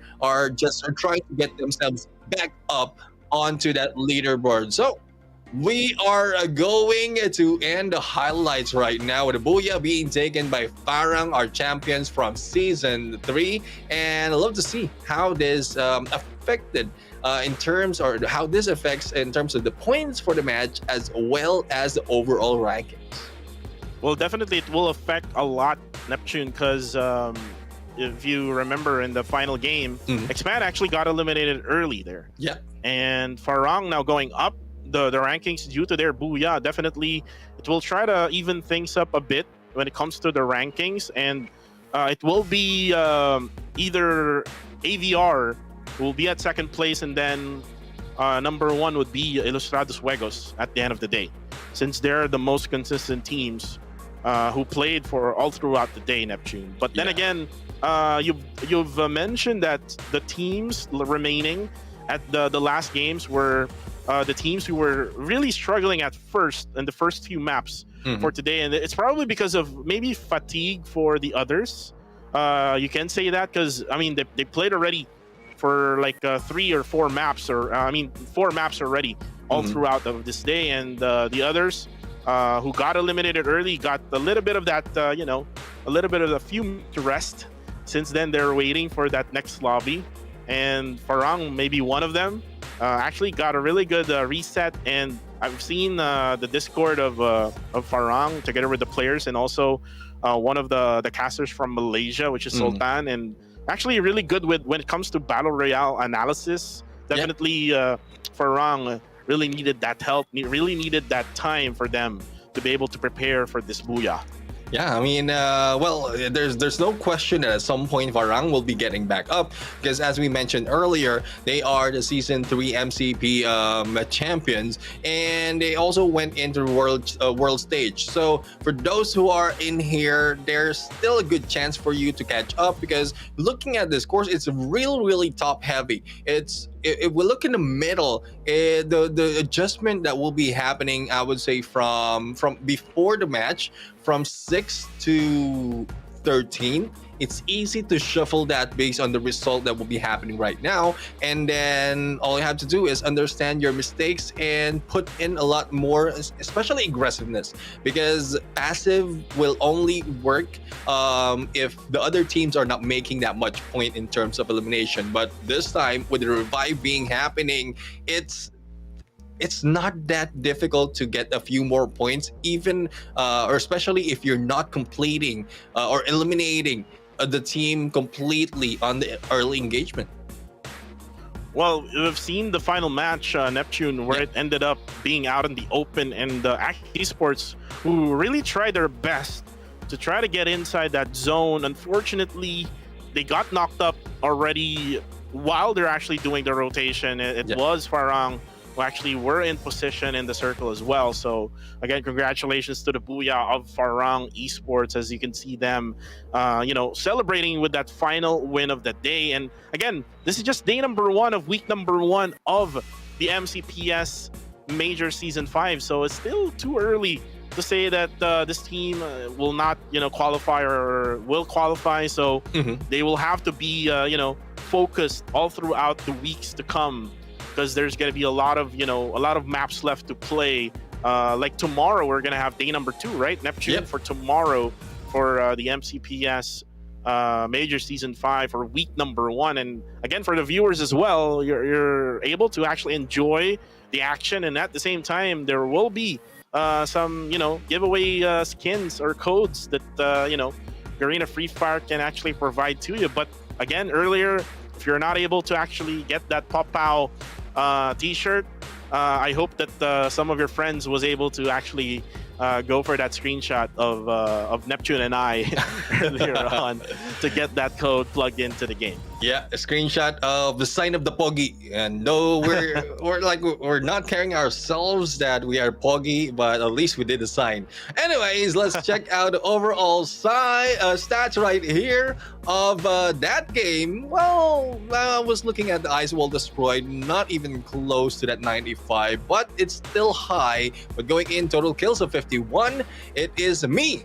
No, it's not. It's Axis Neptune who got the highest kills with 5 total headshots of 37, 34,068 on total damage, 12 on the revival, total rescue of 11, and a knockdown is 64. As mentioned earlier, Glue Wall Destroyed is 88. Well, we didn't got that record of 100 Ice Wall Destroyed, but again, there's a lot of knockdowns, not many of rescues being done to get those knockouts up. But again, it's all because of that open area here in Alpine, in this certain map that we've seen it. And you know what? Ilustrados Juegos really had a hard time in that gasoline station where they were at, because after that engagement with one team, they got another one right after. So it's just a matter of that third-party situation wherein Makrori was trying to sustain on top of that roof. But for now, let's talk about the MVP for this very match. It is going to be Neptune, and that's why he's not talking right now. He is the MVP for this very game. 5 kills, 1738 damage with, 45% on target. This man was accurate for this game. Yeah, I mean, he might have been choosing all his shots and making sure that it counts. Thus, it's like almost 50-50 in there on the on-target percentage. But 5 kills is already high, especially on how much more the rest of the team has to offer in this game. But again, proud to have the Neptune name, as we have a great player in here coming from Axis Esports. And I see the resemblance, Neptune. I'll have to fix my hair like that someday, but not on the broadcast. I don't want it to be difficult to manage. Well, that's the hairstyle nowadays for kids. But let's take a look at the team MVP for this game. Most likely it will be from Axis, but then it is going to be from Farang. Not from Axis, not Neptune. It's going to be Farang with 11 kills, 6,566 damage, 11 assists, with a total match point of 23. So it's not the usual that we've been seeing from the PH teams, because we've seen 31 and 35 coming from Ilustrados Juegos, and then 31 coming from AVR or AV Radicals. But this time around, it's just only 23 for Farang for the team of Malaysia. But then again, this is really good for Farang, because they've been struggling for the past couple of games, and then all of a sudden they rise from the ashes as they got that booyah together with the team MVP. Again, what they need to do here, Neptune, is they need to be consistent, not just for today, but also for tomorrow and the rest of the weeks of the league stage. Exactly, and I would say this is a good thing as well. Even if they have low points overall in the eliminations, if they can maintain in taking down those at the top spot, then they can still slowly catch up. But let's check out the match standings to find out really who got or how their point ended up. As we can see, 23 total for Farang right here, who got the booyah. And as you can see as well, it's not so much points coming from the rest of the teams. Axis Esports and Tactical Index tied on 15, Expand with on 13, Sem9 with 11, TFC Esports with 9, Sodak with 9 as well, Ilustrados Uegos down in there on number 8 with 7, Freedom MY with 4, and Nova with 3 on 10th place. Tokdalang with 2 on 11th, and Geek Slate only 1 point at the 12th spot. Wow, look at that match standing. You didn't expect to see Ilustrados Juegos on that second page of that match standings, only with 7 points. But again, if you remember, they only needed, I think, 4 points for them to actually go on top of AV Radicals. So I think they got that record now. So they will get the number 1 most definitely, as we are now going to show you the overall standings right after this. There you go. See? They are now number 1 with 80 total points. So this means that they got an average of 20 points per game for Ilustrados Juegos, 76 for AV Radicals. Expand on third with 61, 54 for JPTNC, Farang with 46, 44 for Project X Gaming, Axis Esports getting 42, 39 for Tactical Intex, Todak with 37, SM9 gets 35, Quick Reactions with 27, Geek Slate with 23 together with Freedom MY, Pando EWG with 22, 24 TFC Esports Mab with 18 together with Tokdalang and Nova with 15. And one thing I noticed here on Neptune is that one good game of Quick Reactions for match 1. Yeah. They didn't really got any other scores, like just a few points maybe, or just a couple of points after that. And they were like stuck after that one good game. So for Quick Reactions, they would have to learn how to regroup and how to reset after each game. Exactly. I mean, it might be it's a good showing, I would say. It's a good showing already. But if they cannot maintain what they're doing, especially from the start of the game, wherein, like we mentioned, when you are in here starting it off with no idea where the drop points is, as well as rotation of the teams, it's easy to take advantage. But once everyone got used to it and you're not making the adjustment, then you are the one at disadvantage. So hopefully Quick Reactions was not just a fluke. That was something that just didn't go to your favor, but you can do it on the other matches. But as we just finish all 6 match right here, I'm just I'm so happy in all the gameplays that we have. Ilustrados is back. Ilustrados Juegos with the roster they have is back in play. Nades coming out of nowhere already. AV Radicals and Expand, the top 1 and 2 from last season, is still showing up as you asked for from the start of the series. And Farang did what they can do on the end of this day. So hopefully the rest of the teams who are familiar and also only new to this MCPS will be able to make adjustment so that they can get a lot more of points in the upcoming matches. Well, right now we're gonna give you again the giveaway code, so stay tuned for the Pop-Pow t-shirt. There you go.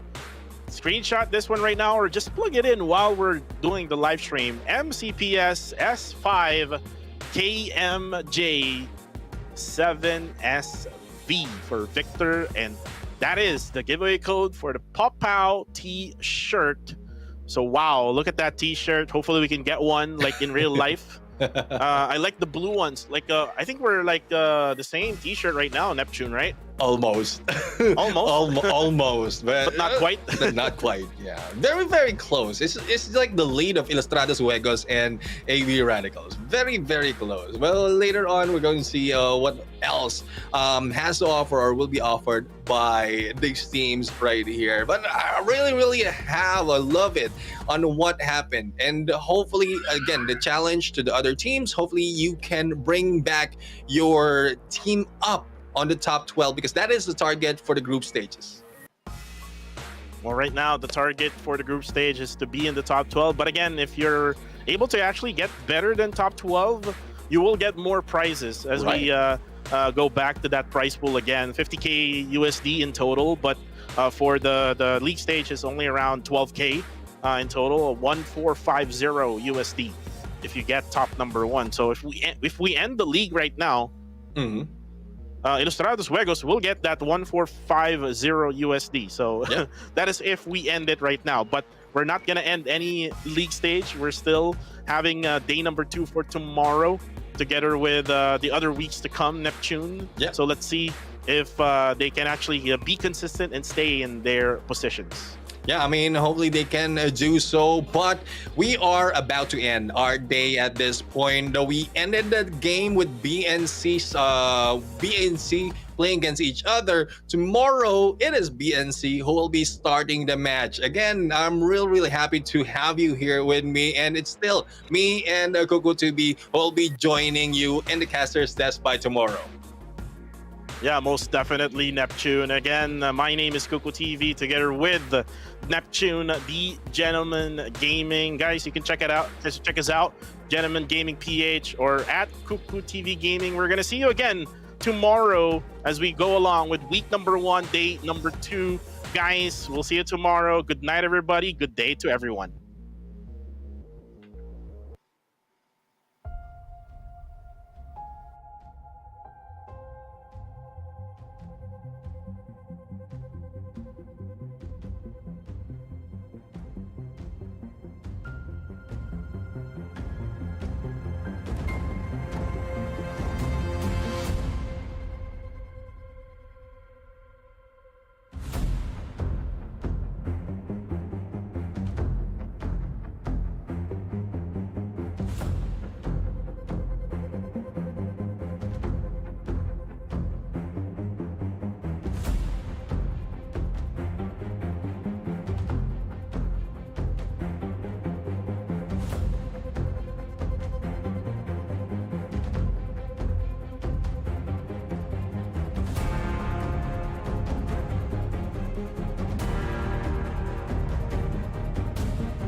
What you want, believe,